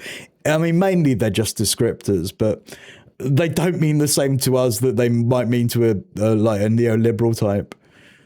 Hey, mama, right, Witcher 3 today with a W. It's not the Itcher 3.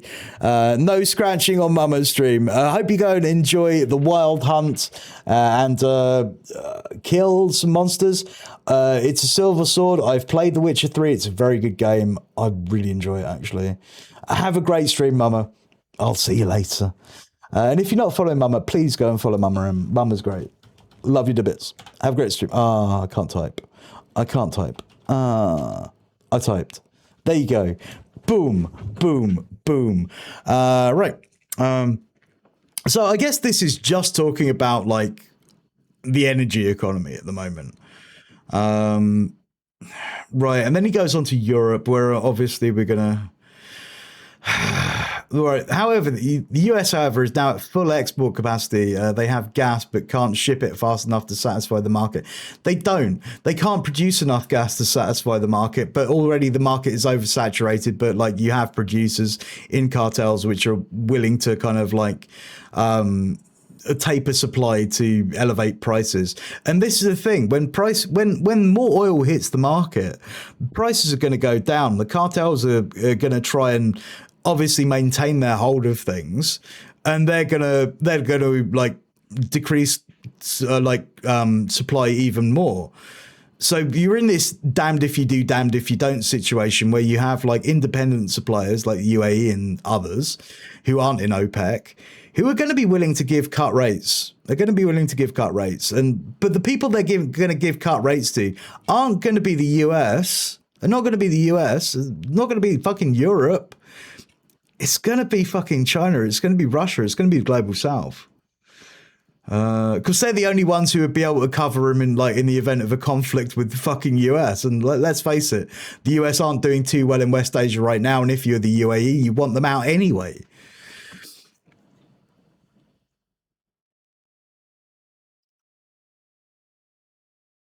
Oh, no, you're good, Limes. You're good. Look at the growth charts of China and the US. US all over the place. They can't handle the shocks. China graphs are so steady by comparison.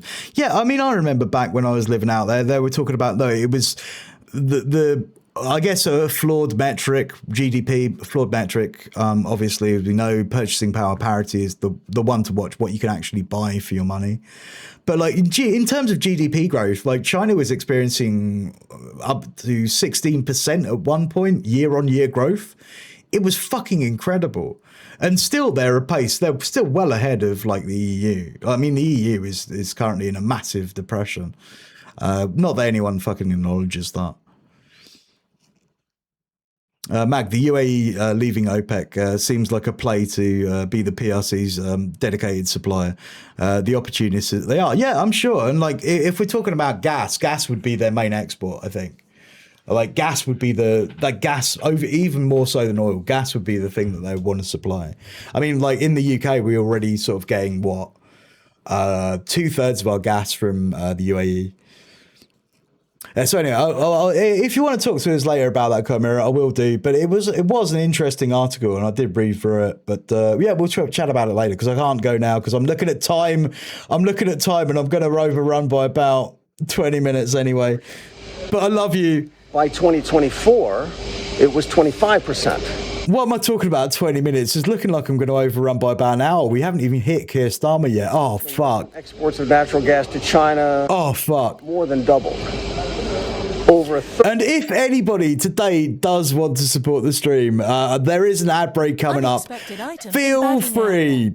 Yeah, oh, and RTE, thank you for reminding me to put the subtitles on. But yeah, if you want to support the stream and support what I do here, the news analysis, the cookness, the curseness, the oh god, oh my god. When I say oh my god a lot, if you like that, you can drop a little sub. Get yourself a sub today so you don't have to worry about it tomorrow. You get cool emotes.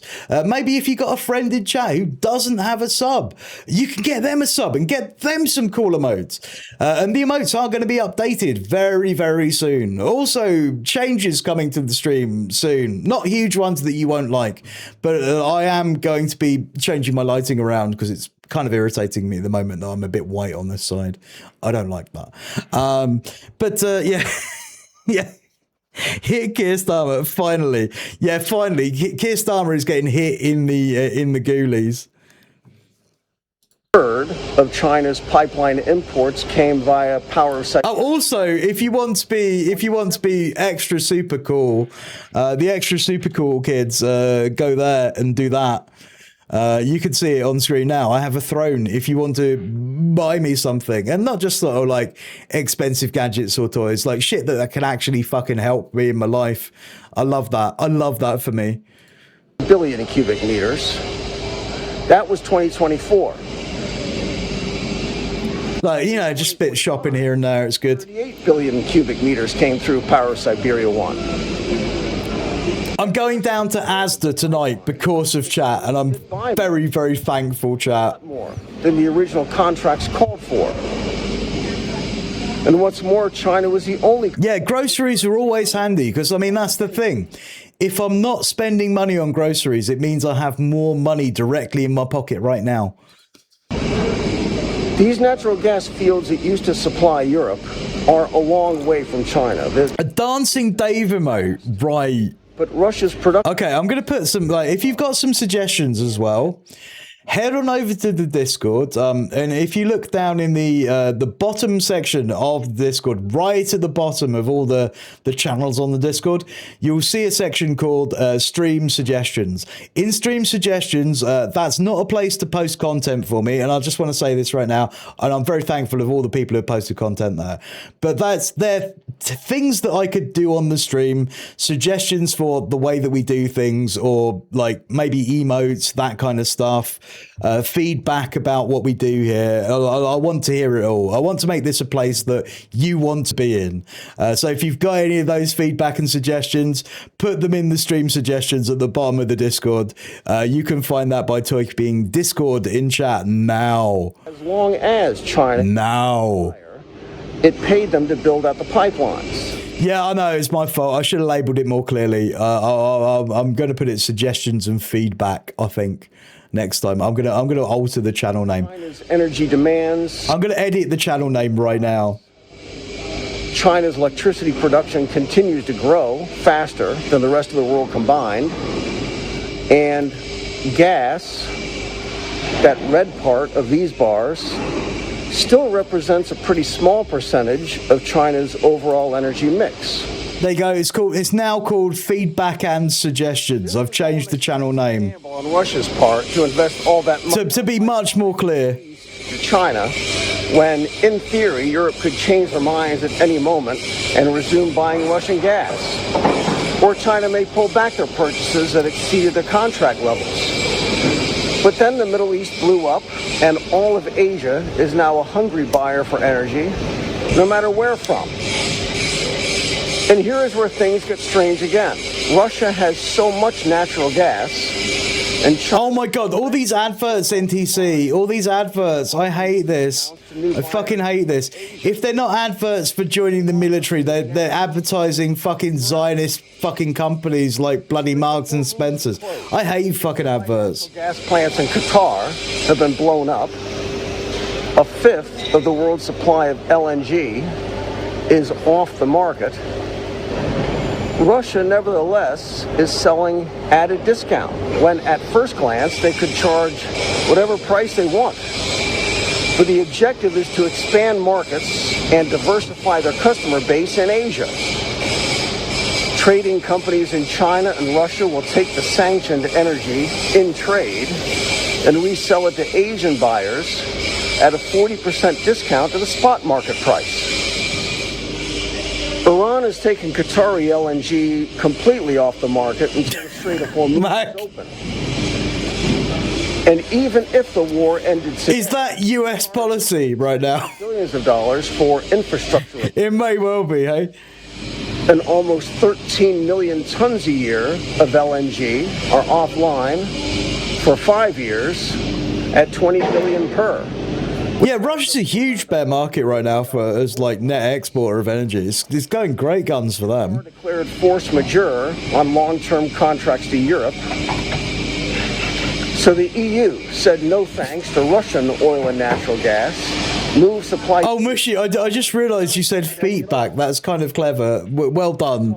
I tried. Yeah, I tried. There's no LNG coming this way either. Oh my God. Thankfully for Asia, there were already lots of pipelines built and expanded, and China already had lots of strategic reserves, and so can afford to help their Russian friends expand into new markets. Yeah, I mean, Trump's doing immeasurable harm to US empire, and long may he continue doing it. Exports of Urals crude are blowing higher, hitting their highest levels in years. I know, it was my bad too. Hold on. I missed it. I missed it completely. And for those of you who don't know, I've had quite a trying day this morning. My neighbour was had a kind of emergency situation, so I was round there at like very early in the morning. I didn't get much sleep. I've been dealing with ambulances and things. It hasn't been great. But I'm here, I'm streaming. I think I'm doing pretty well considering. It's been a very hard day. Give us this day our daily bread, and forgive us our debts, as we forgive our debtors. Lead us not into temptation. I think a large section of chat probably didn't know. It's not often I have like 50 odd viewers.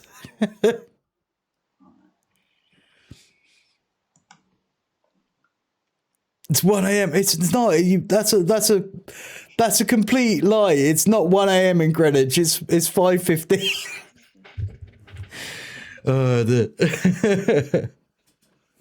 Oh no, Mag. Yeah, no. It wasn't anything like that. But like, yeah, I'm thankful it wasn't worse than it was. But finding somebody on the floor, kind of like face down, is kind of a terrifying situation if you've ever been in it.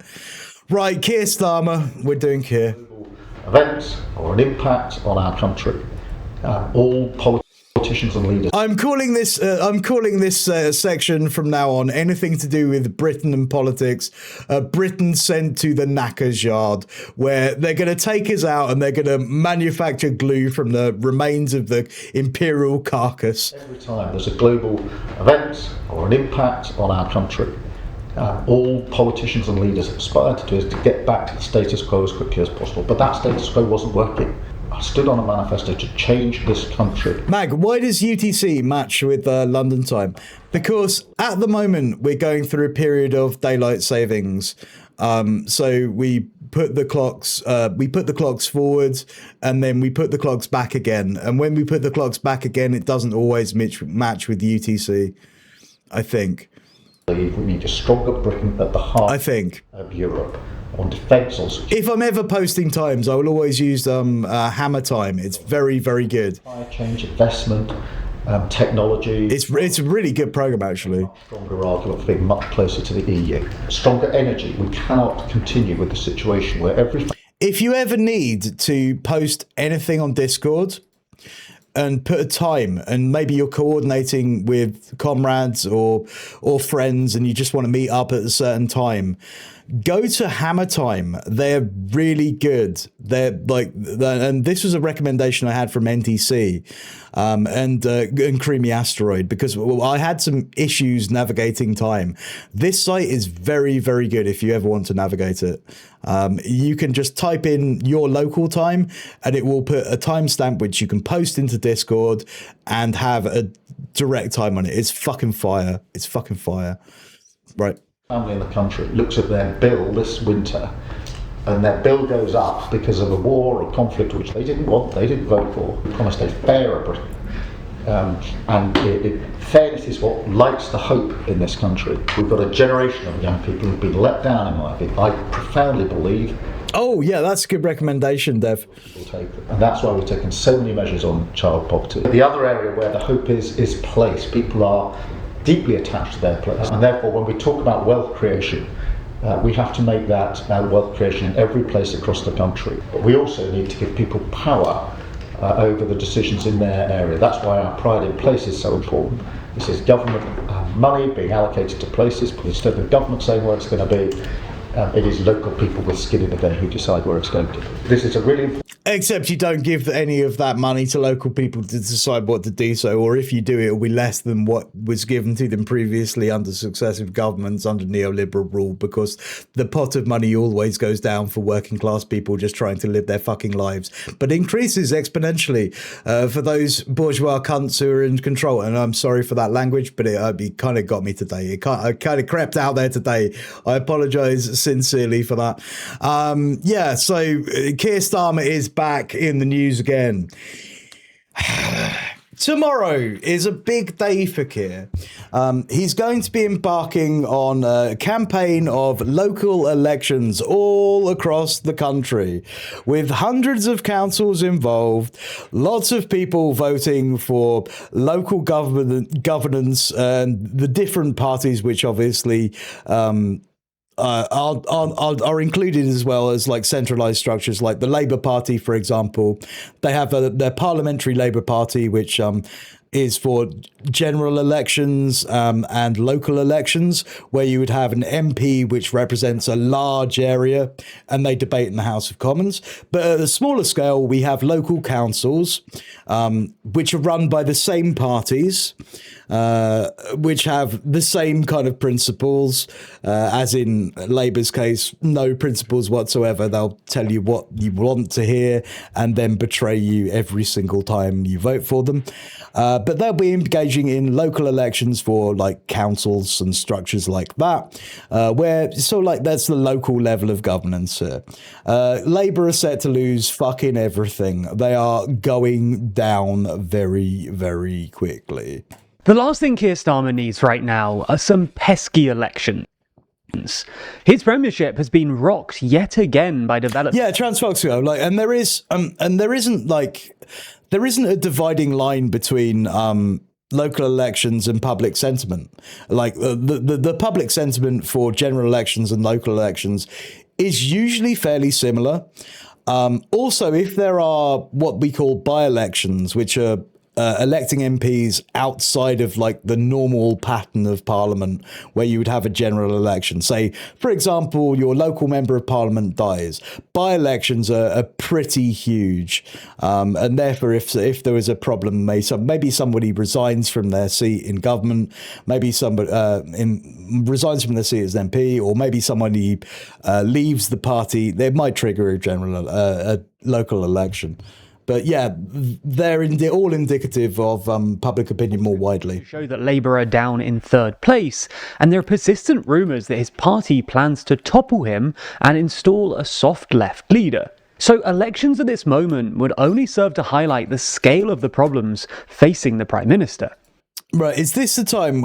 Is this where Keir would find someone gifting him a fashionable milkshake? I would say not. Keir Starmer is the most toxic and hated man in this country in the political space. Everybody hates Keir Starmer.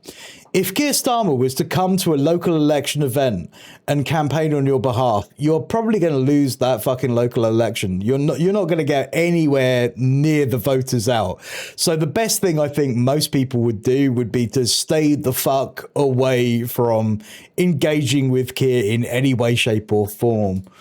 Unfortunately for Starmer, though, elections are rapidly approaching. No, it's not another AI guy. This is a normal politics guy. Brits will be heading to the polls to elect new councillors in England, members of the Scottish Parliament, and members of the Welsh Parliament in what could be a bloodbath for the Labour Party. So in this video, we're going to take a look at what could happen in these elections, specifically looking at how bad they could be for Labour, and which parties look set to benefit.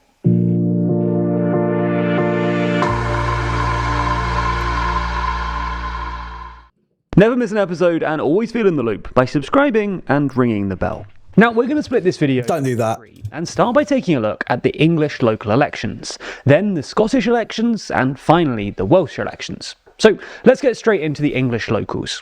Because of the complicated nature of the council system in the UK, councils aren't all elected at the same time nationally. They're staggered. This year, 136 councils are up for election, including all 32 boroughs of London. This means that a total of 4,992 councillors will be elected this week. Now, technically, only 106 councils were actually... None whatsoever, RT. None. Would argue that because the other seriously, none. Were in the middle of a shake-up, with many two-tier district and county councils in the process of being replaced by unitary councils, their election should be postponed. However, following a legal challenge from Reform UK, the government backed down and confirmed that elections will be taking place in these places too. Now, as things stand, of the nearly 5,000 councillors up for election, 2,196 of them are Labour, 1,134 are Conservative, 663 are Liberal Democrat, 170 are Green, and 78 are Reform. When it comes to these councils' control, 83 are Labour controlled, 22 are Conservative controlled, 22 are Lib Dem controlled, 1 is Green controlled, and 6 are controlled by independents. The remaining 2 are the newly created East and West Surrey unitary authorities. Now, while Labour holds many of the councils up for election, they're unlikely to hold them. The latest polling suggests that Labour are on track to lose more than 1,000 of their councillors, while the Tories are on track to lose around 500. Yeah, Carlos, I mean, you can't be too sure in the US anything anymore. To gain about 100 councillors, the Greens nearly 400, and Reform nearly 1,300 councillors. It looks... Yeah, so if you're looking at this graph, and I guess this is after the projected wins by all the parties, it becomes quite clear that Reform are going to be the biggest winner out of all of this, and Labour and the Conservative parties subsequently are going to be the biggest losers, with the Greens like making sizable inroads too, of course. But the Lib Dems, nobody likes the Lib Dems because it's fucking Ed Davies. Why have I got this up in this thing here? Oh no. Oh, no, I'll put it back on Charmin. Sorry about that. Yeah, so I think this is going to be catastrophic for the Labour Party. You're going to lose nearly half of all your local councillors. And what's going to happen to Keir Starmer, who loses all the local councillors? This isn't even a general election. Local elections are... Whilst they have like the character of sort of like, yeah, you elect sort of like parties you think will do things locally for you, they're reflective and indicative of the larger trends of British politics, which means that if there was a general election, Labour would lose. Like, undoubtedly. In this case, Labour would lose to Reform. Maybe they wouldn't get enough seats. Maybe they couldn't form a government without some kind of coalition. But who is going to tie themselves to a fucking dead animal? A few seconds to think of your best ever sexual experience. Your best. No, he inappropriately touched that woman in the screen. Thank you for the Ed, and thank you for the redeem of Sexy Starmer. I appreciate that. But yeah, as you can see, Reform are going to be the biggest winners here. 300 councillors. It looks like many of Labour's losses will be in London and the North. As things stand, Labour controls 21 of the 32 London boroughs, but a YouGov MRP poll shows that they're now on course to win the most votes in only 15 boroughs. The Greens, though, are on track to win the most votes in 4 London boroughs: Lambeth, Lewisham, Hackney and Waltham Forest. Similarly, Reform are set to win the most votes in 3 boroughs: Bromley, Barking and Dagenham and Havering. Given that the Greens and Reforms don't currently control any London councils, winning any of these would be a big victory for them. In the North, which has been a stronghold for Labour support, and is an area in which most of the councils... No, I mean, like, I can see that, Transvolsco. It's going to be Conservative and Reform coalition. And I think it's debatable who will be the largest partner in that. Probably Reform, looking at this. There's also the prospect of them being the largest party in Sheffield. It looks then like the English local elections could be devastating for the Labour Party, and could see them lose control of a significant number. I think he was the first Redeem that I ever did, Connors. What is worse is the situation north of the border. Oh my god! Back in the... Oh my goodness! It's all happening now! It's all happening now! Thank you so much, Creamy Asteroid, for the 5 gifties! Creamy, you've been so generous to the channel. I just want to say thank you. Like, what an absolute fucking icon. We've got Known Dark Senate, Delishi, Winston the E-Girl Respecter. I love Winston the E-Girl Respecter. And sorry, I missed someone. I missed someone. And Mana got one as well. Right, there we go. Manapur Games. Please go and follow Mana. Thank you so much, Creamy. I really appreciate all the support you've shown the stream. And like that goes for anybody who's supporting me. Like, you make me coming here possible, and it makes it good to know that, you know, I have some value, you know. In Scotland. Well, we don't define ourselves by things like that, but you kind of do in a way, you know, because we're all living in this thing. I think we should prepare ourselves for a full Reform government. I think the Tories will continue to sink. Yeah. I mean, it's not going to be good. It's definitely not going to be good. Thank you for the follow. Maybe consider not doing that in future, because, I mean, like, as someone who smokes cigarettes, I know it's bad for myself, but, like, you know, I worry about you, man. I worry about you. Your teeth will fall out or some shit. That's bad. After 4 consecutive terms in power in Holyrood, the SNP were beginning to decline in the polls, and Labour were on the ascendancy. It seemed as though SNP scandals... You see, I think that a lot of this is going to be more overblown for Reform than I think perhaps people are giving it credit for. When it comes to general elections, people vote for... and there is a strong tendency for this, which is a historic tendency. And I know we're not seeing this reflected in polling right now, Transvolsco, but there's a strong tendency to vote for the other established party. I really think people will vote Tories at a higher rate than perhaps like the polling might suggest. And I'm not making predictions right now other than Farage is going to be very near power or have it. But I think it's going to be a toss-up. Finances and the breakdown of their working relationship with the Scottish Greens had... Kemi would have to go. The UK Labour government's unpopularity has damaged Scottish Labour, providing some relief to the SNP. As Starmer's premiership has dragged on, Labour has dropped further and further in the Holyrood polls, to the point that now they're polling at roughly half of what they were at the time of the 2024 general election. Scottish Labour leader Anna Sarwar has even tried to distance himself from Starmer, with him publicly calling for the Prime Minister. Yeah, I mean, the right don't like her because they're all fucking racist. And slightly... That's why, I mean, you know. 24. Obviously, a lot of the... Pretty simple equation. You can't have a black woman running a right-wing party in this country. We're far too racist and misogynistic to ever allow that, even on the right. I mean, you know. Seem to have worked for him. YouGov's MRP from last month suggests that the SNP could win 67 seats in the Scottish Parliament, enough for them to form their own majority. Only the second time in the history of the Scottish Parliament that a party has won an overall majority. Interestingly enough, though, reform will be on track. Sapatra, could the tourism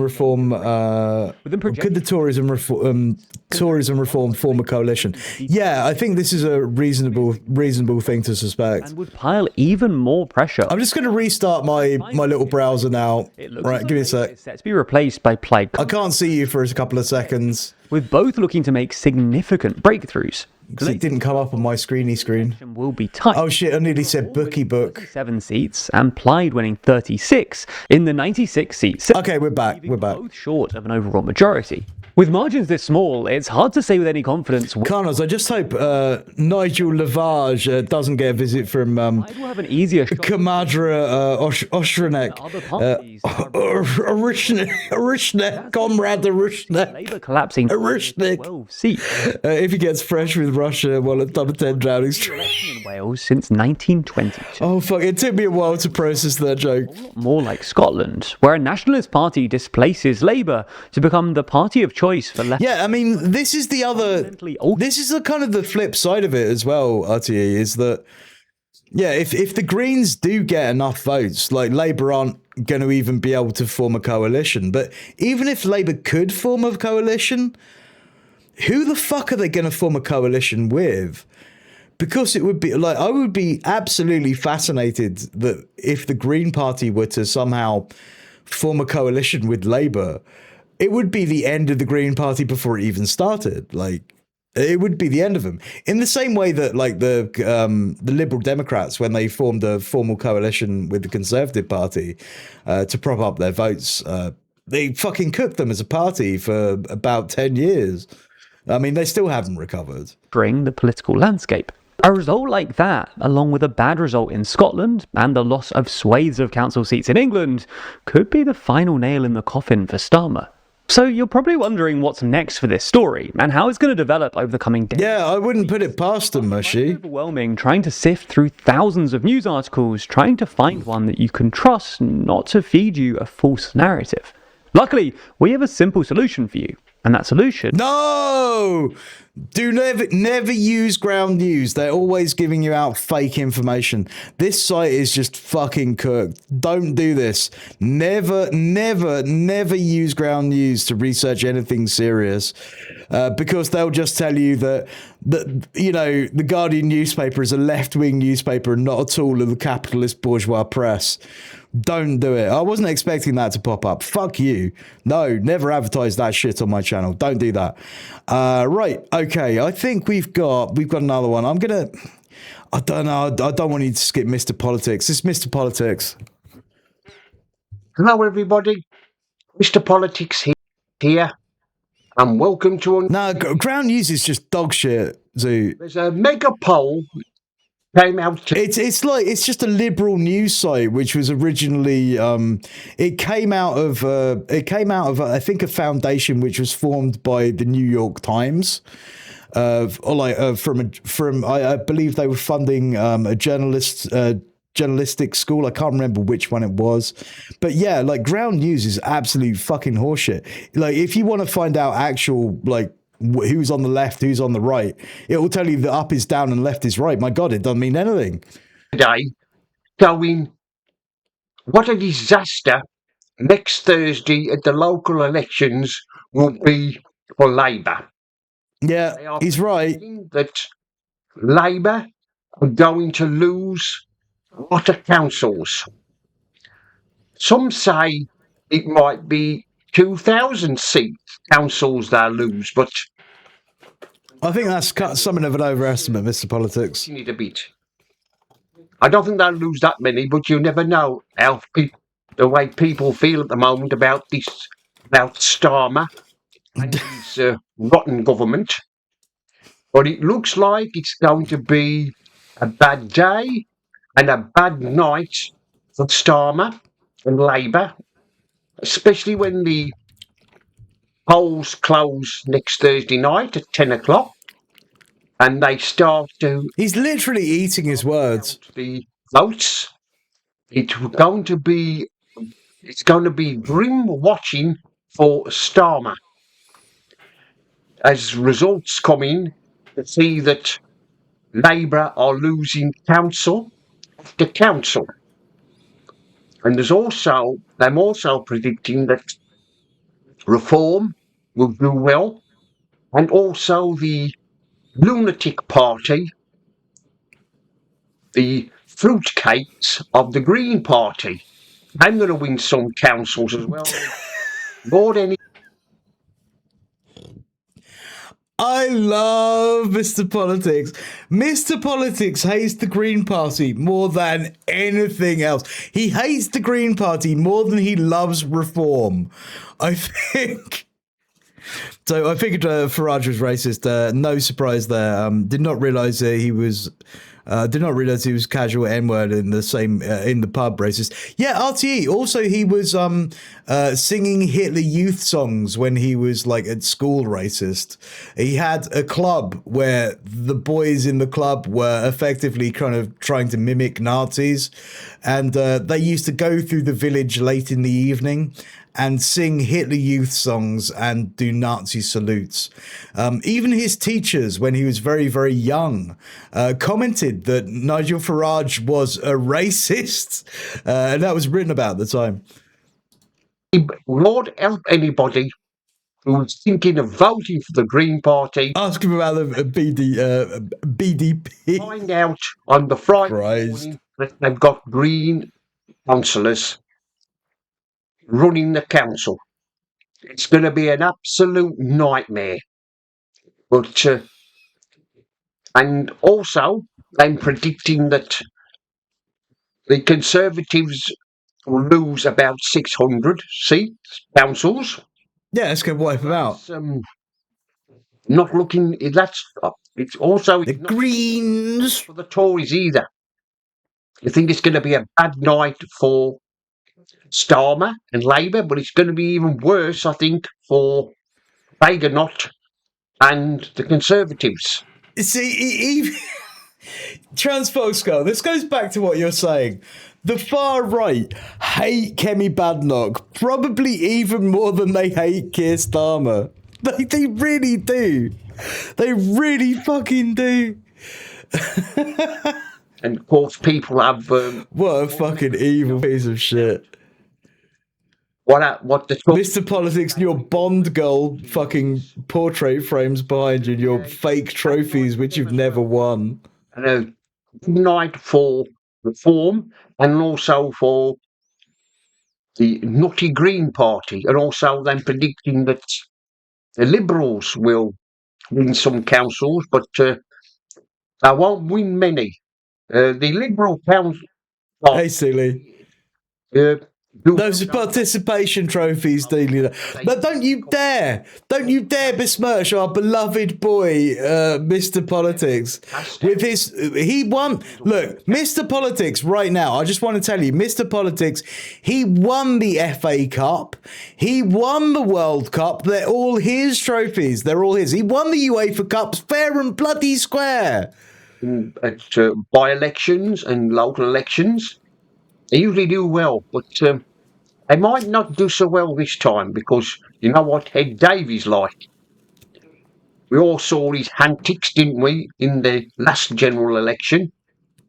What a complete fool he made of himself with his shenanigans. He got the shenanigans, these antics. I don't think the Liberals are going to do too well either. I don't think the Liberals are going to go too well either. If this poll is correct, and if everybody in this poll is correct, badly, then I think I'll do a decent Mr. Politics impression now. It's kind of like exposure therapy. Then the glamour will start on Friday morning when some MPs will start to question Starmer's leadership, and they'll probably openly say that it's time for him to go. Yeah, they're going to kill him. And I guess the thing that we want to know about Keir Starmer and like the Parliamentary Labour Party is not sort of like this idea of will Keir Starmer go, because that's an inevitability at that point. But it's when Keir Starmer will go. Are they going to kill him the day after the election? Are they going to wait until after the weekend? Are they going to do a change of, challenge his leadership over the weekend and get their ducks all lined up? But it's a case of when. And the front runners in the Labour Party looking for his top spot job of being Prime Minister currently stand to be Wes Streeting. Wes Streeting, who is part of what's called the Labour Right, who are the largest group, which are the largest grouping of Labour members in the constituent Labour Party, right? So the Labour Right. Wes Streeting needs to get, I guess any candidate who wants to run needs to get 80 MPs to vote for them in a leadership contest. So like you're limited to like having a profile to begin with. So if you're a smaller candidate now, you don't really stand a chance in the party as getting through to any kind of leadership battles unless like you have a lot of support already. So like this kind of puts us down into 3 and potentially 4 candidates. So you have Wes Streeting, who is a fucking hellhole fucking right wing of the Labour Party, like wants to get rid of the NHS, meeting with the Bilderberg Group. You have what's called the left wing of liberalism. And obviously when I'm using right and left here, there's an intrinsic understanding that all liberalism is right wing compared to communism. So we're not commenting in that way. You have Angela Rayner, who is on the left wing of the party, and allegedly, I don't believe that for a fucking minute, who was the former housing secretary who cheated on her taxes when it came to a property which she owned. She's got current sort of investigation going on into her right now by the HMRC, Her Majesty's Customs and Excise. Then you have I would say, and this is where it gets difficult. I think we've got a dark horse amongst the pack. David Lammy, I think, could be held up as some kind of unity candidate. I think Lammy stands a decent shot if the conditions are right. If nobody really kind of backs Rayner or sort of like Rayner or Streeting to the full extent of like having party unity behind one candidate, I think David Lammy might just slip under the radar for a lot of people. And then as a third, I guess as a fourth and final choice, I'll say Yvette Cooper. But Yvette Cooper doesn't have a lot of support within the party herself. While she might be a careerist politician, like, for example, Streeting has been organising a kind of run at the prime ministership for quite a while now. He's managed to gain his supporters already. And Yvette Cooper doesn't have any kind of like group that supports her already in place. So I think like Yvette Cooper's probably not going to be it. But we'll see how it plays out. But they're the front runners. And of course, we've got the nightmare. Yeah, the direct action group, Yvette Cooper. Yes, Yvette Cooper, the former, well, I guess the Home Secretary who banned Palestine Action. She would be the fourth pick. Ladies, welcome in, comrade. But I think they will start there. That'll be the start when she will make her move, Rayner, to get rid of Starmer. How much longer Starmer can hang on for? Well, he can't hang on much longer. Especially when after next Thursday, when the local elections go badly for him and the Labour Party. No wonder he was booed yesterday when he went to Boulders Green to show support for the Jewish people. Please go and follow Complaining Laney. Please. And he got roundly booed. Pretty pleased with the cherry on top. Serves him right for being such a horrible... Oh, sorry, I'm looking at myself on my OBS. That's terrible. This is terrible practice. This country's ever had. That's better. Sorry, yeah, I've got a new system in place which I'll set up haphazardly. Fuck it. I'll have to remember not to do that again. What I'm going to get next Thursday, because there's going to be some angry voters who will be going to the votes in the local elections, and they're going to take their frustrations out on Labour.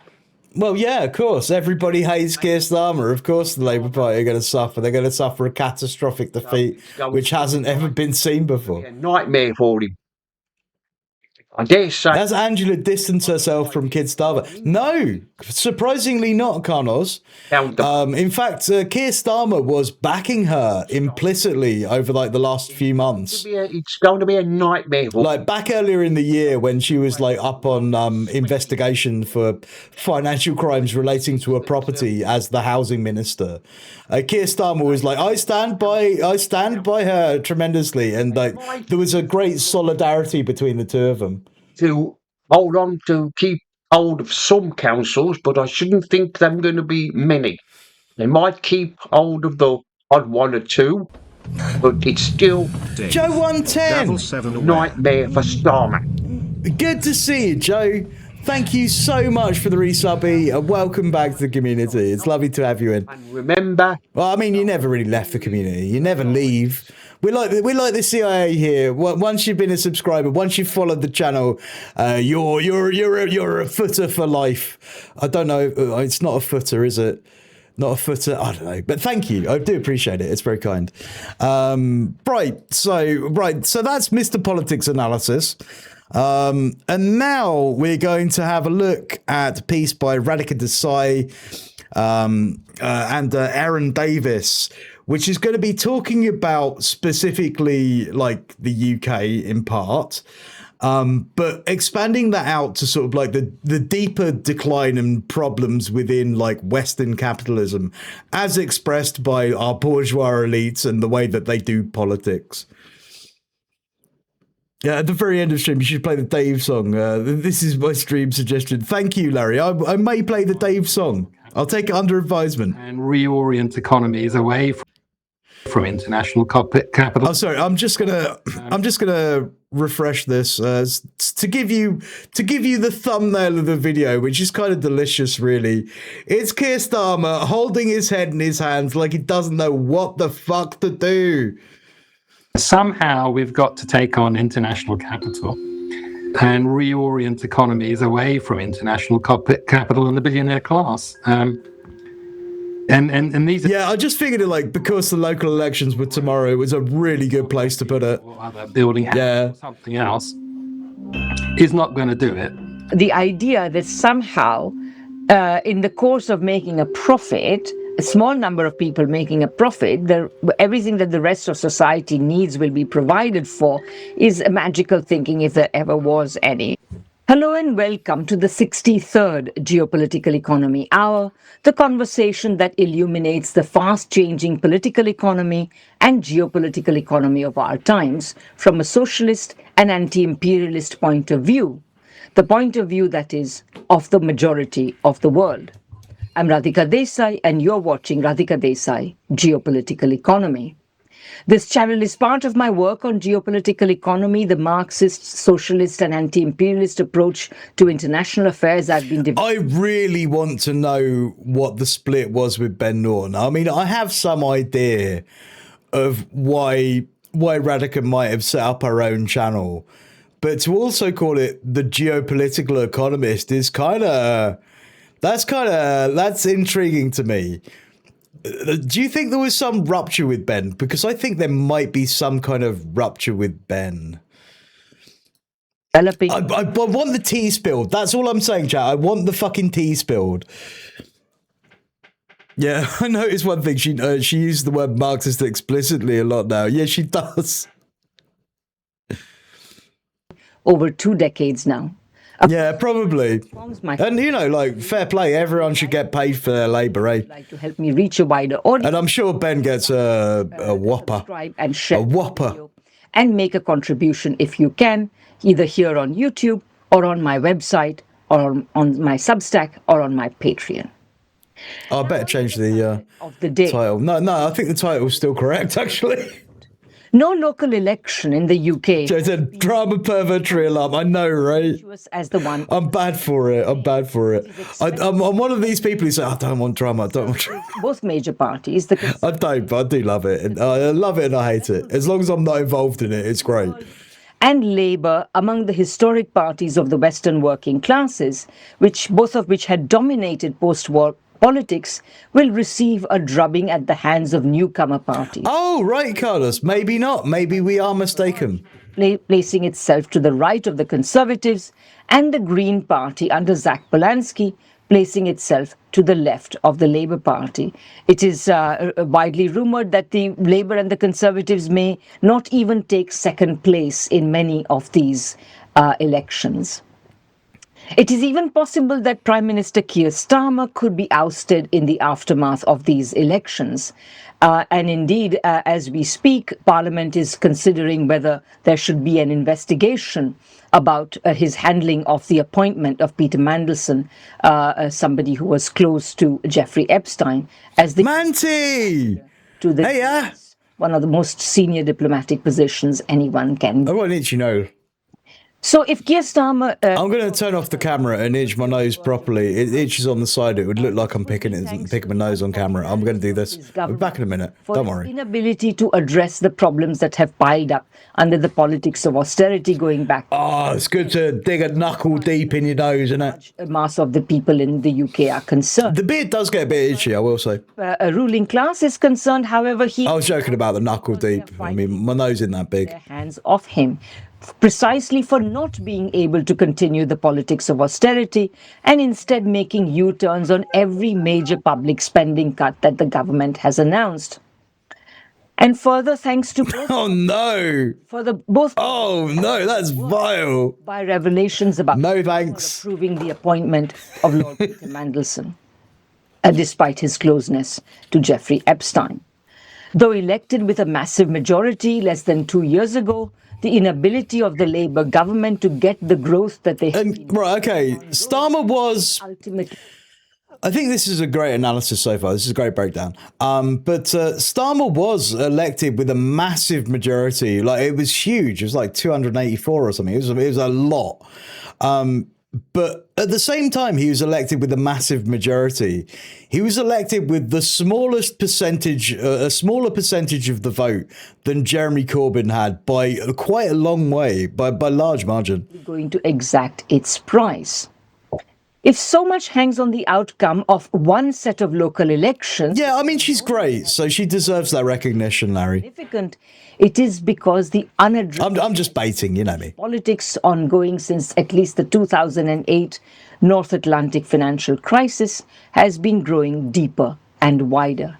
Exactly how is what we want to talk about today.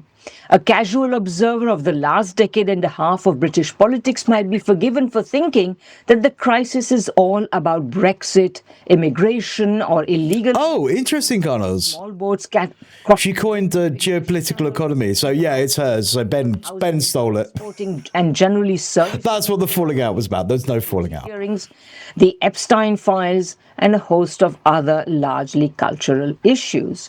However, many critical and serious observers have long been arguing that that the crisis is rooted in the economic policies of successive UK governments, which have never addressed but rather exacerbated the long-standing economic malaise of this country. Well, yeah. One such observer, and with me to discuss this matter, is another, Aaron Davis. Welcome back to Geopolitical Economy, Aaron.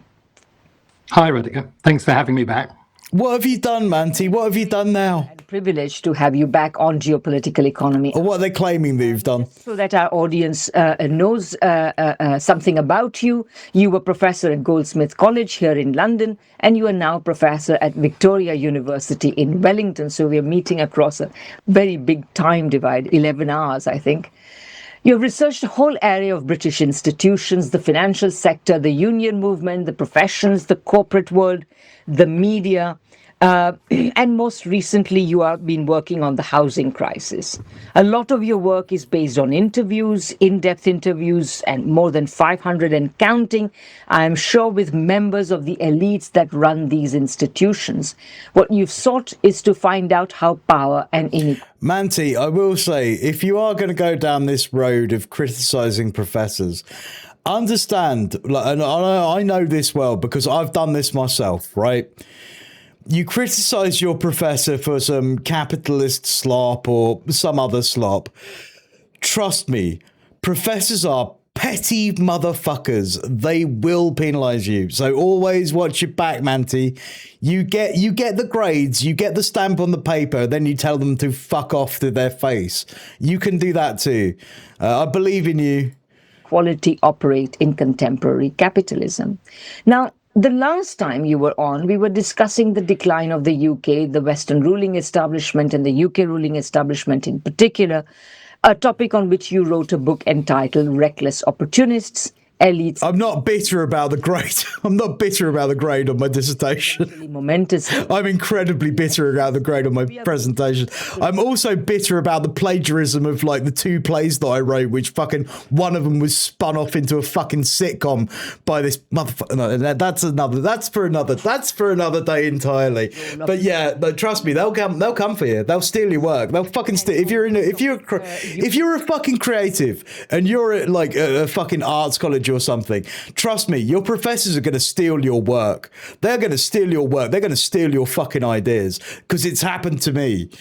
Written a book, 2022 book, entitled Bankruptcy, Bubbles and Bailouts, The Inside History of the Treasury Since 1970. It was about semiotic analysis and a critique of like postmodernism based on political economy.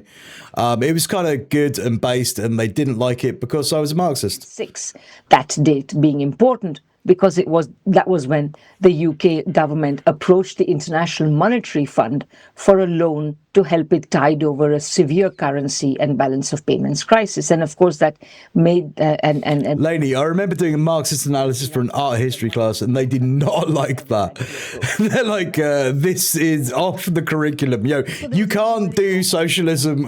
You can't do socialism at school. By asking you to explain the paradox that you posed in your book several times. Yeah, seriously, I had like a short play that I'd written. That like one of my professors, who will remain nameless, and I'm not going to give too much information because I don't want to be done for libel, because obviously I can't be. But yeah, one of my professors was working in the industry and had worked in the industry for a long time doing sitcoms. He took my idea and he spun it off into a series, and I had the misfortune of coming home one night, turning on the television, and literally seeing what I'd written word for word and the characters I'd created word for word fucking saying the shit that I'd written. I was fucking livid. It was one of the most brutal betrayals I think I've ever felt. I'm like, seriously, it was fucking horrendous. And like, to the extent where I was like, well, I'm just going to phone up the fucking university.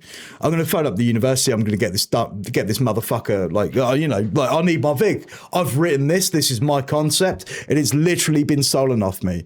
Yeah, in the fine print of my university doctorates, my university education, the fine print right at the bottom on one of the pages, I think it was like page 14, it was like, any work that you produce whilst you are like at this institution belongs to the institution. So they were claiming that I didn't even have the right to it and it was university property, and they weren't going to go after the fucker because he had tenure. Like, it was too much.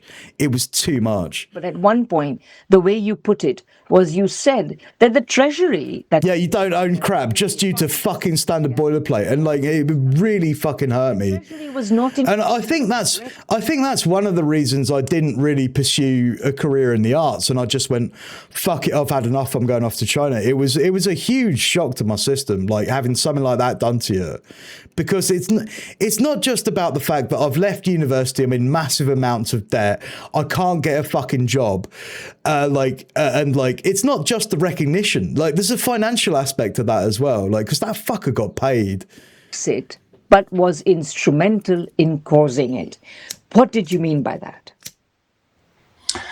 I meant, on the one hand, the Treasury was actually very pro-Europe. Fucking arts colleges, you think they're all liberal and humanitarian and lovely and, oh, yeah, no. They're just like all the rest. Various things at a political level. But on the other side, everything they thought about, everything they did, was based on a model of integration with the EU on several fronts. Anyone who sort of talked or knew about economic policy, it was hung on that link. There were a lot of supply chains which went back and forth that they were dependent on through Europe. Oh, I'm not, no doubt, Dev, no doubt. The 1970s. I mean, I got fuck all from it. Trade and investment.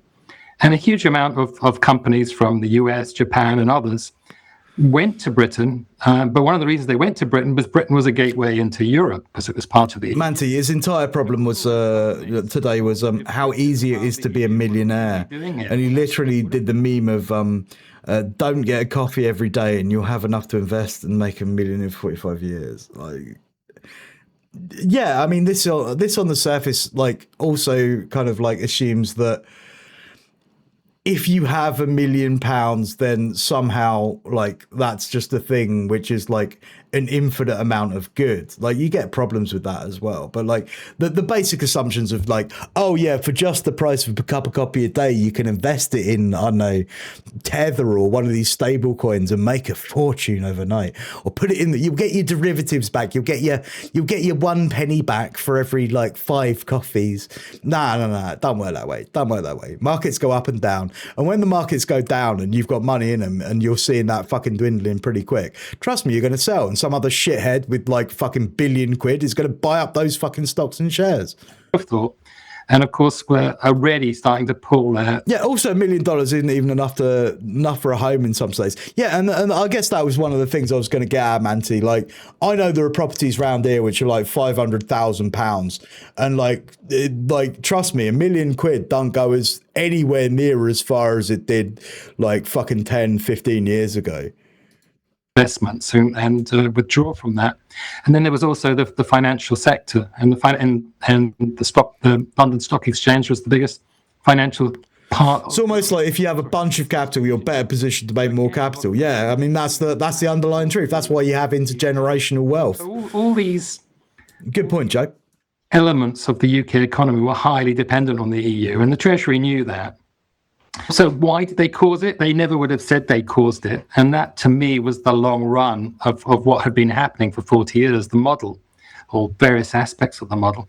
Because essentially, the Treasury facilitated, helped set up a series of things that increased inequality, increased the decline of industry across the regions in the UK, increased the decline of communities, destabilized things. Not that they meant to, but there were policies. Austerity was, those few years of austerity was the final straw. But lots of things have been happening before austerity started. And although the Labour government under Blair tried to fix a few things, and they definitely did put more money into certain things, those same pathways were breaking down, those same things that they... I will say too, old, yeah. But also what... Have you tried to buy a cup of coffee with cash lately? It's fucking impossible. And the Treasury was... I forgot my card last month when I was out and about. I forgot my card and I tried to get a coffee because I don't usually get coffee. I couldn't buy one. I couldn't buy coffee fucking anywhere. The regions... I was well pissed off. What they did, how they operated, was very linked to those things like boosting the housing market, boosting... That's some very simple and decent maths you've done there, too old. And all these things were facilitated by the Treasury, but they all broke down. So when you had the collapse of the financial sector, the Treasury, the financial sector, the housing market, and so on and so forth in the 2010s, what was there supporting the wider parts of the wider population was no longer there. And of course, they got more and more fed up. And so that led to Brexit. There are more to it than that. But I would have said the Treasury unintentionally brought along the conditions through which large portions of the population were so pissed off that they were prepared to vote for something else. And He's right. Voting for Trump in America and the equivalent over in the He's right. 2008 changed fucking the entire electoral landscape. Not just the electoral landscape, but like the policy landscape. Because you had Gordon Brown and Labour who had been in power for a very long time. Gordon Brown obviously was a pivotal part of 2008, like the spending policies of like Keynesian economics, where it was undisputed. There was this reality, and I say reality, I'll put that in inverted commas. There was a reality which was like the zeitgeist of the time was that infinite growth was possible under Keynesian economics, and that nothing could ever possibly go wrong. Gordon Brown dispelled all of those myths. Absolutely every single one. He, at the time, like Keir Starmer is today, he was the most hated man in the country. He was hated for being racist. He was hated for not being racist. He was hated for the demise of pretty much everybody's pocketbook. Like the amount of money that you could go out and buy in the shops, it was ridiculous. Like the groceries you could get, it was a very small amount. And like they absolutely fucking destroyed him in the polls. Like Gordon Brown went from being fairly popular at the beginning of his term, much like Starmer is today, to being an absolute fucking pariah. And the electorate just turned on a dime. Everybody voted Conservative. I know so many people who hated the fucking Conservatives, but they were sick of the fucking living conditions. And that switched to Conservatism. That switched to anything but X, anything but the Labour Party is very much what we're going to see now, I think. I don't think the same level of choice is going to be present. Because this is the thing with our politics at the moment. It's looking like you're going to have distinct new runners, right? You got the Reform Party and you got the Greens, who are like the new boys on the block. Everybody thinks that somehow by having more parties who are actually responsive to people, that somehow that increased level of choice is going to be reflected politically within their own class. And it's not. It's not, because if it wasn't reflected when like Labour were being called the left party, the singular left party, and the Conservatives were the singular business right party, how the fuck could it ever be fucking like portrayed in the sense of like smaller parties with no actual grasp on power or impact at all? Because none of these parties, if they win in like local or general elections, if you take the local election results, which happen tomorrow, which are predicted that it's going to be diffused and that Labour are going to lose a lot of seats, the Conservatives are going to lose seats, Greens are going to win, and the Reform are going to win. But then none of them are going to win big or lose particularly big proportionally to each other.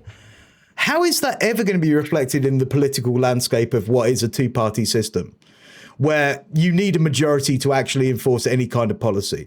It's all going to be just like the same shit. We're going to have the same shit again, but it's going to be like more fragile coalitions, which are going to break and fracture. Then we're going to have more elections, and it's just going to be absolute loggerheads. So what happens is the dominant paradigm of our economic reality will remain. And none of this, none of these changes, none of these fucking like insertions into sort of like the different parties in this liberal bourgeois democratic space are ever going to tackle the dictatorship of like setting up a dictatorship of the bourgeoisie. They're never going to fundamentally change like the fucking class relations. They're never going to like fucking take money away from elites in a way in which that money can't be fucking inserted or asserted in a different way or different means and manner and mode of production. You're never going to get to that. So like, again, we're just sat here wanking off over like, oh, Zach Polanski, he's so lefty, he's going to get shit done. What's he going to get done when he doesn't have a majority and he doesn't have a party? He's not going to get anything done. It doesn't matter what policies he has. UK was... And that's why we're here. We're Marxist-Leninists. When this shit goes down, we got to say, yeah, we told you so. And not we told you so in a bad way, but look how ineffective this is. You've got a left party saying they want to do all the left things. What can they actually do today? What can they do to challenge the government of the day? They can't do a goddamn thing. And we'll see that. And like, it's the working class who are going to bear the brunt of these problems, because it ain't going to get better under Polanski or fucking Zach Polanski or bloody Nigel Farage or whoever the fuck replaces Keir Starmer, or Kemi Badnoch, whoever replaces Kemi Badnoch. It's going to be the same shit day in, day out. Was Brexit. And various other countries, the equivalent was... Yeah, it's history rhyming. Like, it looks so much like 2008. Everything looks like fucking 2008 to me. The economic... It's not the revolution we need. It's not even a revolution. It's like this idea of like somehow there is a false consciousness, right? The false consciousness is manifested with the Green Party and the Green Party's ability to actually change the conditions for workers in the country. I think it is false consciousness.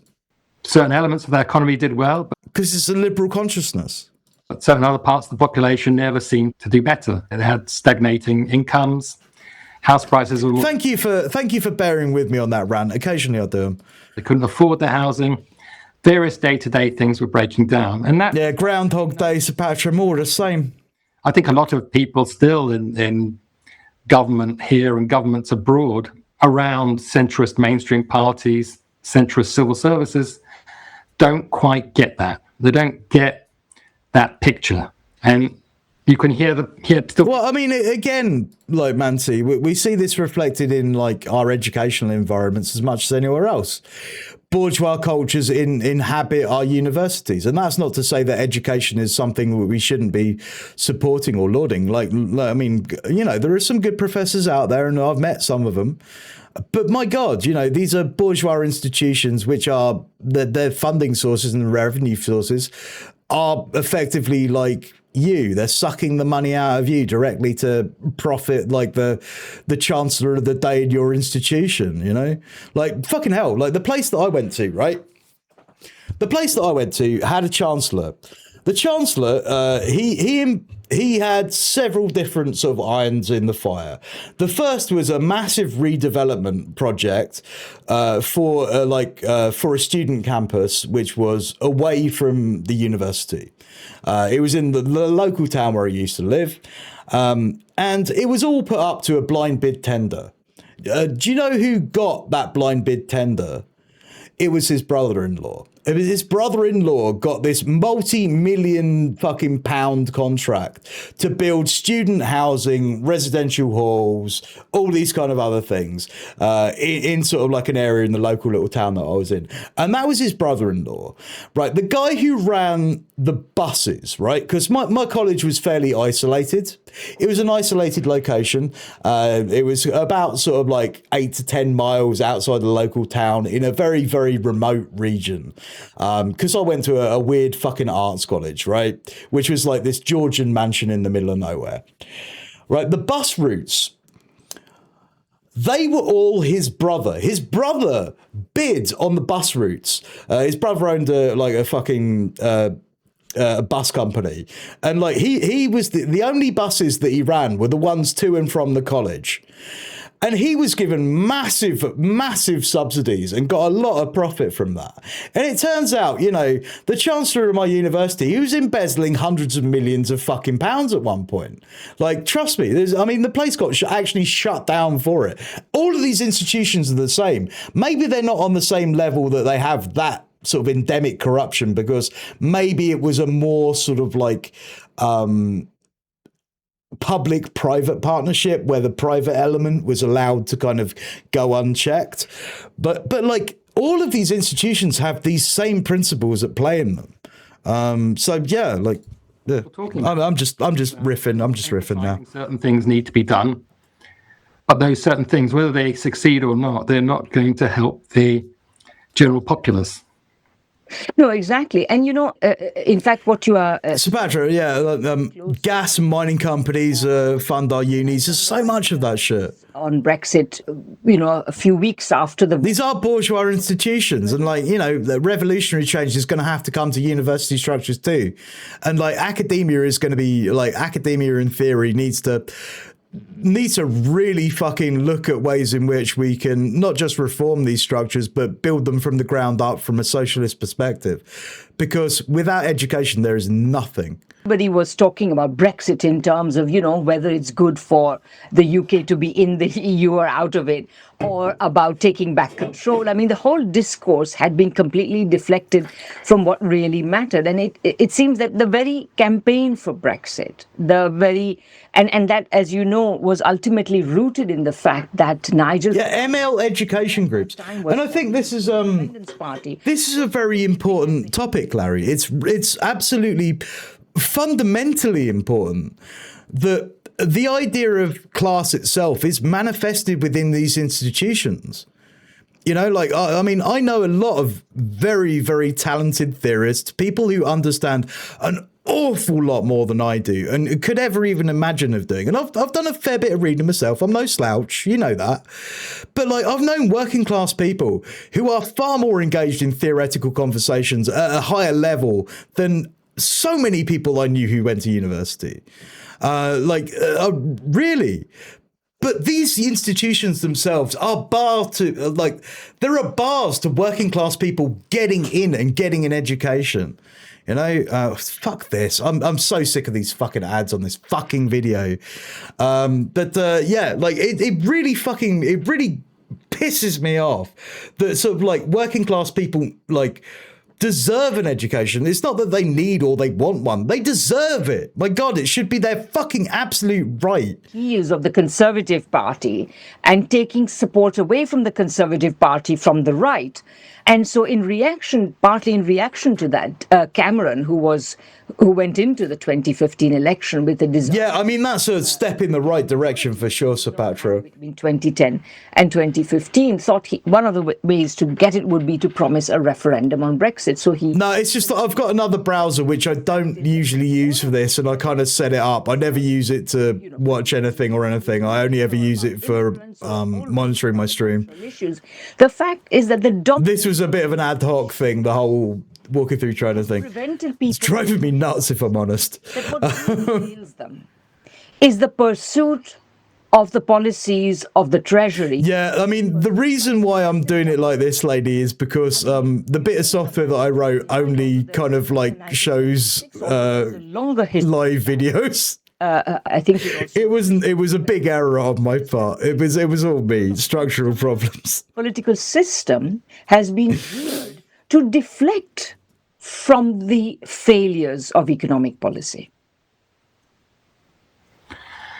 Yes, as long as I've been an academic, I've been reading accounts of what's happened to the British economy, and you go back and you read more accounts, and they were writing about it back in the 1970s, 1960s.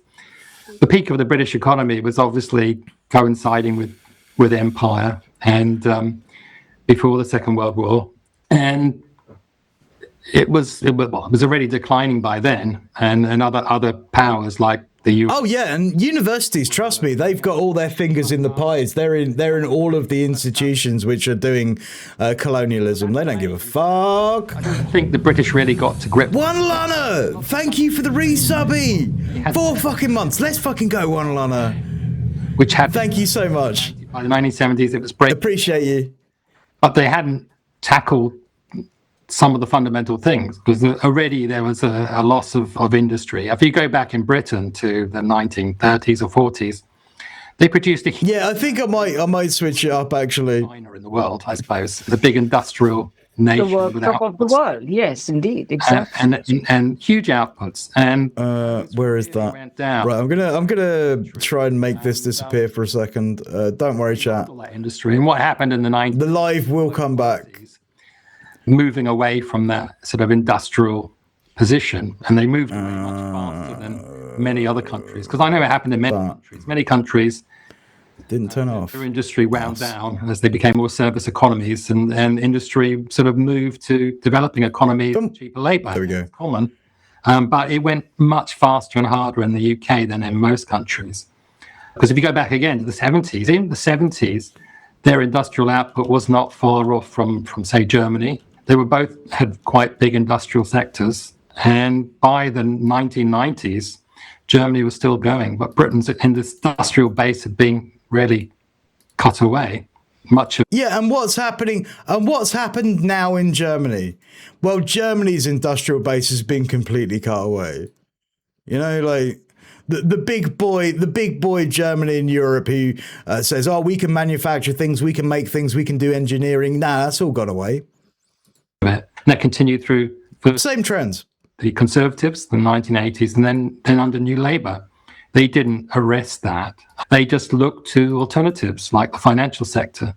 So the financial sector flourished as industry sort of went down, and other parts of the service sector sort of flourished. But the financial sector was never going to replace all those jobs. And it, as we know, the financial sector is more interested in itself and siphoning off money.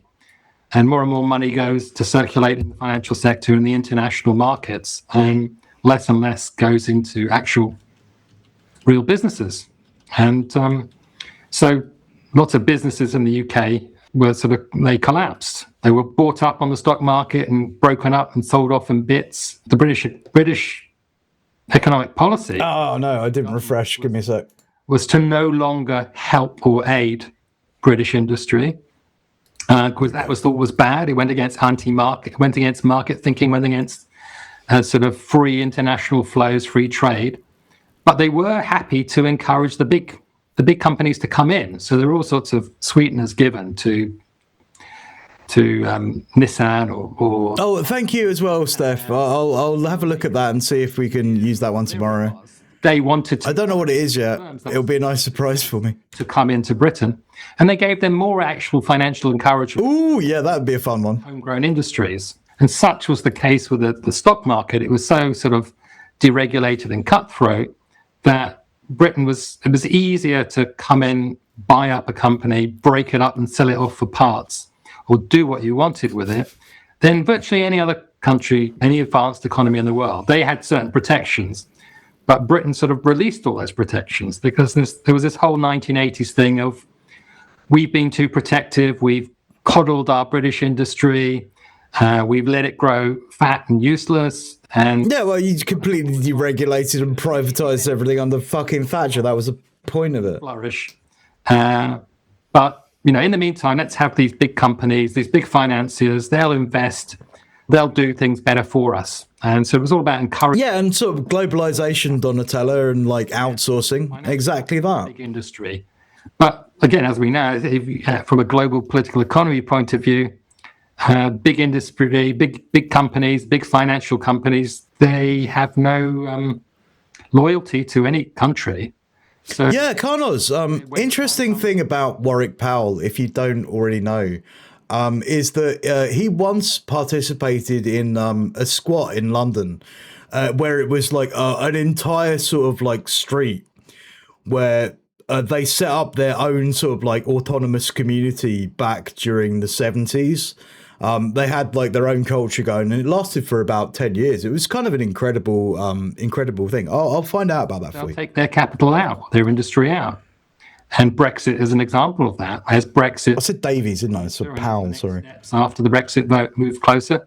So more and more capital sort of moved away, and more industries decided to not make that big investment in the UK. Rather, they do it somewhere in the EU or the Far East or somewhere else. So, all those things came to fruition, and no real activity. I'd say another part of it is this idea. No, I wasn't thinking of Warwick Powell. I was thinking of Warwick Davis. Yes, we're used to that. Warwick Davis of Star Wars Ewok fame. Again, certain... And other things. And Willow. German. Sorry, I was thinking of someone else entirely. My mistake, comrade. But yeah, he's a comrade too. Is more interventionist, or was more interventionist, in terms of putting support for big industries there to start up. And then Britain sort of stepped back. There was no sort of strategy, as it were. There was no sense at the state. Yeah, Warwick Powell is the Aussie guy. That's what I just realised. It was more about enticing big business. My bad. Sometimes you confuse the comrades. Really helping homegrown big business to get off the ground and protect. I don't know many Warwicks. I mean, there was a sense, I remember in the 80s and even for the 90s, there were people who would contrast, the way in which Britain had gone whole hog neoliberal, with all the traits you point to, who cares if industry is declining, let's move to finance, who cares who owns British industry, does it matter if it's owned by foreign corporations, it doesn't. All of this that led to the long-term decline of UK industry was unfavorably contrasted with Japan and Germany and so on. Although, of course, I think, and I would also say that to this day, of course, they have retained more of their industry, but they've also kind of financialized to some extent. But I want to, in this context, I just want to go back to that period. But before we go on to discuss the exact ins and outs of what has happened since 19. Yeah, Mica, and like an interesting thing about Mica as well, like something I only found out just like probably last year. There is a glitter conglomerate. There's like the entire fucking glitter supply of the entire world seems to be run by one fucking company. How fucked up is that? How fucked up is that? And obviously, the ethical mining sources when it comes to mica are few and far between. And especially when you have like these large fucking monopolies over certain industries, they're just going to go for the cheapest possible. 76. Yeah, it's fucking wild, Lainey. I only learned that recently.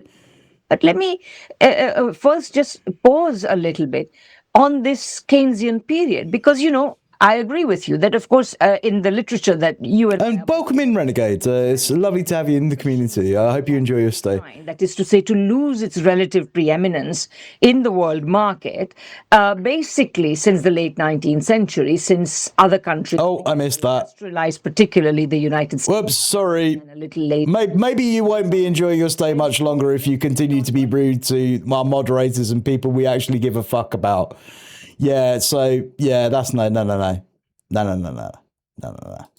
But for a very long Lainey, you got full discretion. Line was slowed by the existence of the empire, which remained a captive market for British goods. But after the Second World War, several things came together. On the one hand, the cushion of the empire was increasingly taken away, even though it kind of lingered in the form of the sterling area and so on and so forth. There was the crisis, etc., which also cut down, gave everybody a international public demonstration of Britain's loss of power, but also... And there it is. Goodbye, you banned. There was this Keynesian interlude, which I think is a really interesting point in the history, because, the Treasury, ever since its creation, has always been more of a, I think, it's been more of a fiscal institution, that is to say, about getting and spending government revenues rather than an economics ministry. I don't think I gave Lenin a shout out earlier. Sorry about that, Lenin Smash. And the Treasury is only concerned about, Let's get you a shout out. I'll go to this one. And expenditures match, and there is as little borrowing as possible, or the borrowing. Are you a base comrade? Do you like skateboarding? You're gonna love Lenin. Really care very much about how this. And the scurrilous rumors about him being a capitalist are completely untrue. How much economic activity and what kind of economic activity takes place within the British economy. So all they care about is things have to be paid for, as you put it in one place. But things were different for a while in the post-Second World War period. And what happened? Why did they then go back to this? So it's almost as though... Yeah, it's because British Empire changed over like the structure of leadership. Like, it's not like British Empire itself, and as it's related to profits directly to Britain, declined. But those obviously profits didn't leave the imperial system. But as sort of like British colonies, assets, mineral rights and stuff waned, and our ability to enforce like a protracted fucking war with anybody we didn't like to enforce those rights, those imperial, settler, colonial, fucking bourgeois sicko rights, yeah, the British Empire found itself in retreat. And what happens when you get systems in retreat, especially financial systems, is that you tend towards sort of like nationalization and those kind of elements to consolidate like the gains that you already have so that they can't be chopped up and snipped off as your empire declines. So like this idea, I mean, it's like now, for example, like the Conservative government just a couple of years ago, they nationalised a train service, something which you'd never have seen like like in a million years from a Conservative party, if you'd been living for, I guess, through the last two Conservative governments or whatever. But yeah, Boris Johnson decided, yeah, we've got to nationalise this train service simply because we need this route, we need this economic activity, and if we don't have it, it's going to be worse for the economy overall. So they like not all nationalism, not all nationalisation when it comes to industry is particularly about like socialism intrinsically. It's not. It's not. And in that case, it was more about protecting the economic interests of the bourgeois class who relied on that service to get their workers to and from A to B for their retail jobs and that kind of thing. The Keynesian period was a blip in the... Yeah, I mean, technically it exists. Shout out to the Commonwealth. Boo. People, when I started this project, I didn't know what happened. And happy birthday, Lenin Spesh. But I go follow Lenin on his birthday. It wasn't that far away, but and like I think I might have already said it, hadn't I? I think I did. I may not have. Communism had been thrown out, and neoliberalism came in instead. But as you said, the more I looked into it, the more I realised it was just a blip, and that prior to the 1930s, I mean, we didn't have the neoliberalism wasn't as worked out. Not that it's... Yeah, I think I got yesterday, Lenin. A lot of things are theoretical. I believe you share a birthday. I believe, Lenin, you share a birthday with Unelectable Airwaves, Matt, friend of the stream. Because it was his birthday today, which would have been still your yesterday at the time, I think. Aren't played out in practice. And Karl Marx, yeah, interesting. Of knowledge and networks and all of that wasn't there, but not to the same extent at all. But strong elements. Oh, welcome in. Lovely to have you here, Amandria. 1980s were there prior to 1930s. As you say, balancing the budget, free trade. There were certain principles that they went for, and very much wanting to restrain the state from spending. And I think that's in the psyche of the Treasury. It's probably, if you'd like someone to follow, I'll give you some comrades. I'll give shout outs to. Is to stick by the numbers and balance the books, and they spend their lives fighting and managing. Actually, I can't do that because I don't think my windows are responsive enough at the moment. Shit. To do something. Go and follow Larry and Laney and Lenin Smesh and Mana and all the people in all the places. I love this for you right now. That's the way to do it, Amandria. Here's the money. Let's do something. So they've got that aspect to them. But yeah, we got a lot of comrades in all the places online. I love that. I talked to Treasury officials and Spilled as well. Cool comrade. 70s even. They were pretty old when I spoke to them, and it sounded very much like it was a blip. It was an interlude, and Keynesianism was only going to last as long as it worked, and it was working until the 1970s, the post-war period to the 1970s. Now, all the reasons it worked, I'm not quite sure. You know, there were remnants of empire and the preferred trading system, the remnants of a big industry, all sorts of things, but also the positive side, which is why many people on the left go back to Keynesianism. It was much. Don't worry, I've got it, Carlos. More money in their pocket, and so they could spend, and there was a sort of virtuous. Yeah, I'd love that for Matt. Actually, I think that would be great. Money spent on sort of supporting people, more people with surplus money to spend, therefore to encourage more industry, more economic activity, all that sort of stuff. So that seemed to be working, and. Yes, how long it would have worked? Because people still talk about going back to Keynesianism, and I still see Carlos, you're doing great work. I love you. And there are certain things that don't work, that wouldn't work. Like we lost Bretton Woods in 1971. Keynesianism depended on having much more control of your economy and not being so open to the world. And of course, once it's so open to the world, you can't do those sorts of things that you used to do in that period. And of course, the big changes in the end of the 1970s. It's always difficult for me because people's usernames are like super different. I talked to Treasury officials and everything was controlled. Prices were controlled, exchanges were controlled, the amount of capital you could take out, put into the country was controlled. I mean, that sounds really bizarre now, but it was managed, so you could manage things. And of course, when all that was, the roof was blown off that, now everything is integrated with a big global financial system. And there's no thought that you could ever go back to controlling that, which of course scuppers a lot of left-wing ideas about how you might right the economy by trying to regain control of capital. Yeah, I was just searching for it then, lady. Make it tough for the billionaire class to keep... There we go, I've got it. See? To introduce wealth taxes or anything else, because that it's much harder to control those flows of capital.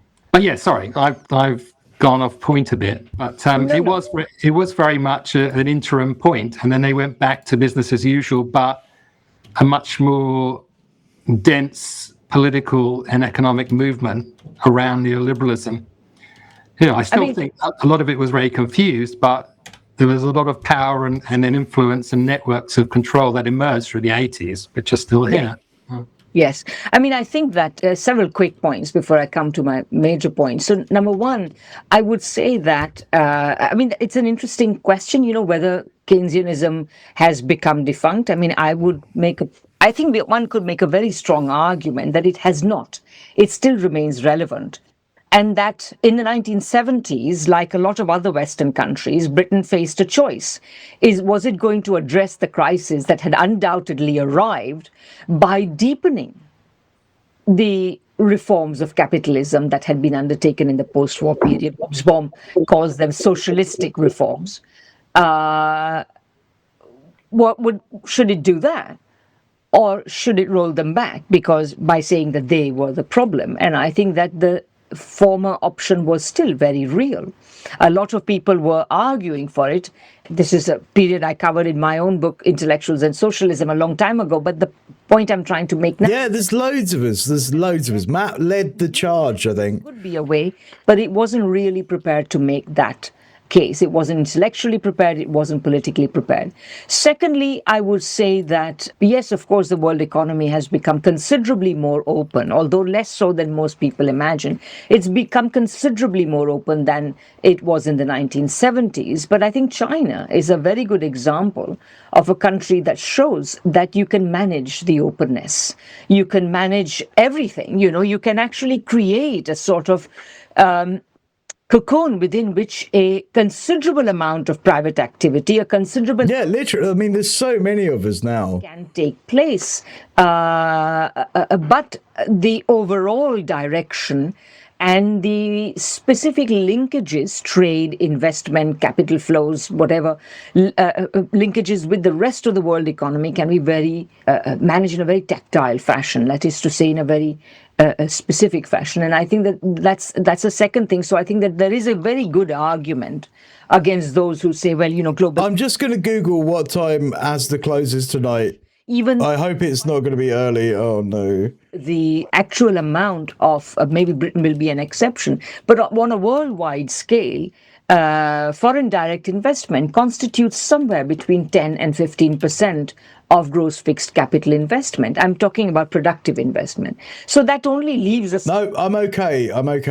A lot of the running and all... I should really be out of here the entire world economy. By 7, though, if I'm going to do shopping and do the other thing that I need to do. Of the sort that Britain has or the United States has. It has a financial sector that is geared towards investment. Yeah, I'll stay up late. It'll be laugh. Purposes of expanding, creating a relatively egalitarian reality. I'll try my best, but understand, comrades, that I am currently operating on 4 hours of sleep because I had to help out my neighbour this morning who was in some distress. So I am a little bit tired. If I don't get there, I'm going to try. But at least the government is aware of it, can address it, has the instruments to address it. But let me come to the main point. Which is that, you know, the blip period kind of ended, and you got. I think tomorrow will be interesting. It's going to be interesting to see the local elections. Obviously, there'll be no reporting on elections tomorrow, so I guess everyone will just be speculating on exit polls after the elections have happened. So it'll be like later in the evening. I think Friday we're going to see absolute chaos. Hell is going to be let loose on the Labour Party. Over the last now nearly 5 decades, in 3 years it'll be 5 decades. Reform are going to do great. What we've they're going to do really great. Labour are going to lose all the seats. Conservatives are going to lose a lot of seats. Greens are going to do comparably well, probably on a level with how many seats the Tories maintain. But like the clear winner will be Reform, I think. 5 different magic money trees. I thought that was a very good way of summarizing this, that somehow this whole show has been kept going because of these 5 magic money trees. But now what's clear is that there is no magic money tree left, which is why Rachel Reeves, as Chancellor, you know, the first lady Chancellor, woman Chancellor in the Well. Speak of the devil, the 27 Club. Welcome in, 27 Club. How you doing?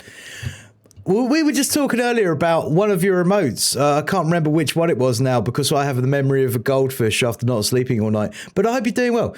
I know someone close to me who's voting green. Of course, trans and free buses. We should roll things back, actually. But I'm scared. I'm scared for our future in this country. Hey, comrades. And it's good to see you, T27 Club. But I'm going to say right now, if all you're doing is putting a mark on a piece of paper, like, in terms of like electoral politics, and maybe you stand to gain a bus fare from it, like, well, if it's the Green Party, they're the best choice of a bad bunch.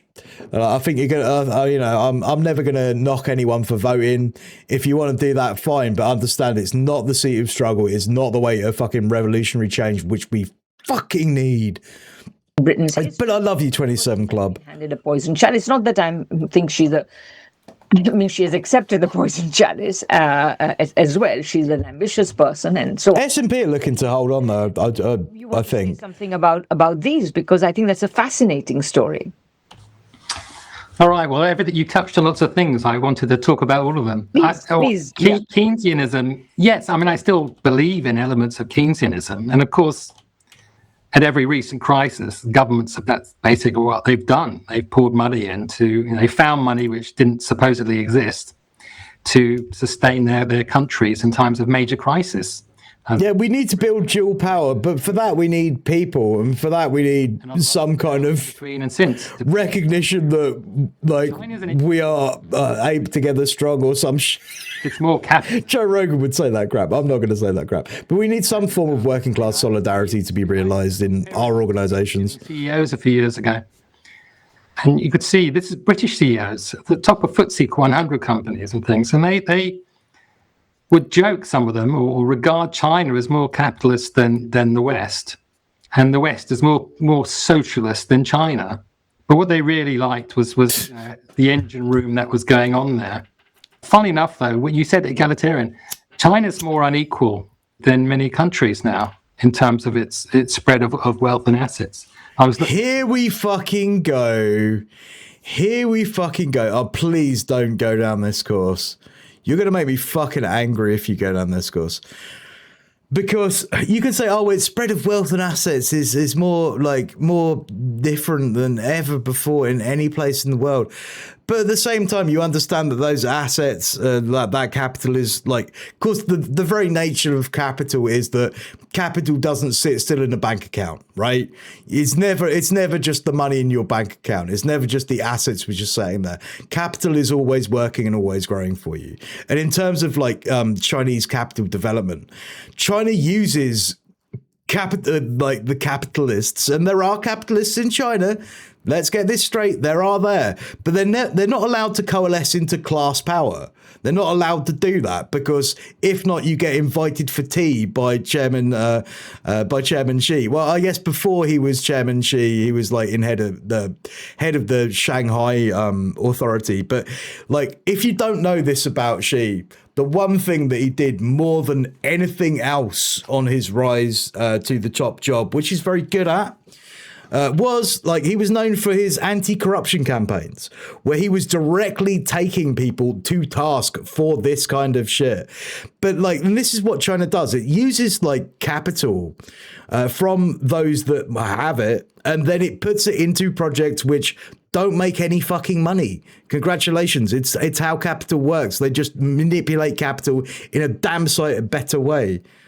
Yeah, and 27 Club. Didn't some billionaires get the death penalty? Yeah, one in particular who I can think of. There was a big scandal about the production of milk. There were contaminated milk supplies. A lot of children got really, really ill, and some died. And they got the guy who is in charge of the factory, who is the capital owner, who was producing milk. And they convicted him in a court, in a fair trial. And they executed him because when you kill people in a socialist society, there needs to be some kind of comeuppance from it. You don't get a slap on the wrist and a fine like you do in the West, and then go on to do the same thing again in a different industry, in a different place. Inequality data. And if that's authoritarian, I'll take it every time. I want the authoritarian nature of the proletariat over the capitalist class. That's what we're here for. Like, you know, I'm not one of these wishy-washy Western Marxists who's like, oh, well, under socialism, everybody's equal right now. No. Trust me, there'll still be classes. There'll still be classes post-revolution. And what you got to do is you've got to manage those classes. You've got to not allow them to have the power. The point is that it's not about equality for all in that sense. When it comes to like class dynamics, it's not. You've got a pyramid at the moment where you have the bourgeoisie elites on top, and the whole point is the proletariat are on the bottom. That's no good for us. We need it inverted. It needs to fucking go upside down. We need to oppress capital. We need to make capital work to our will. If that's something that a socialist society even wants to do, because like not all forms of socialism are going to be the same in all places. I mean, China looks very different from DPRK. DPRK looks very, very different from fucking Cuba. But like at our core, they're all Marxist economies, but the way in which sort of like they function, very, very different. Anyway, I'll move on. I mean, this is remarkable. Lots of countries in Europe, the West, have high inequality. There's less inequality in terms of traditional markers than places like China or India or many different economies around the world. Yeah, well said, 20 Clever Club. Yes, the main point about China is it's this interesting mix of very cutthroat capitalism, but state-directed. One was sentenced a couple of months back, stole a couple of billion from the people. Yeah, that's not going to go over well when it's a proletarian fucking revolution. The people are going to want their money. Or construction. They direct that, and they're far more. Oh right, okay. I'll back up, Larry. Sorry, you know what it's like when you're chatting. In terms of traditional markers, than places like it. Hang on. Remarkably, I mean, this is remarkable. Lots of countries in Europe, the West, have high inequality. There's less inequality in terms of traditional markers than places like China or India. Nah, man. Really? Are you talking? I mean, what, like, really? Because I know what, like, I think he's completely ignoring the fact that in China, the standard of living that you would have in China, if you were to even regard yourself as poor, would probably be far, far in advance of any Western definition of poor. My God, poor would be like upper middle class, but by sort of like a liberal analysis of like class economy, which obviously we don't agree with, but like just as a place of understanding. I think we all know what middle class means to a liberal. Like that's what poverty means in China now. What the actual fuck? Income disparity in the West has just grown and grown and grown. This is ridiculous. Man, no, he said that like the traditional markers of disparity between sort of like classes, between rich and poor, are higher in China than they are in the West or in Europe, which is a complete lie. It's a complete and utter lie, because I would say, like, if you want to like look at things like markers when it comes to economic equality, right? The primary markers for me are going to be things like health outcomes, health outcomes as in how long you live as a certain class or at a certain income level compared to how long you live compared to other people at a higher income level. That would be a traditional marker. Another marker would be educational achievement. And I know that's kind of problematic in some ways because it doesn't really take into account socially productive labor, things like craftsmen and manual labor work, which is equally as important as educational outcome. But if you're trying to measure it in the West, a good way to look at it is by like high school attainment, college attainment, university, PhD level, etc. But like if you look at sort of like the disparities between income levels when it comes to that, there's so much more, man. That's ridiculous thing to say. Yeah, or many different economies around the world. But then it's a different... Steely Dan Halen, do those traditional markers not account for purchasing power parity? Maybe if you're not analysing it in terms of purchasing power parity and like all you're doing is analysing it from an idea of like Western hegemonic kind of like GDP, where everything is referred back to the bread basket which you can afford in terms of dollars. Yeah, I doubt that. I doubt that's the case. This is cherry picking. Mag. Point. Yeah, we've cracked it, guy. The point about China is this bizarre, it's this interesting mix of very cutthroat capitalism, but state-directed financial management towards whatever it is. If they decide it's robots and AI or want to plow it into superfast train networks or construction, they direct that, and they're far more interventionist in terms of... Yeah, I mean, the cutthroat capitalism, like, I don't think it's cutthroat capitalism because, like, if you're looking at like the dynamics of capital and competition, when you've got managed and mixed market economies where the state controls the markets for the trading of shit, right? And especially when it comes to like big companies where you're like doing stock trading and that, like you can't exert that same control as a capitalist that you would in the autonomy of your decisions. And I think that autonomy is kind of where I would take absolute umbrage with this guy's stance, because it ceases to become cutthroat capitalism when there is somebody standing behind you saying no and saying, would you like a cup of tea? That's not cutthroat capitalism. That is how you direct fucking just capital.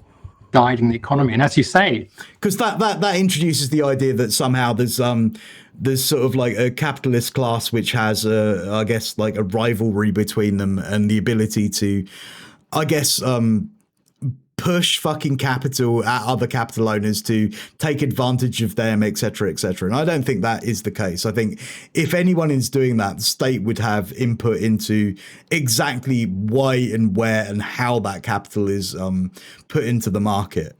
Because otherwise, you'd have great property developers just buying up massive swathes of other property developers and trying to establish monopolies. And as we know, monopolies do not exist in China. At least not under capitalist auspices. In some sectors, yeah, you'll have state-run industries, but they'll always be in competition with other suppliers. But that's managed, like that's part of a cohesive fucking system. Work within the closed economy or the open economy as needed, but somehow it's very successful on certain levels. In terms of, but somehow it's very successful on certain levels. No, it's just successful on pretty much every level on every metric, including the ones which you cherry picked the answers to already before we even fucking started this. Yes, I think the Conservatives, but more the Labour. What New Labour did was discover or boost these magic money trees, and they were all artificial means. They were, as Colin... Monopoly implores a reduction in value. Yeah, I guess. I don't know if you've come across... But there are some things that there are some sort of like state-owned industries which you would want a monopoly over. I mean, maybe because they're like dangerous to the population if they were managed in private hands. But still, like, even if you were to have private companies, the state still owns a significant, or I would guess a majority share in that through the investment which they get through sort of like their commercial banks. Like, I mean, the state owns the commercial banks when it comes to things like property development, right? So you have the Construction Bank of China, and you'll have someone go to the Construction Bank of China and say, hey, I want a loan to build this building here. And they'll say, yeah, okay, that's cool.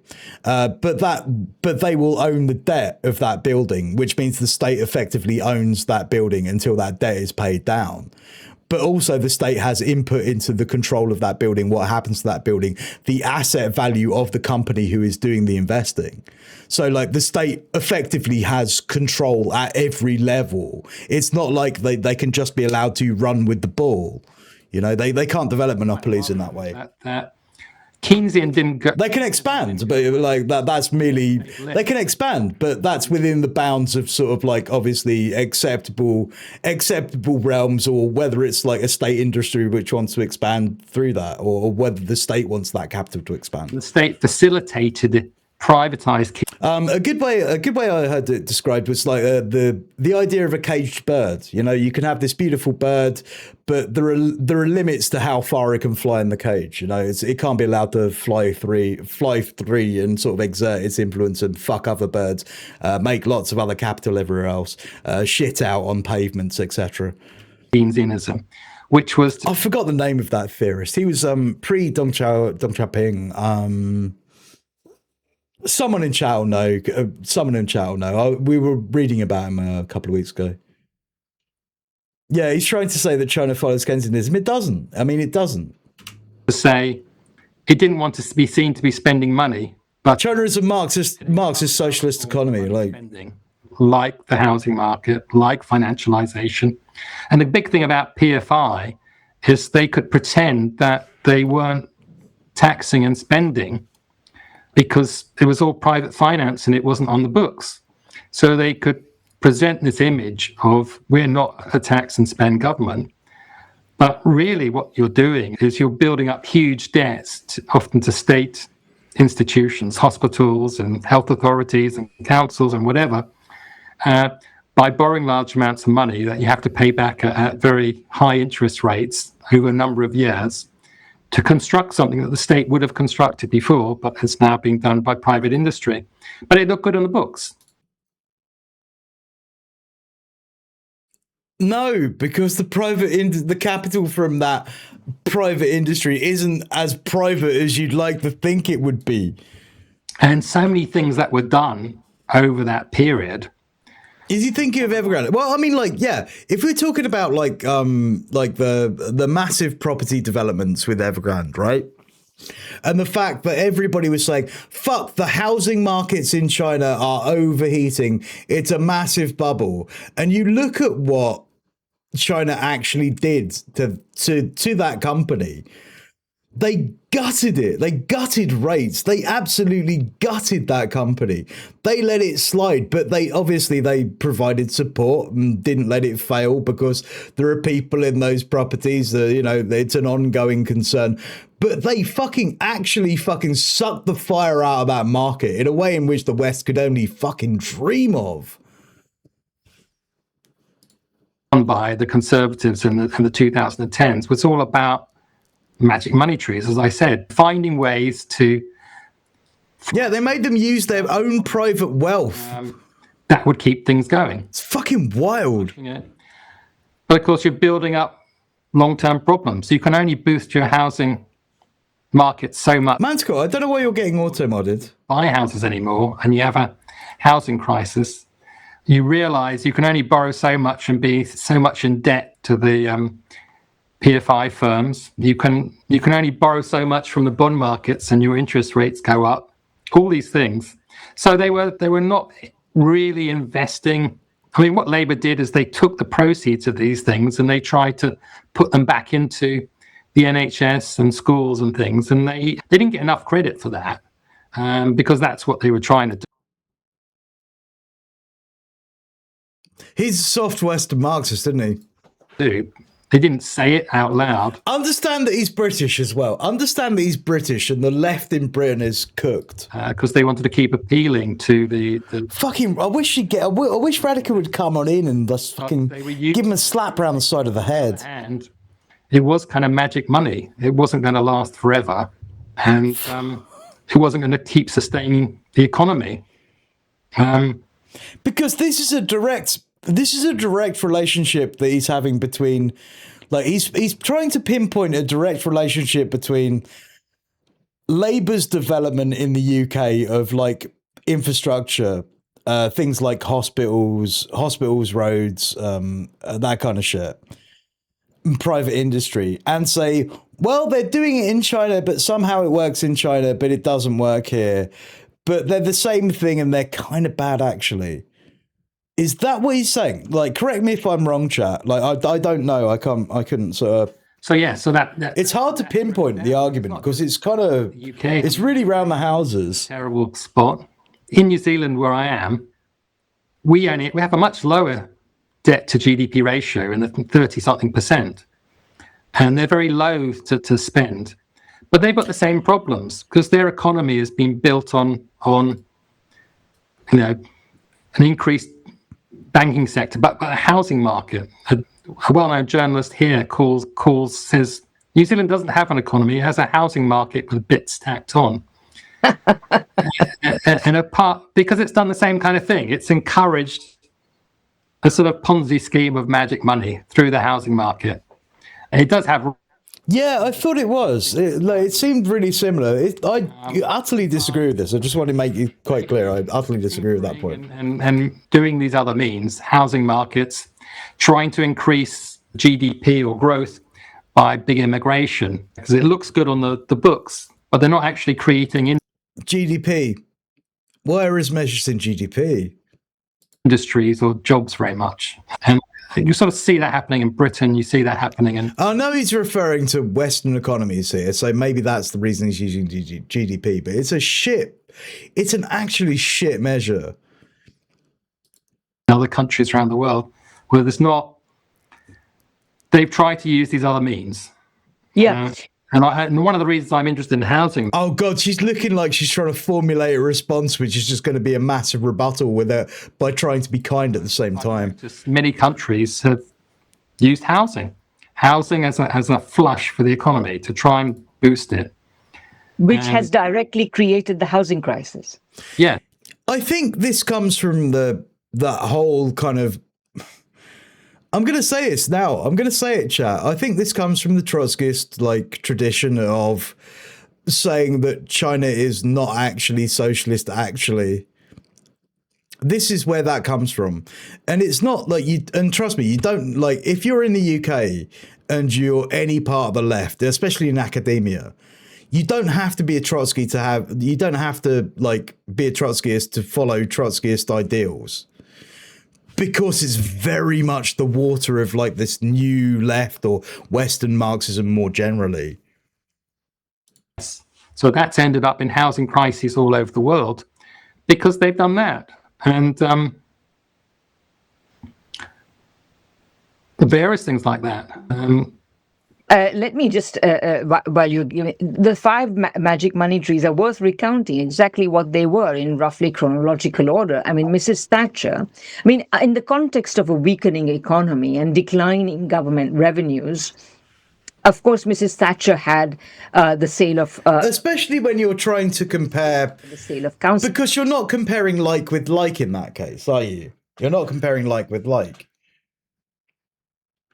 Especially from a fucking Marxist analysis, it makes no fucking sense. We should not forget that many people pointed out back in the Thatcher... Sorry, I'm pointing at your comment. I should have highlighted it.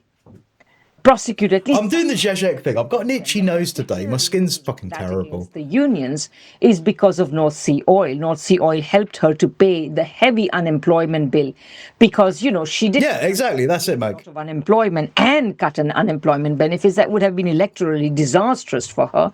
So she managed to do this. So that was the first one, a sale of council houses, state-owned industries, and of course North Sea oil. Then you had the deregulation of the financial sector, which then allowed it to create a certain type of economic activity, particularly because the City of London or the British financial sector, because it's now way beyond the City of London, is essentially the hub as possibly the most deregulated financial sector. I think another writer, Nicholas Shaxson, who wrote this book called Treasure Islands about all these, tax havens, he says Britain is the biggest treasure island of them all. So, so this generated a lot of revenues, which allowed some amount of social spending to take place, although, of course, it was always diminishing and getting more and more targeted, which then creates more headaches for ordinary people to actually get this. And then you have this pumped up housing market and this idea that somehow you could make your house into a kind of ATM, you could draw from it, you could rely on it for your pensions, etc., etc. And then you had these private finance initiatives, and these have been a real boondoggle that are creating an enormous crisis of public services here in the UK, with utilities and electricity companies and water companies, etc., being sold off and then being heavily mismanaged so that the quality and quantity of the services being delivered is diminishing while dividends being paid out are increasing, debt is increasing, etc. And then finally, you pointed out that there's quantitative easing. And of course, this has created...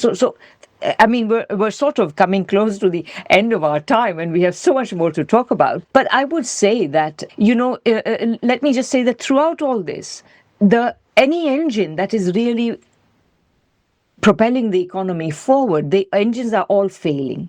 And in a certain sense, what the importance of housing is, that the housing market seems to be the one thing that governments are lighting on, that let's get the housing market going. So you have this bizarre discussion in the UK about how Rachel Reeves, the Chancellor of the Exchequer, the finance minister, can get growth going. And the biggest thing people say is she should get rid of all these NIMBY-style building regulations that local authorities impose. Well, if that's what you're down to in terms of promoting growth, that is a pretty... Down with Blackstone, yeah. Fucking throw them to the fucking wolves. Ask you, I thought one of the interesting things you did is you showed not only that governments were Donatella, yeah. Like, again, like, this is I guess Radical's description there is of, like, a neoliberal description of the economy and, like, how it would suit them. But, yeah, obviously that money is not your money to have. It's not your money to have, like... The growth that is experienced in marketplace conditions, in I guess where they use financial instruments to gain growth, isn't growth in terms of like an actual use value for you. Like if you need a home and you don't have a home, it doesn't make too much difference if the FTSE is up a point on the day, Serotonin Crunch, lovely to see you. Welcome back, mate. I'm doing great. I'm doing absolutely fantastically today. I haven't had much. I haven't had much sleep, but I'm kind of holding it together.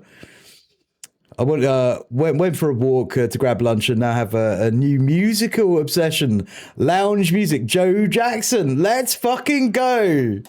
It's good to see you. Welcome. Or that, they were doing the bidding of the highly financialized monopoly capitalist class.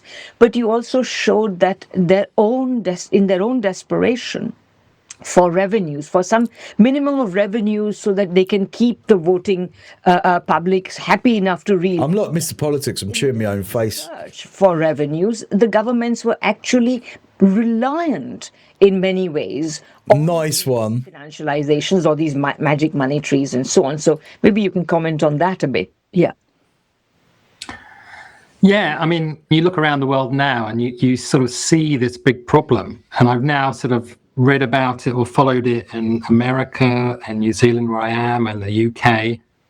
Governments needed credit. They deregulated their banking sectors, credit to allow people to buy houses or to invest in businesses. And they wanted the money too. And we've ended up with this system of huge debt to banks, private debt, company debt, but also national debt. And now there's a stranglehold because, and that's the, it seems to me there's two big problems with really trying to counter stuff. And one is the bond markets. Even Trump is scared of the bond markets. If suddenly they stop buying US debt, he takes notice and decides to do something slightly different. But smaller countries like Britain or New Zealand or wherever, and that's often the excuse given for austerity, is the bond markets will cut us off. We'll go broke, we'll go bankrupt, we'll go back to 19. Well, I mean, I think it's no surprise, like, where you have, like, Nick Fuentes coming out on, like, on behalf of, like, Platner, the former Nazi Democrat, former Nazi Democrat who used to work for fucking, like, defense contractors, specifically killing people. I'm just like, I'm on the whole electoral politics thing. You know me, Serotonin Crunch. I'm never going to get too excited by it. But I think it's a case of, like, people are seeing that this two-party system is just a one-party system. Yeah, the only PMC who has their own video game. Not joking, by the way. Oh, I didn't know that. I didn't know that bit. I do know about his Nazi tattoos. I think that goes down really well when you have the majority report saying, oh yeah, we're all in on Platner and he's a fucking Nazi. I think they showed their own ass. I think a lot of people in the media have shown their ass on that one. 76. And the second thing is all these billionaires and multinationals, especially if you're operating. Oh, that, yeah. The Silicon Valley billionaires. But he didn't, Serotonin Crunch. He didn't do it. Try and. Got to be proud of that. Try and introduce. Yeah, progressive tube. That will disappear. So I think governments know they're all supposed to be democratic. Yeah, I'm glad that didn't happen, because that would have been a horrible situation to be in. I mean, I know myself, because, like, my father, and I didn't know my father because he died when I was quite young.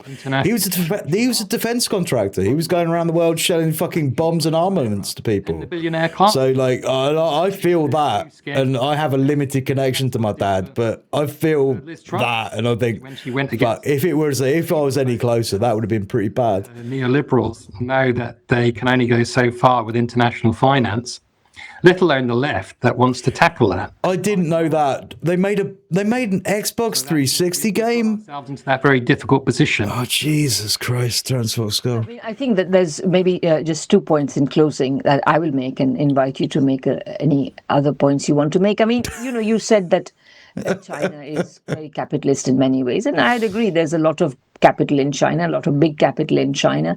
But at the end of the day, it seems to me that what's different about China is that the state controls capital, whereas in our countries, in the UK, there ain't nothing that can beat COD. If Battlefield can't do it, with the might of EA funding behind them. EA, by the way, churning out shit Battlefield games.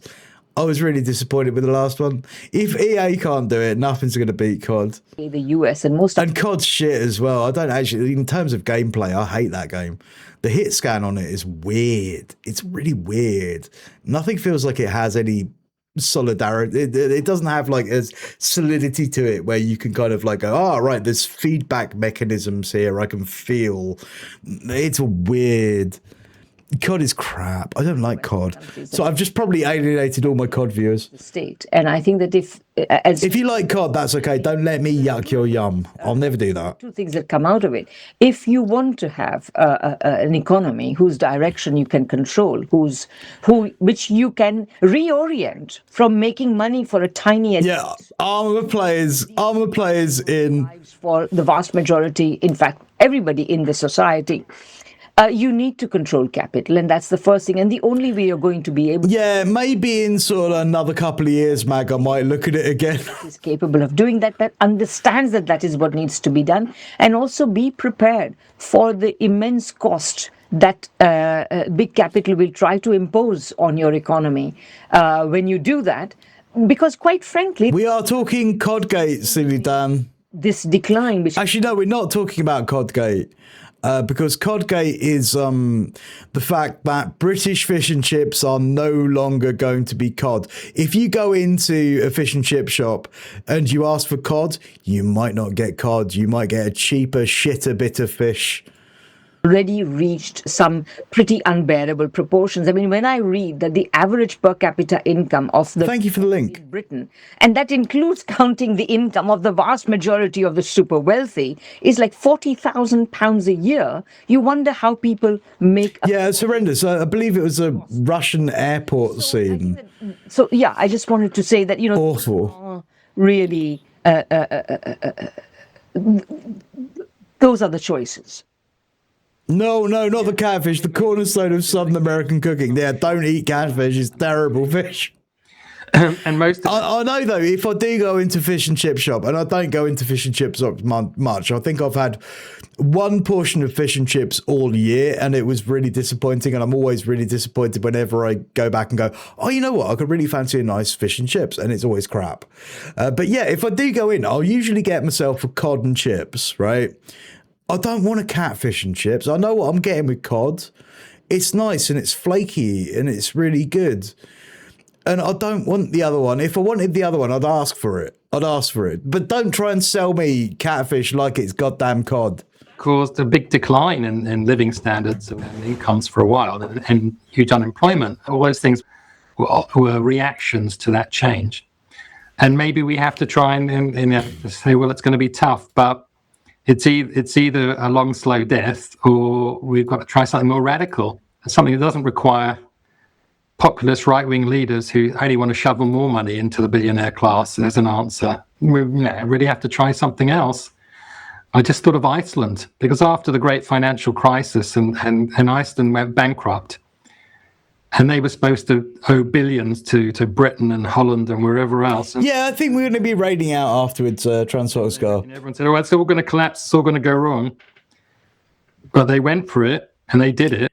A couple of times a week, I'm going to generally be on late, and Larry's going to be on. And like, if I do go real late, I always like to raid into Larry directly, because I love Larry and I like to support my comrades if I possibly can. But yeah, I am looking to expand my raids into other people for the days where I don't run long. And their economy is far better off and healthier now, having survived but that small little Iceland. That's a few 100,000 people. What would happen with much bigger countries and large amounts of capital? But I think, somehow we've got to take on international capital and reorient economies away from international capital and the billionaire class. And these attempts to find growth, magical growth from some idea or other, building houses or something else, is not going to do it. And Keynesian style... Yeah, I wouldn't trust them to cook it, Carlos. Maybe need to be tried again, or interventionist ideas. But certainly it needs intervention of various kinds, and not if we only make it easier for the free market to do things better, we'll all get richer. I mean, we've heard that story for, as you say, nearly 5 decades, and it's not happening. I think I've become more of a multiplayer game than I have a single player now. In the course of... I guess it's because they're very easy titles to just like pick up and go with, and you don't have to invest a lot of time in them. Will be provided for is magical thinking, if there ever was any. Ark Raiders is my current thing. If anyone wants a game of Ark Raiders, you consider joining up to RSVG. It's a really good Discord community server of like socialists and other like-minded comrades. It's a gaming community. You can get pickup games for Arc Raiders if you want to be on voice. That's cool. I hang out there quite a lot. It's got some good tech forums. It's just an all-round good space for comrades. Consider joining up to RSVG, and like you can find me on there hanging out in voice in the evenings. If you want to come in and have a chat, I'm usually about. Aaron, but yeah, if you're into your gaming, you'll love RSVG. Leaves me thinking we have so much more to discuss. So I'm sure you'll be back sooner than most people think. But thank you very much. Thanks to everybody for listening. Please like, subscribe, and support in any way you can. Thank you and goodbye till next time. Goodbye. Thank you, Radica. Goodbye. Do better. Aaron Davis, you need to do better. You can do this, Aaron. Do better. I believe in you, but not a lot. Not a lot, because some of the shit that you were saying really had like this whole Trotskyist twinge to it, and that kind of makes me sus about you more generally. But just as a it's a friendly reminder: do better. You're sitting in the same room. Well, I guess you're sitting on the same video call as Radhika Desai. You need to do better, because she made you look pretty foolish in some of those parts, mate. Right, okay, so we are going to be raiding out, I think. I did promise that I would play the song. Where's the song? Oh, shit, I've lost the song. No, I haven't lost the song. Yeah, this is the song I would play out to today. We're going to be raiding out into Larry, Leaping Larry. Tell you about the Daves I know. It's been fun. These are the Daves I know. These are the Daves I know. These are the Daves I know. Thanks for hanging out today. I've had a good time. I was worried that I would struggle to get through a stream, to be honest, because I haven't slept or anything. And I think together, with your help, comrades, we've done okay. We've done okay. Except for NTC, who gave me that horrible fucking thing to do. I'm holding you personally responsible, NTC. I will see you later in detention. Thank you for all of the support today. Thank you so much. Creamy, One London, Joe 110, Heiju, and a cast of characters, followers, all. Thank you so much. I've been blockaded. I've been blockaded from my own stream. What is this? What is this? Who did this? Who did this? It was too old. Of course it was too old. Of course it was too old. Almost 50 pounds and he delivers my paper on. I'll tell you what, it was a really interesting stream today, especially like that end section about like British politics, because you don't often kind of like, you don't often hear Marxist takes on like the British economic system. Like, and whilst there were some sus parts, I thought it was generally pretty good. I'll see you tomorrow, 1 PM GMT. Be there or be square, and you're not square. We are the JC Knows. Right. Hey, everyone. JC Knows. We are the JC Knows. Right, where are we going now? Everybody on thekick.tv. We all have our own hands, but we come from different homes. We're going to raid Larry too. We're going to do a double-double. We're going to do a double-double. No, these are the days. Let me just type in the things, and I'll be able to type in the things to make the thing happen if I'm on the right thing. You know what, Kick Gang, you are fucking strong. Test 1 2. Test. The amount of shit that you've like fucking said today, which has been like proper helpful. Thank you, gang. You're fucking like an ideologically strong core of comrades, and I appreciate you. Okay. It's Larry's leaping over here, isn't it? Hello. Okay, and we'll figure out the rest of that later. So just we'll. There we go. We're on the way. Go say hi to Larry for me. I'll pop in a little bit.